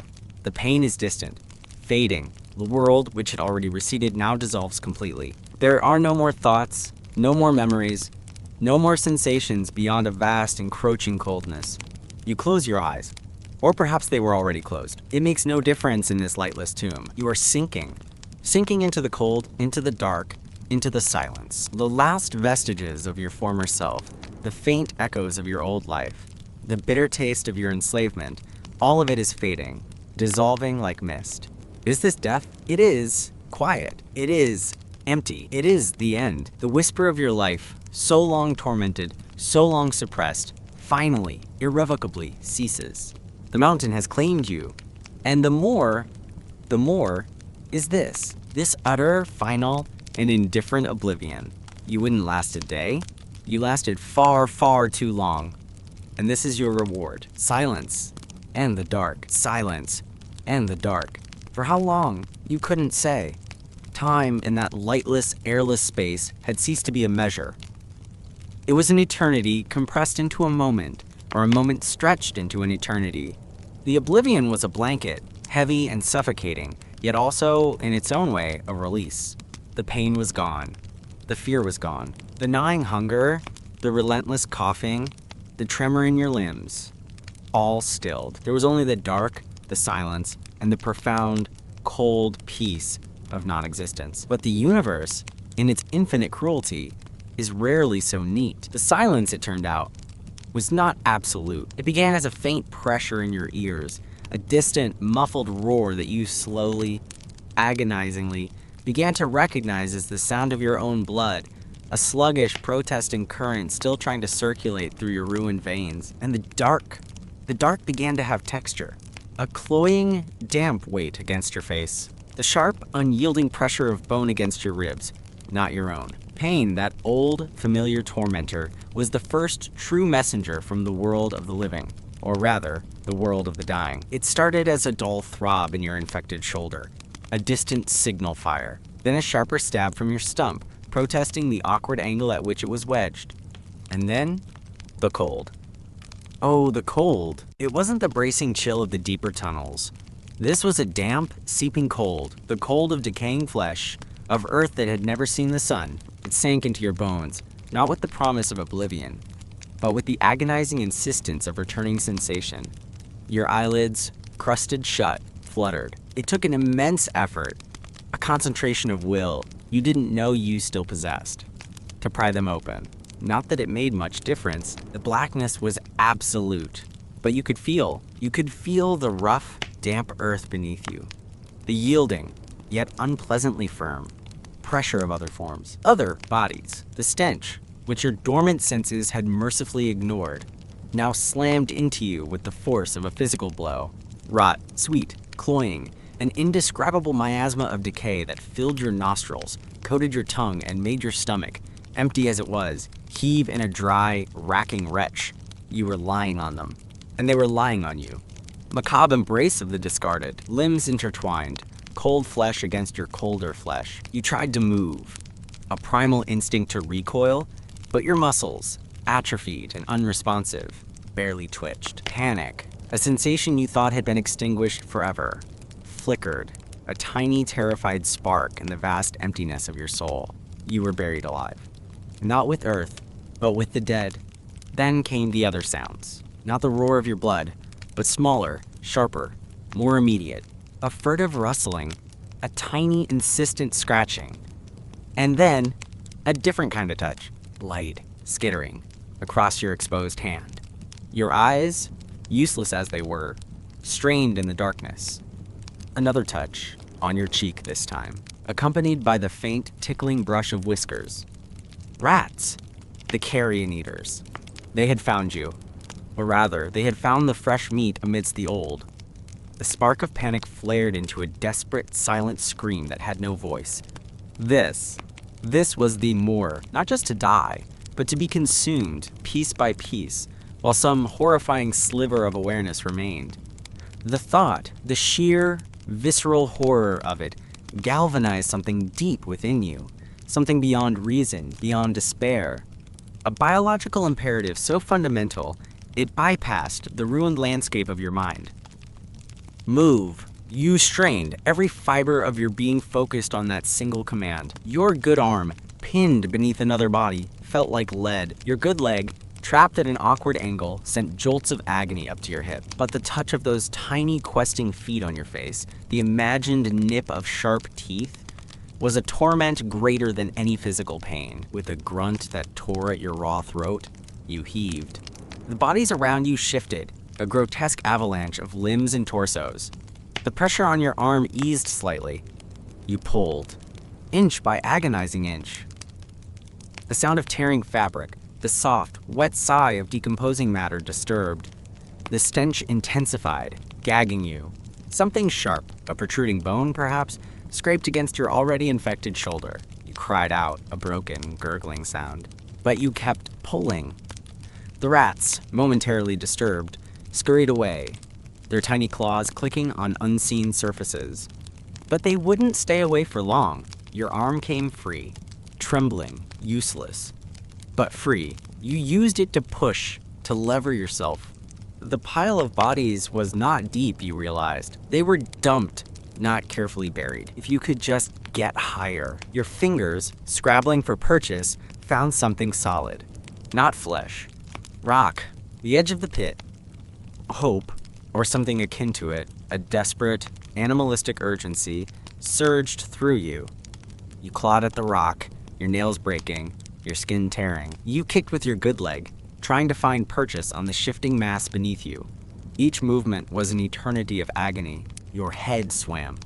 The darkness pulsed with red flashes behind your eyelids. Your breath came in ragged, burning gasps. The cough returned, a violent, body-racking spasm that threatened to send you tumbling back into the depths of the pit. You spat, and even in the darkness you knew it was blood, thick and warm. But the thought of those rats, of lying there, helpless, as they feasted, it was a goad, a whip more effective than any boars had ever wielded. You were no longer the empty husk. The void had been filled, not with spirit, not with hope, but with a raw, terrifying, primal will to not be eaten alive. You don't know how long it took. Minutes, hours, an eternity of struggle. But finally, with a last desperate heave, you pulled your torso over the lip of the pit. You lay there, half in, half out, gasping like a landed fish, your body a symphony of pain. The air here, though still foul, was marginally better than the concentrated putrescence below. For a long moment, you simply lay there, unable to move further. The effort had drained the last of your reserves. The rats, you could hear them, were growing bolder again, their rustlings closer. You had to move. You had to get away. With another monumental effort, you dragged your lower body out of the pit. Your ruined leg, your stump, caught on the edge, sending a fresh wave of nausea and agony through you. But you were out. You rolled away from the edge a few feet, collapsing onto the cold, uneven floor of the tunnel. You lay there, shivering uncontrollably, every nerve ending screaming. You were alive, if you could call this living. You had escaped the grave. But to what? You were still deep within the mine, weaker than ever, more broken than ever. A ghost who had clawed its way back from the underworld, only to find itself still in hell. The darkness was still profound, but your eyes, accustomed now, began to perceive faint gradations. The tunnel here was wider than the one you'd been working in. Older, perhaps. Less used. The silence was deeper too, unbroken by the sounds of labor. Only the drip, drip, drip of water somewhere nearby, and the distant, unsettling rustle from the pit you had just escaped. Thirst. A burning, all-consuming thirst. Your mouth was a desert. Your tongue a swollen, useless thing. Water. You had to find water. Slowly, painfully, you pushed yourself into a sitting position, leaning against the tunnel wall. Your head spun. You waited for the dizziness to pass. Then, using the wall for support, you tried to stand. Your good leg trembled violently, threatening to buckle. Your crutch, of course, was long gone, left behind when they dragged you here. You were truly crippled now. You took a tentative step, then another, half-hopping, half-dragging your useless leg, using the wall as a crutch. Each movement was a fresh torment, but the thirst drove you on. The sound of dripping water, faint as it was a siren song. You stumbled through the darkness, your hands brushing against the cold, slimy walls. The tunnel twisted and turned. Sometimes it narrowed, forcing you to squeeze through, your infected shoulder screaming in protest. Sometimes it opened into larger caverns, vast, echoing spaces where the darkness felt even more oppressive. You had no idea where you were going. You were simply moving away from the pit of death, towards the faintest promise of water. You were an animal, driven by basic, undeniable needs. The complex thoughts, the despair, the rage, the emptiness. They were still there, perhaps, buried deep, but for now, they were overshadowed by the simple, brutal realities of survival. Thirst, pain, fear of the rats. After what felt like an age of stumbling and crawling, the dripping sound grew louder. And then, you saw it. Or rather, you sensed it, a faint gleam in the oppressive darkness. Water, pooling in a shallow depression in the rock, fed by a slow seep from the ceiling. You fell to your knees beside it, your hands plunging into the icy liquid. It was gritty, tasting of stone and minerals, but it was water. You cupped your trembling hands, brought them to your lips, and drank. You drank and drank, long, desperate gulps, until your stomach ached and you could drink no more. You lay by the pool, your thirst momentarily slaked, exhaustion washing over you in a crippling wave. You had escaped the grave. You had found water. You were alive and utterly hopelessly alone. A broken, festering creature in the deepest, forgotten bowels of a hostile mountain. Your brief, desperate flight had only brought you to another, more isolated, circle of hell. What now? Wait for the rats to find you again? Wait for starvation to finish what sickness and injury had begun? The thought of boars, of Kratos, of the endless brutal labor seemed almost like a distant memory, a nightmare from which you had awoken into another nightmare. There was no escape from the mine, only different levels of torment. You touched your infected shoulder. It was hot, swollen, and exquisitely tender.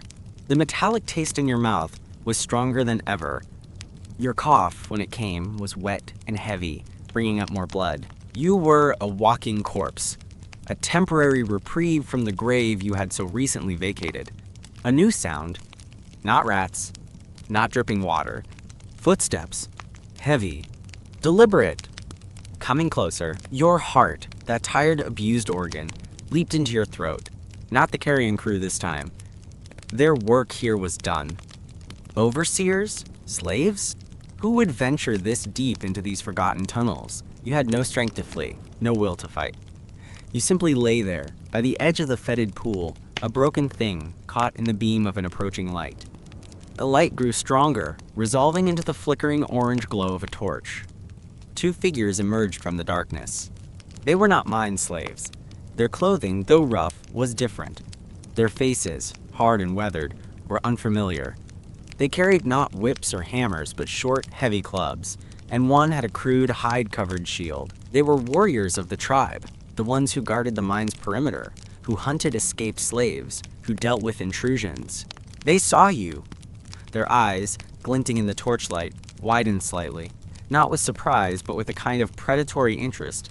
They exchanged a few guttural words in their own tongue, words you didn't understand, but whose import was terrifyingly clear. You were not supposed to be here. You were not supposed to be alive. You were an anomaly, an escapee from the charnel pit, a piece of refuse that had refused to stay discarded. And in their world, anomalies were to be rectified. Swiftly, brutally. One of them pointed at you with his club, then made a sharp downward gesture, the same gesture Kratos had made when condemning the old man. The emptiness you had so recently banished with the primal fear of the rats returned, vast and chilling. You had clawed your way out of one grave, only to be delivered to the edge of another. The more of your education in this brutal land was far from over. It seemed there were always new depths of suffering to explore, new ways for your fleeting hopes to be extinguished. The mountain was not done with you yet. Or perhaps its inhabitants weren't. Your brief, desperate struggle for survival had only brought you to the attention of even more efficient executioners. The silence and the dark you had so briefly escaped were calling you back, and this time there would likely be no reprieve. The flickering torchlight danced in their cruel eyes, and you knew, with a certainty that settled like ice in your soul, that your journey was about to take another, very final turn. The silence from the figure in the headdress is heavier than any rockfall you've endured. It stretches, taut and humming, like a drawn bowstring. Your two escorts remain with heads slightly bowed, their earlier impassivity now tinged with a clear, discernible reverence, or perhaps fear. You stand, or rather sway, your entire being a cacophony of pain and exhaustion, the cold mountain air biting at your exposed, fevered skin. The amulet around your neck feels suddenly heavy, a focal point of unseen energies, a key to a lock you didn't even know existed. Finally, the figure moves. Slowly, deliberately, they step forward, their fur-draped forms seeming to glide over the uneven rock. As they draw closer, details emerge from the shadows of the headdress. A face, old, deeply lined, the skin like tanned leather. Eyes, dark and piercing, that seem to look right through you, to weigh your very soul. They are ancient, these eyes, holding the wisdom and sorrow of generations. It's impossible to tell if they belong to a man or a woman. Their features are weathered into an androgynous severity, their form hidden beneath the layers of hide and bone. They stop directly in front of you, so close you can smell the faint musky scent of animal fur, wood smoke, and something else, something herbal and faintly sweet, like crushed leaves. Their gaze drops from your face to the amulet. A long, gnarled finger, adorned with rings of bone and tarnished metal, reaches out. You flinch, expecting a blow, a rough touch, but the finger is surprisingly gentle as it lifts the amulet, turning it slightly in the gray light. A low sound emanates from the figure's chest, a hum, a chant, a series of soft, clicking consonants and drawn-out vowels that are nothing like the harsh, guttural speech of your escorts, nor the broken Greek of the mine. It's a language that feels as old as the mountains themselves, a primal song. Their eyes never leave the amulet as they hum, their gaze intense, almost hypnotic.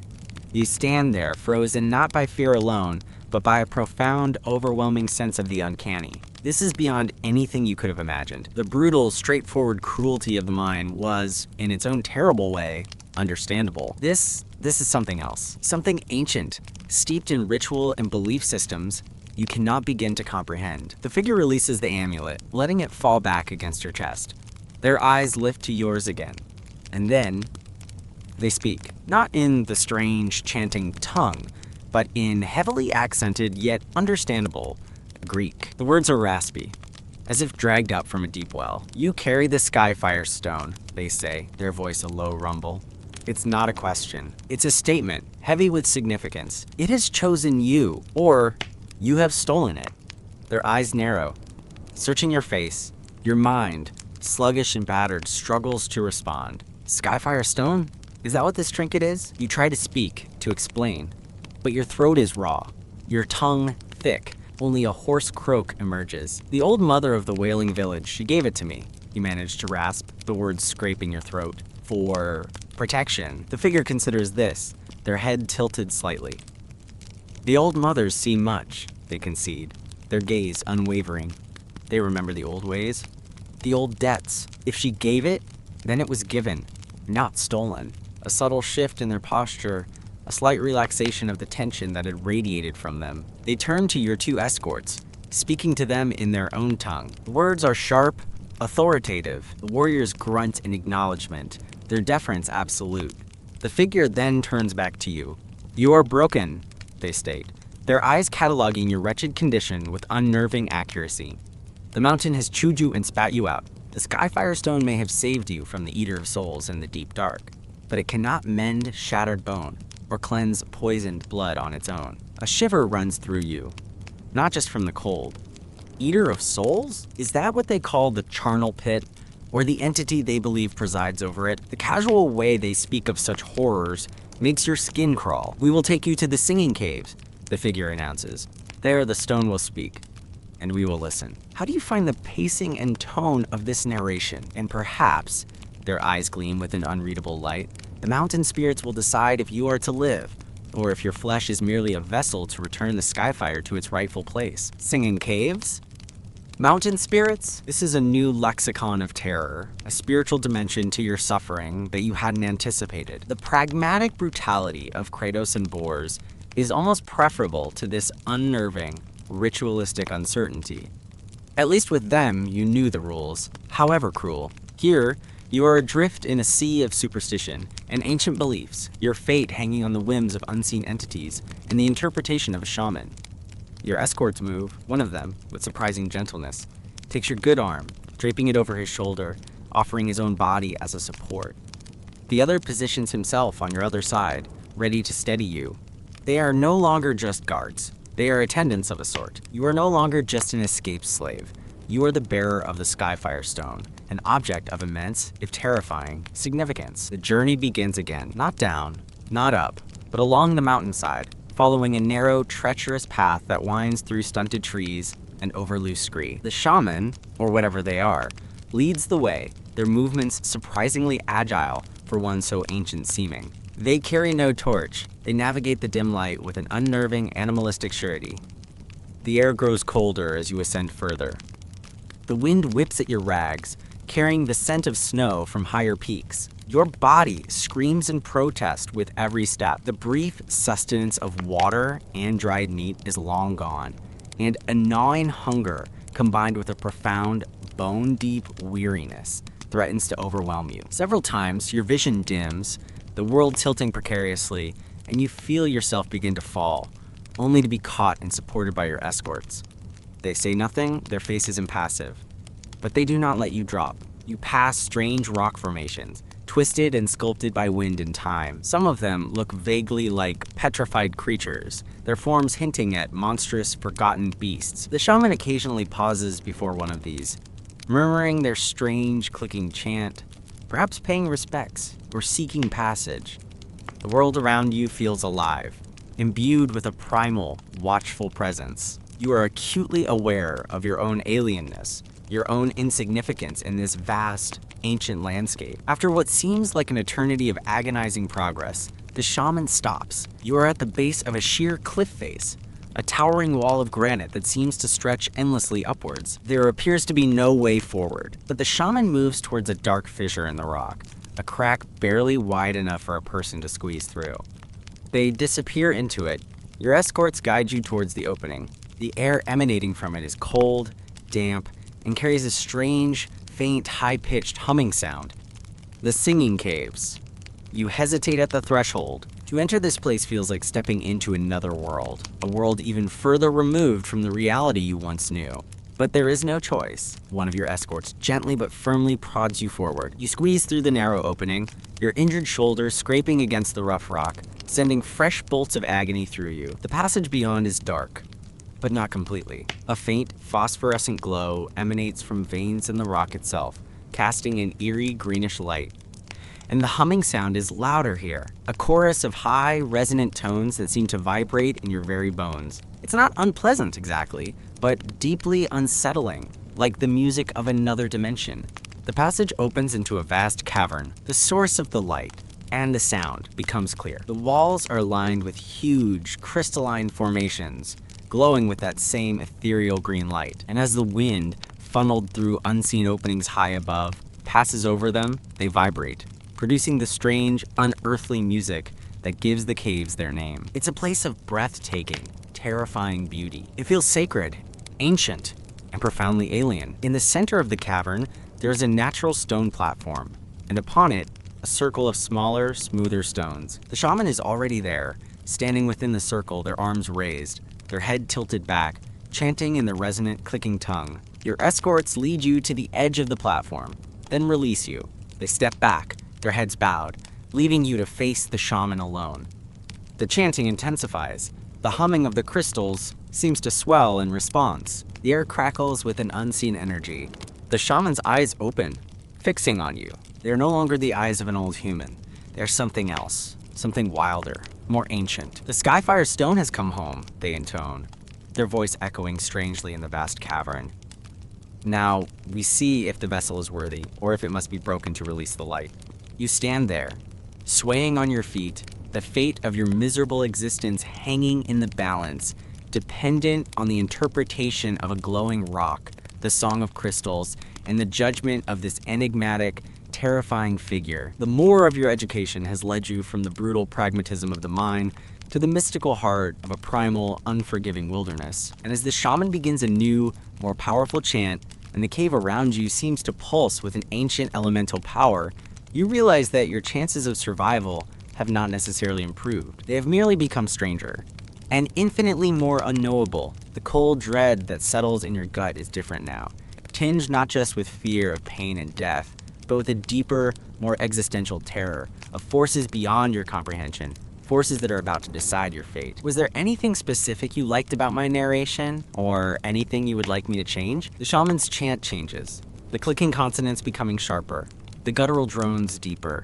resonating not just in the cavern, but within your own chest cavity. The green phosphorescence of the crystals seems to pulse in time with their voice, casting a sickly, shifting light across their ancient face, transforming their features into a grotesque, ever-changing mask. The air grows colder, or perhaps it's the ice in your soul spreading outwards, numbing your extremities. Your shivering intensifies, racking your already battered frame. They begin to move, slowly at first, a shuffling, rhythmic step around the stone circle, their gaze fixed on you, unblinking, predatory. The furs and bones adorning them rustle and click, a dry, skeletal accompaniment to the singing crystals and their own hypnotic chant.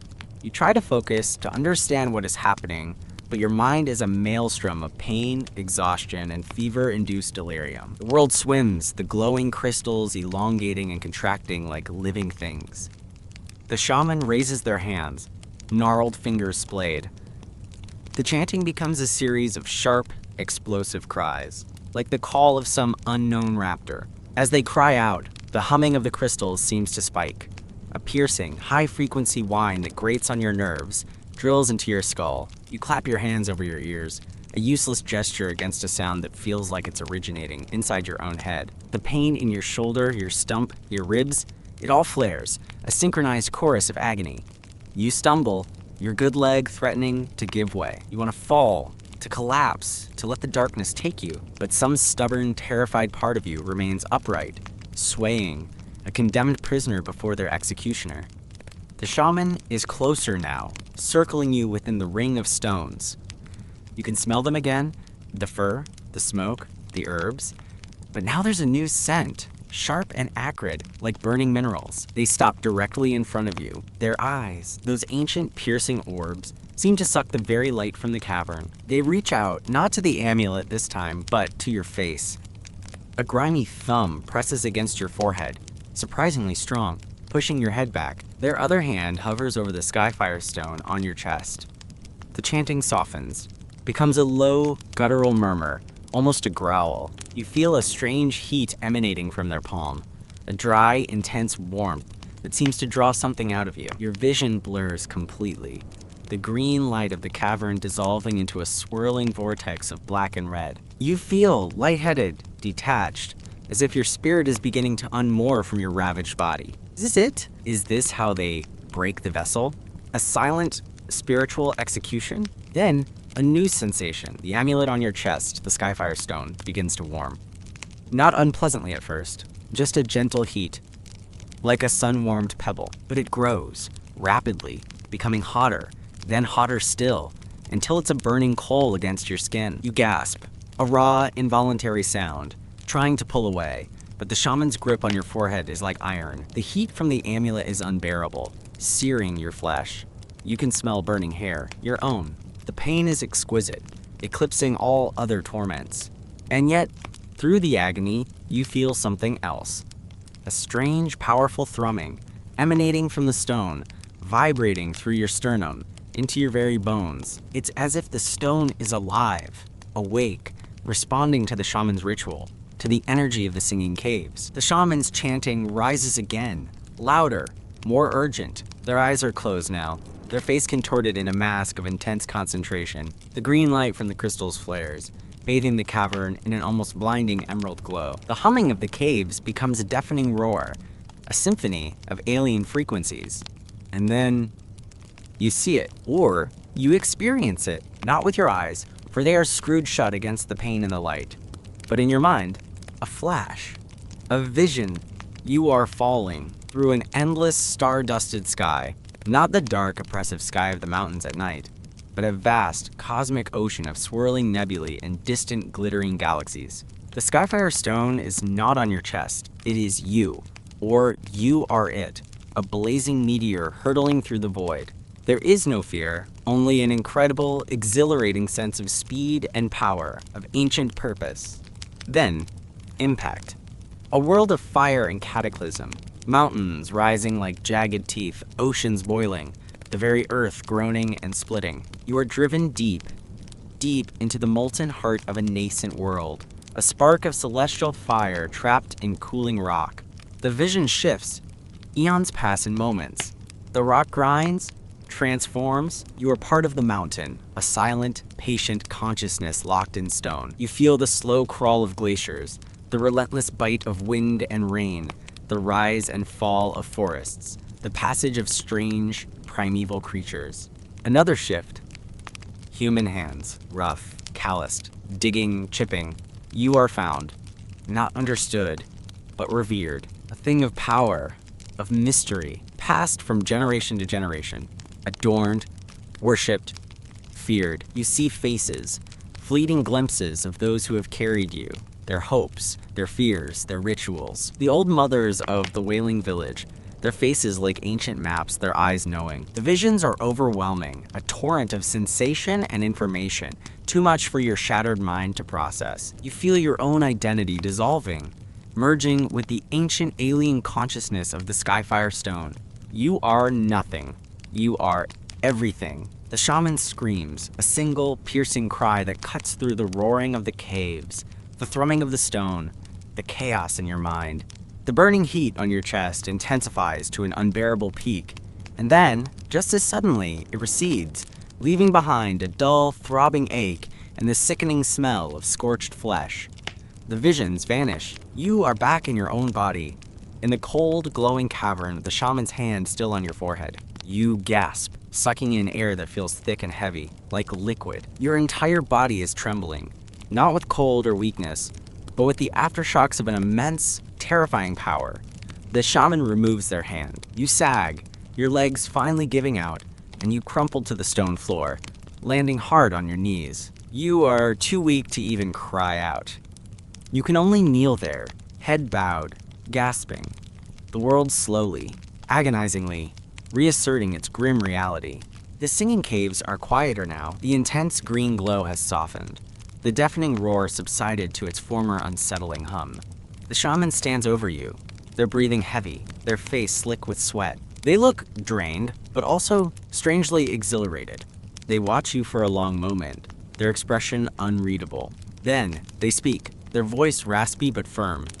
"The stone has spoken," they declare, their gaze sweeping over you, then to your two escorts, who have remained silent, watchful, at the edge of the platform.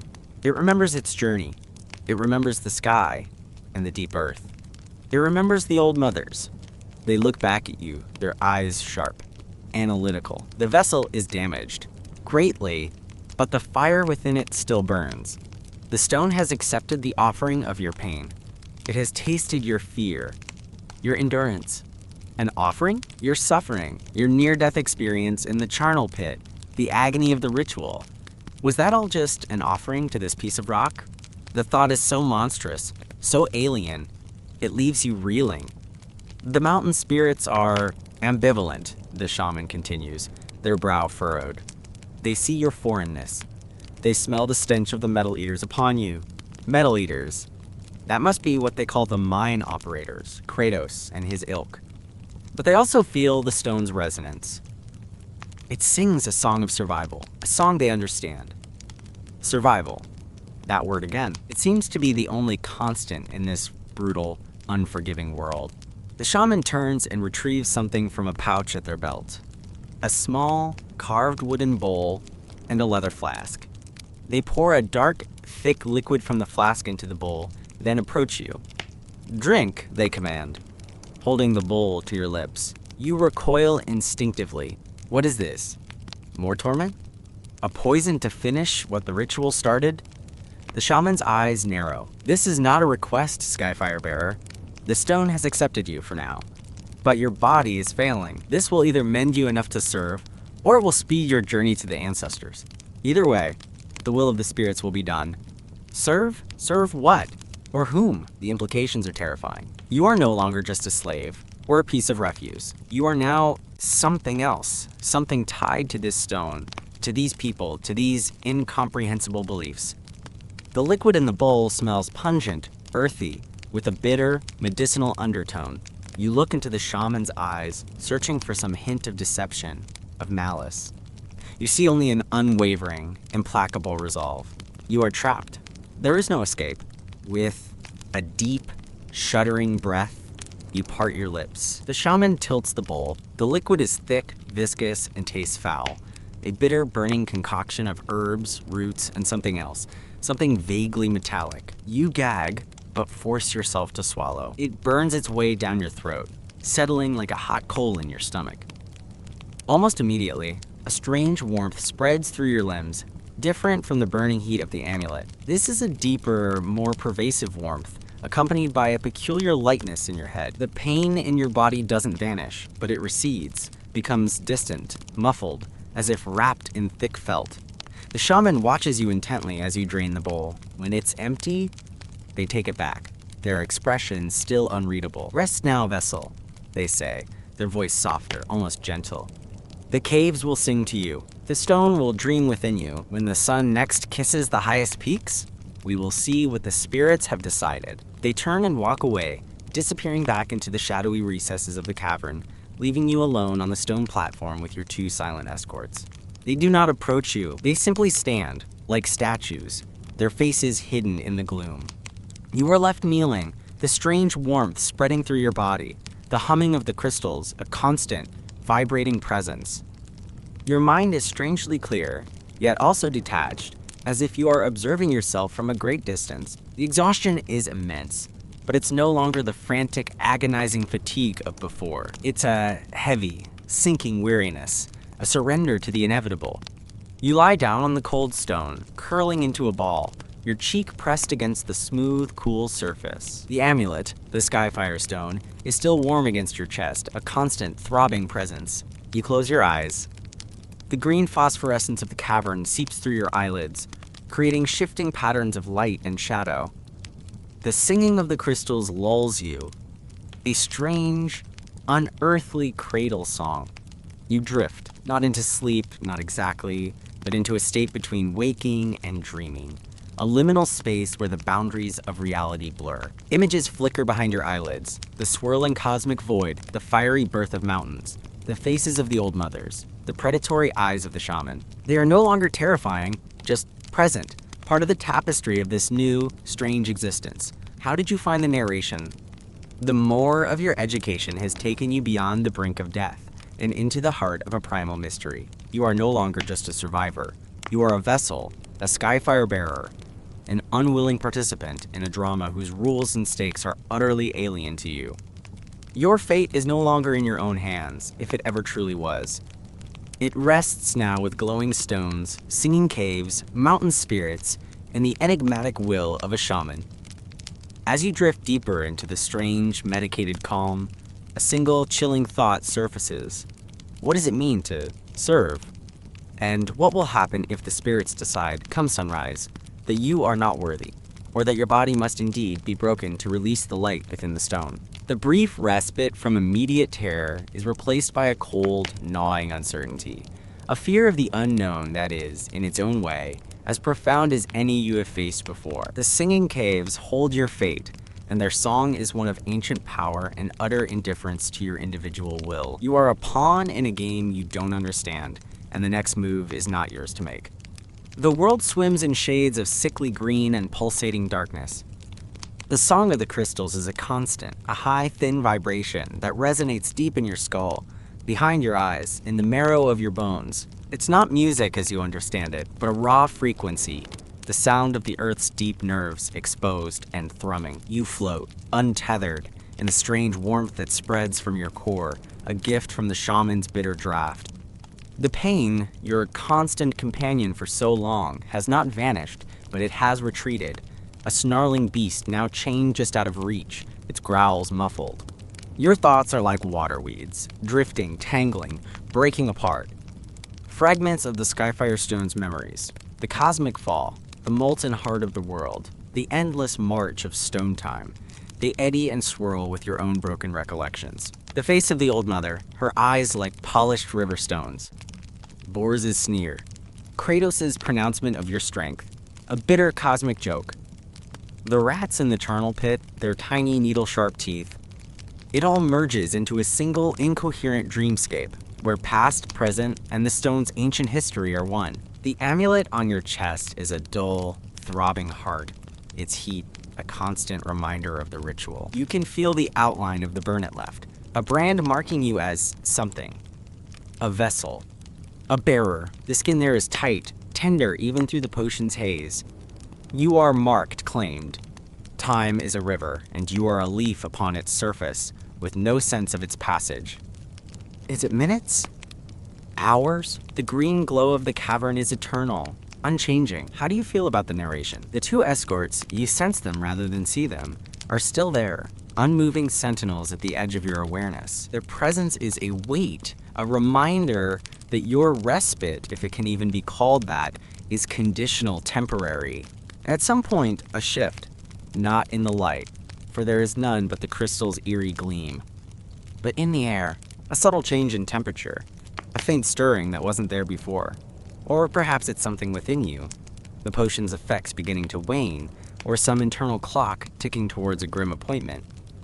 Then, movement. The shaman is there, emerging from the shadows as silently as they departed. They glide to the edge of the stone platform, their silhouette stark against the glowing crystals. You don't try to rise. You lack the strength, the will. You merely watch, your head still resting on the cold stone, your eyes heavy. The shaman observes you, their head tilted, their expression as unreadable as the glyphs on an ancient tomb. They approach, their fur-trimmed boots making no sound. They kneel beside you, and again you smell that strange mixture of wood smoke, herbs, and the faint, metallic tang of the caves themselves. The sun kisses the peaks, they announce, their voice a low rumble that seems to vibrate with the crystal's hum. So it is morning. A new day, or more accurately, a new cycle in this timeless, lightless place. A day of judgment. Their gnarled hand reaches out, not with menace this time, but with a clinical detachment. They touch your forehead, checking for fever. Their fingers, surprisingly deft, probe the edges of the burn on your chest where the Skyfire Stone rests. You wince, a faint whimper escaping your lips as a sharper pain lances through the potion's buffer. The shaman grunts, a non-committal sound. They then examine your infected shoulder, their touch surprisingly gentle as they lift the tattered rags. You can't see their expression clearly, but you feel their focus, their assessment. They do the same with your stump. The crude bandage is now stiff with dried pus and blood. The poison in your blood still fights, the shaman states, more to themselves than to you. The mountain's rot seeks to claim you. The potion holds it at bay, but only for a time. Your spirit is tenacious, like a weed that clings to rock. Not a compliment, you suspect, but a statement of fact. They sit back on their haunches, their dark eyes fixing on yours.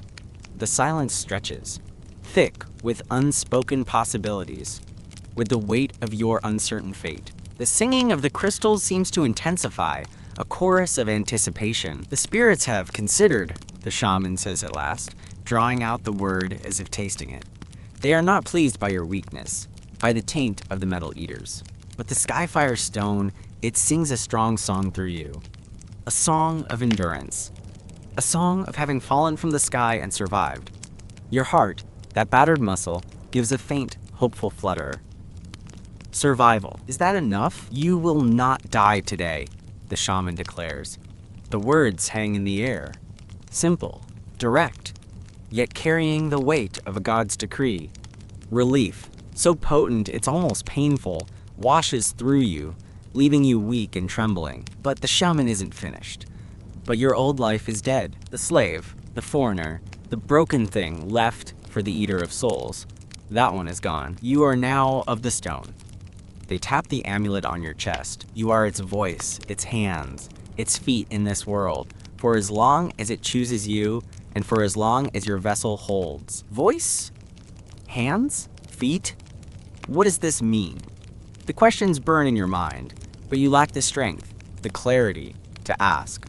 You will serve, the shaman continues, their gaze unwavering. You will learn the ways of the mountain, the whispers of the spirits, the needs of the stone. You will learn what it means to be its bearer. Serve. That word again, it echoes the pronouncements of the mine overseers, but in this context, it feels infinitely more complex, more laden with unknown responsibilities and dangers. Your body is still a ruin, the shaman says, their eyes sweeping over you with cold pragmatism. The potion buys time.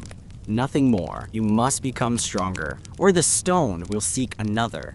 And this vessel, they gesture to your prone form, will be returned to the mountain's embrace as is proper. So your survival is still conditional. A reprieve, not a pardon. You are on probation, with your own failing body as the ultimate judge. The shaman rises. The journey from here is hard, but the stone demands it. We go to the High Village. There, your true education will begin. The High Village. Another unknown. Another circle of this strange, brutal hell. Or perhaps something else entirely. Your two escorts, who have remained silent and motionless throughout, now stir. They approach, their faces still impassive, but their movements are different. Less like guards handling a prisoner, more like attendants handling a fragile, unpredictable, and possibly sacred object. One of them produces a water skin, offering it to you. You drink, the water cool and clean, tasting faintly of pine resin. It's a small mercy, but one you accept with a desperate gratitude. The other produces a small, hard cake of dried meat and crushed nuts. It's tough, difficult to chew with your dry mouth, but you force it down, knowing you need whatever strength you can muster. As you eat and drink, the shaman watches, their eyes missing nothing. The stone chose you in weakness, they muse, almost to themselves. Perhaps it seeks a strength not of the body, but of something else. Resilience, the will to endure the unendurable. The mountain respects such things. When you have finished, the escorts help you to your feet. The movement sends jolts of pain through your body, a sharp reminder that the potion's effects are not absolute and likely temporary. Your good leg trembles, barely able to support your weight. You lean heavily on the escort, who offers his shoulder. The path is steep, the shaman warns, turning towards the narrow fissure that serves as the cave's entrance. Do not falter. The stone does not suffer weakness gladly. With that, they glide out of the singing caves, disappearing into the gray light beyond. Your escorts flank you, their presence a mixture of support and subtle coercion. There is no question of refusal.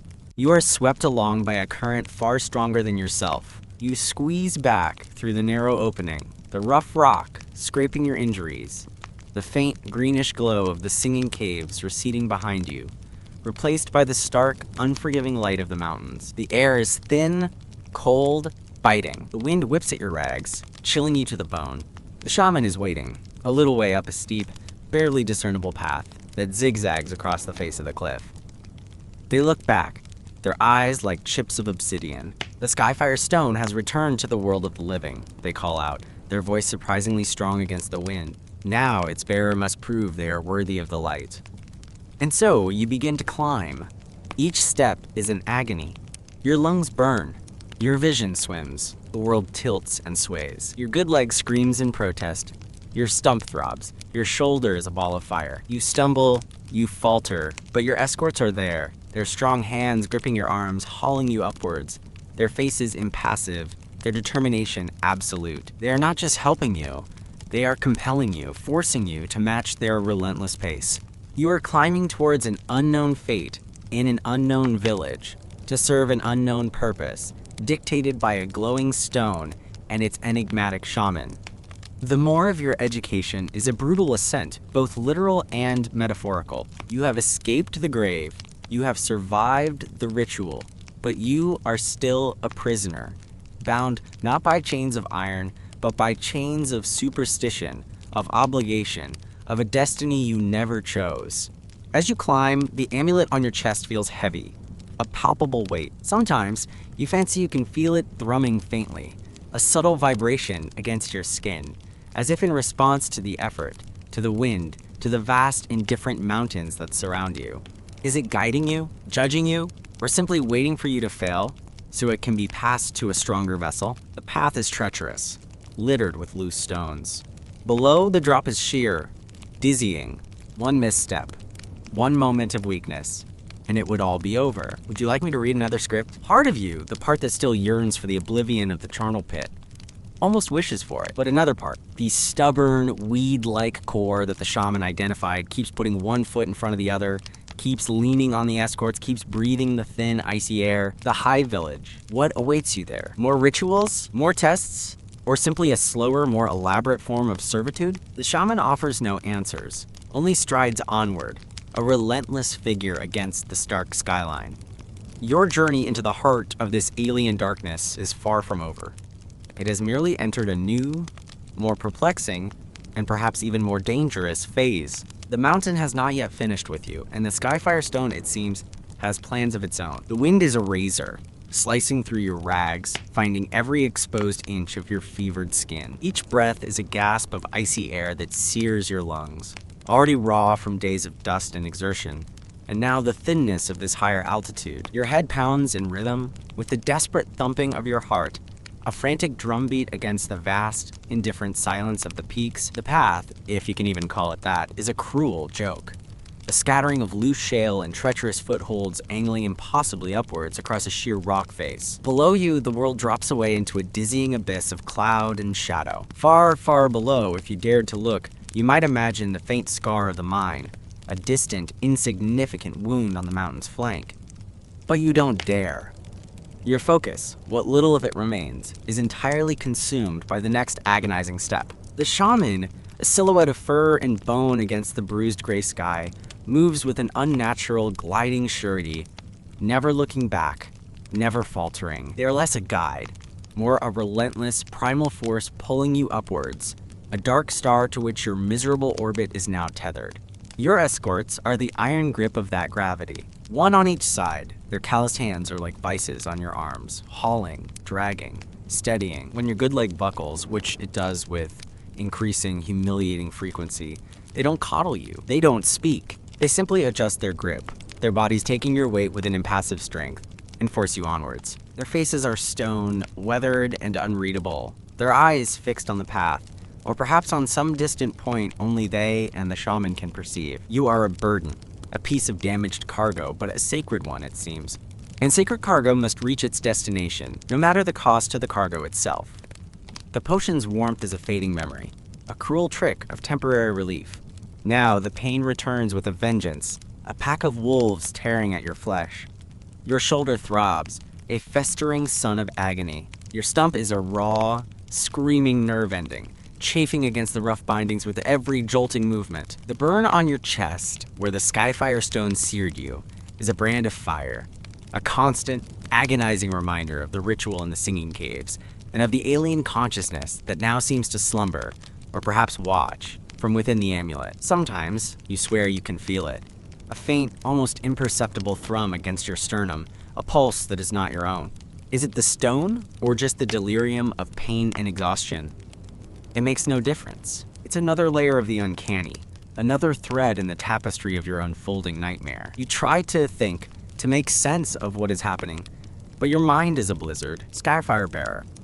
Vessel, serve the stone, learn the ways of the mountain. The shaman's words echo, devoid of comfort, heavy with unspoken threats and unimaginable demands. What service could a broken wreck like you possibly offer? What ways could you learn, beyond the brutal lessons of pain and endurance you've already mastered? The emptiness you felt in the charnel pit, that profound sense of being nothing, it creeps back, insidious and cold, despite the shaman's pronouncements. Perhaps being a vessel is just another form of being empty, a container to be filled with the will of others, or of things. The landscape changes as you ascend. The stunted, twisted trees that clung to the lower slopes give way to barren rock and patches of stubborn gray-green moss. The wind carries the taste of snow, and you see it now, clinging to the shadowed crevices of the peaks above, a stark white against the dark stone.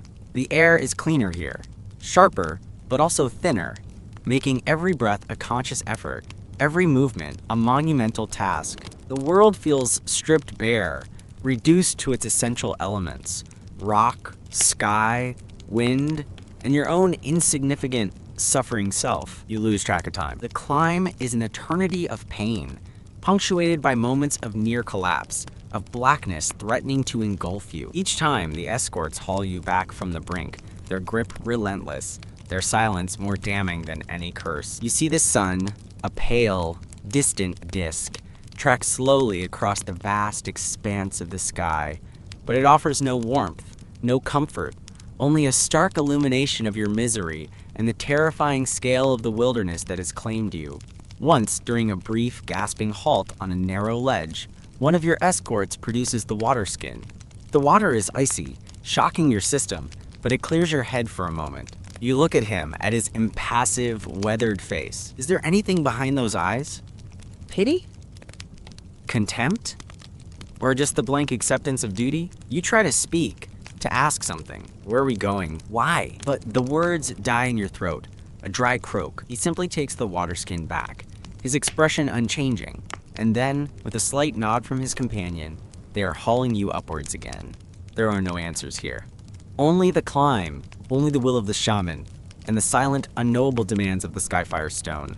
The more of your education continues, relentless and unforgiving. It's not just about surviving physical hardship anymore. It's about this slow, agonizing stripping away of your old self, your old understanding of the world. The mine, with its brutal, straightforward cruelty, seems almost simple in retrospect. This is a descent into a far older, stranger kind of darkness, a world governed by spirits and stones, by shamans and ancient rituals. You are not just a slave here. You are an acolyte, an unwilling initiate into a mystery cult whose tenets are pain and whose god is an indifferent piece of rock that fell from the sky. Your vision begins to blur more frequently. The edges of the world soften, haloed in a sick green light that reminds you of the singing caves.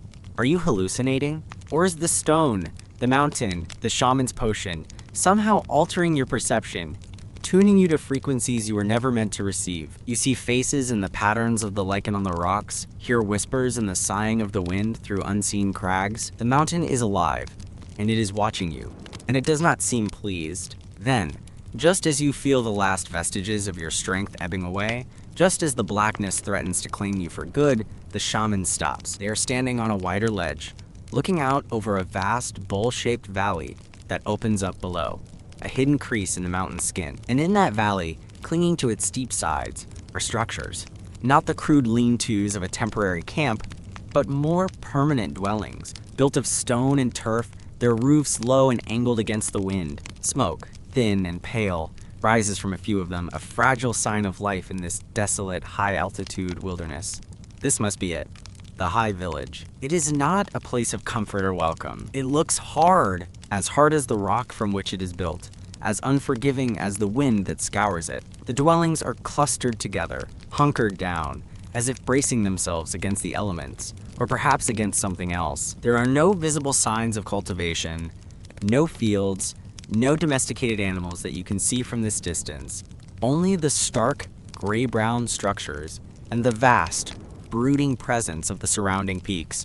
Your escorts guide you onto the ledge beside the shaman. You sway, your legs threatening to give out completely, your breath coming in ragged, painful gasps. The shaman turns, their eyes, those ancient, knowing orbs, fixing on you. Behold, they say, their voice carrying over the wind, gesturing towards the valley below. The High Village, the place where the mountain speaks most clearly, where the spirits dance on the wind, and where the Skyfire Stone will teach you or consume you. Consume you. The word hangs in the air, cold and sharp as an icicle. There is no reassurance in their tone, no promise of sanctuary. This village is not a haven. It is a crucible. You look down at the collection of rough dwellings, and a new kind of dread settles in your gut, different from the fear of the mine, different even from the terror of the charnel pit, or the uncanny awe of the singing caves. This is the dread of the unknown, of a long, slow process of transformation or annihilation overseen by this enigmatic shaman and the silent, watchful inhabitants of this desolate place. The shaman begins to descend into the valley, their movements still fluid, still unnervingly agile. Your escorts follow, once again taking your arms, their grip a constant reminder of your captive state. The path down is as treacherous as the ascent, perhaps even more so, as your exhausted legs threaten to betray you with every step. As you get closer, you begin to see figures moving among the dwellings. They are wrapped in furs, like the shaman, their forms indistinct in the gray light. They move slowly, deliberately, their posture suggesting a people accustomed to hardship, to a life lived on the edge. Some of them stop and look up as you approach, their faces turned towards you, pale blurs in the distance. You cannot see their expressions, but you feel their gaze, a collective, curious, perhaps hostile, scrutiny. You are an outsider, a foreigner, marked by the stench of the metal eaters, broken and scarred. And yet, you bear the Skyfire Stone. What will they make of you? Will they see you as a vessel of hope, a bearer of sacred power, or as an abomination, a contamination, a burden to be cast out or destroyed? The shaman's words echo in your mind.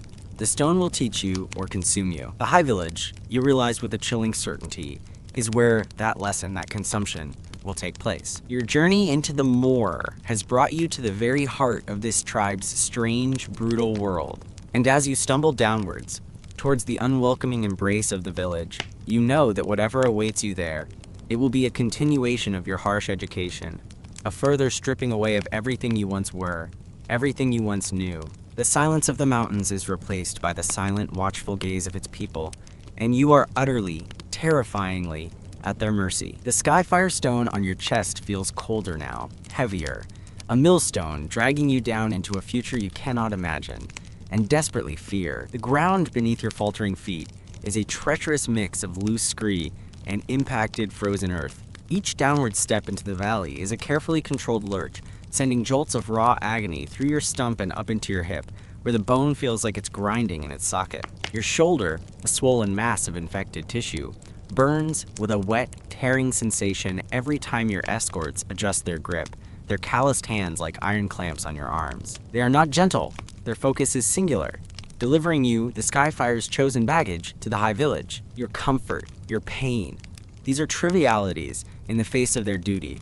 Comfort, you suspect, is a word that has long been eroded from their language, scoured away by the same relentless winds that shape these desolate peaks. As you stumble closer, the High Village resolves itself from a gray, indistinct smudge into a collection of stark, brutal dwellings. They are low-slung, built from rough-hewn dark stones, chinked with what appears to be a mixture of mud and dried animal dung. The roofs, thick layers of turf weighted down with more stones, are angled sharply, designed to shed the crushing weight of snow and withstand the ceaseless onslaught of the wind. There are no windows. Only low, dark openings for doorways, like the entrances to the lairs of wary animals. Thin, acrid smoke, smelling of burning peat and something resinous, perhaps pine, seeps from small, crude holes in the roofs, mingling with the unmistakable, gamey odor of unwashed bodies, curing hides, and old, stale confinement. The villagers who had paused in their tasks to watch your torturous descent remain unnervingly still, figures wrapped in layers of stiff, greasy-looking animal pelts. Wolf, bear, perhaps some shaggy mountain goat. Their faces, now more clearly visible, are as weathered and unforgiving as the surrounding landscape. Skin stretched taut over prominent cheekbones, eyes narrowed to slits against the biting wind and the pale, indifferent light. Mouths set in grim, unsmiling lines. They are of the same stock as your escorts. The same harsh, resilient features, but here, on their own ground, surrounded by their kin, they emanate an even more formidable aura, a sense of being utterly rooted in this brutal environment. Small children, bundled in similar furs, peek from behind adult legs, their eyes wide and dark, reflecting a primal mixture of fear and intense, animalistic curiosity. No one speaks. The only sounds are the incessant, mournful keening of the wind as it funnels through the narrow, irregular gaps between the dwellings, the distant, harsh caw of some unseen carrion bird circling overhead, and your own ragged, painful gasps for breath. The shaman leads the way, his fur-draped form moving with a fluid, almost preternatural grace, parting the silent, watchful villagers as if by an invisible force. They don't precisely move aside, but a space seems to open before him, a clear testament to his authority, or perhaps the deep-seated fear he inspires. Their eyes, however, follow you. Did this meet your expectations for narration? They linger on your tattered, blood-soaked rags, on your exposed, fevered skin, on the crude, filth-encrusted bandages of your stump. They see your profound weakness, your brokenness, the stench of death that clings to you. And then their gaze fixes, inevitably, on the Skyfire stone, glowing with a dull, internal luminescence against your chest. Something shifts in their expressions then. Not warmth, certainly not welcome, but a flicker of something else. Awe, perhaps? Recognition? Or simply a wary acknowledgement of the potent, unpredictable power it represents. A power that has, for reasons beyond their comprehension, chosen you, this pathetic wreck, as its current vessel. You are led not towards the perceived center of the village, but towards its periphery, where the dwellings become sparser, clinging even more precariously to the steep, rocky slope. The shaman halts before one of the smallest, meanest-looking huts, its stone walls crudely patched with what looks like frozen mud and more dung, its doorway a black, uninviting rectangle, like the maw of some subterranean creature. He gestures towards it with a gnarled hand. "This will be your place," he announces, the word place imbued with a chilling finality, sounding more like a sentence of solitary confinement than a provision of shelter. "Here, you will wait. You will listen. The mountain will speak to you in the silence. The stone will speak to you in your pain. Listen to the mountain. Listen to the stone in your pain. This is the beginning of your vaunted education." It sounds more like a prescription for madness, a slow descent into agonizing oblivion. One of your escorts, the one who had offered you a sip of water on the ascent, pushes aside a stiff, heavy animal hide that serves as a door. The interior of the hut is revealed, a dark, cramped space, no larger than a generous animal den. The air inside is thick, stale, heavy with the odors of old smoke, damp earth, and something else. Something vaguely rotten, like decaying vegetation or old blood. There is no fire pit, no source of light, save for what little gray illumination filters in through the open doorway. The floor is bare, packed earth, cold and uneven. In one shadowed corner, a meager pile of dried bracken and a few old, matted furs might, with considerable charity, be described as a bed. It looks profoundly uninviting, probably infested with vermin. "Food and water will be brought," the shaman continues, his voice utterly devoid of inflection, as if he were discussing the arrangements for a penned animal. "Do not attempt to leave this dwelling." The village is wary of outsiders, especially broken ones, tainted by the metal eaters. His gaze flickers meaningfully over your multitude of injuries, then returns to lock with your eyes. Rest, if your body allows such a luxury. Conserve what little strength remains to you.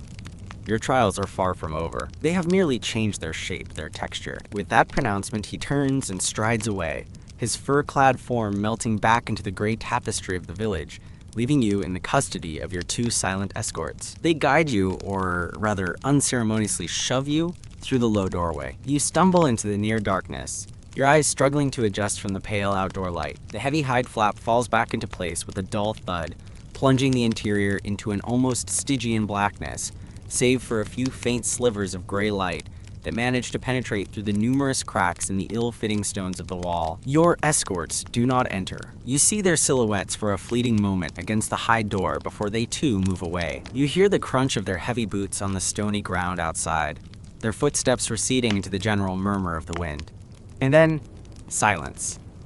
A profound, suffocating silence, broken only by the relentless, mournful moaning of the wind as it claws at the hut's exterior. A sound that seems to seep through the very walls, chilling you to the marrow. You are alone. Utterly, terrifyingly alone. Not in the vast, impersonal darkness of the mine tunnels, but in a confined, personal darkness.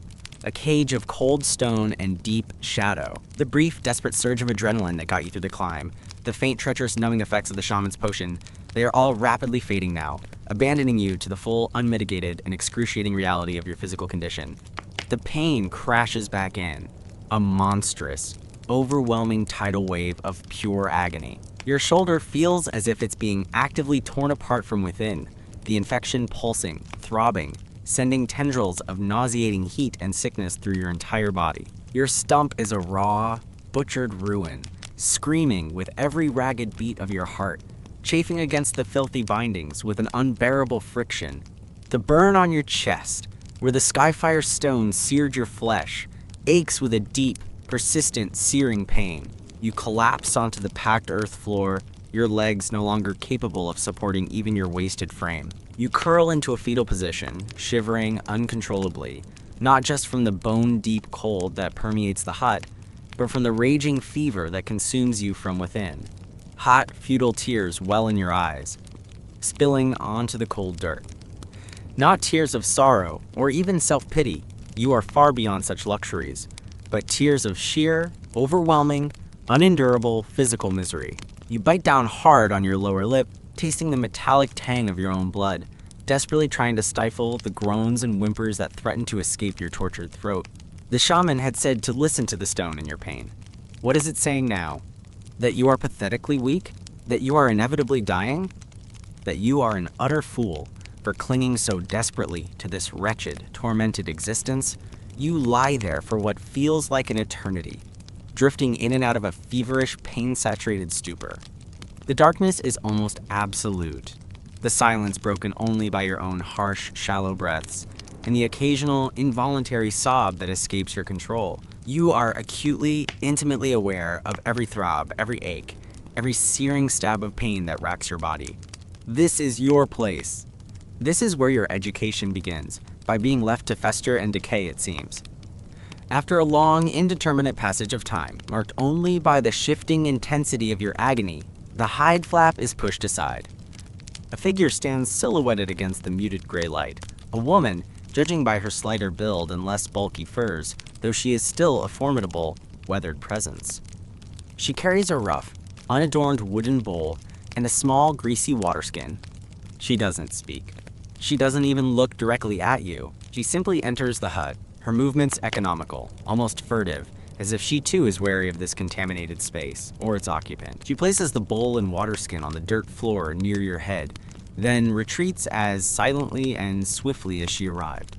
The hide flap falls back into place, plunging you once more into the oppressive darkness. With trembling, clumsy hands, you reach for the water skin. The water is icy cold, and you drink greedily, though it does little to quench the raging fire of your fever. The bowl contains a thin, grayish, lukewarm gruel, flecked with unidentifiable bits of something dark and stringy.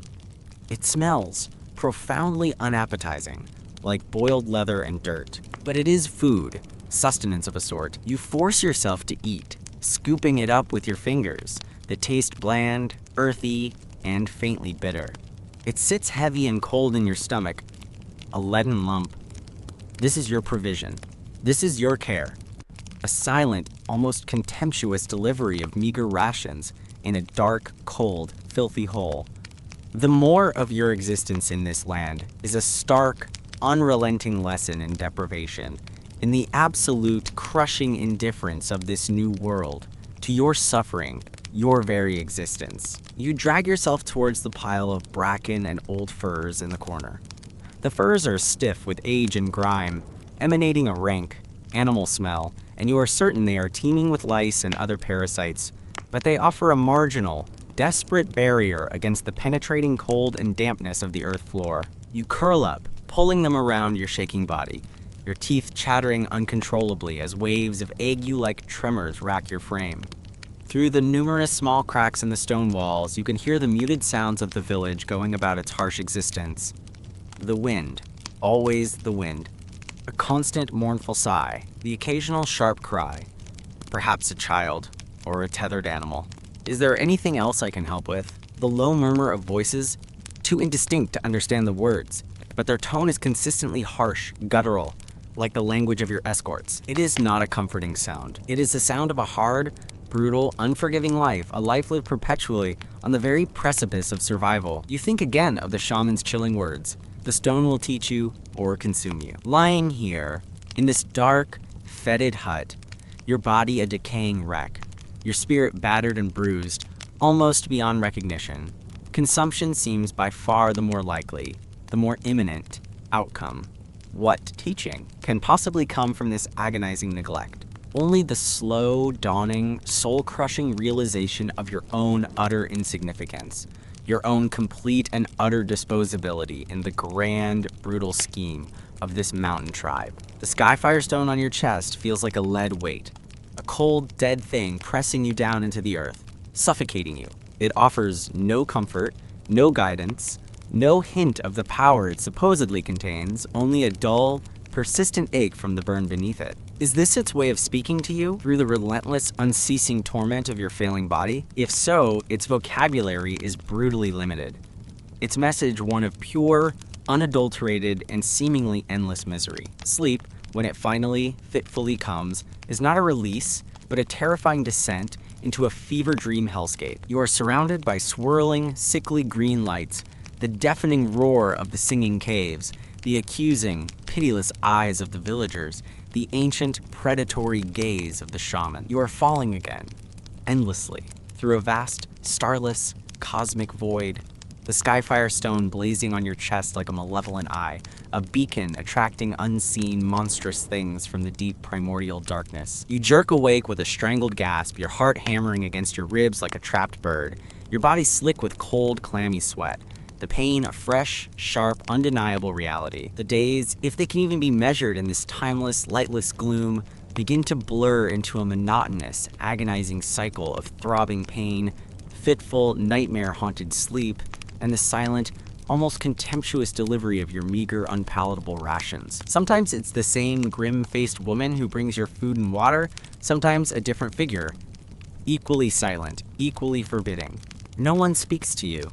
No one meets your eye. You are a pariah, a contaminated ghost, an object of fear, and perhaps deep-seated revulsion, tolerated only because of the inexplicable artifact you bear. Your wounds, untended, fester and worsen. The infection in your shoulder spreads visibly, the swelling increasing, the skin around it hot, tight, and an angry purplish-red hue. The crude bandages on your stump, unchanged since the mine, are now soaked through with foul-smelling greenish-yellow discharge. You try to clean yourself with the small, precious amount of water you are given each day, but it's a pathetically futile gesture against the tide of decay. You are rotting, slowly, inexorably, from the outside in. Would you like me to narrate another segment? Is this the shaman's deliberate plan? To let the mountain's pervasive rot attempt to consume you entirely?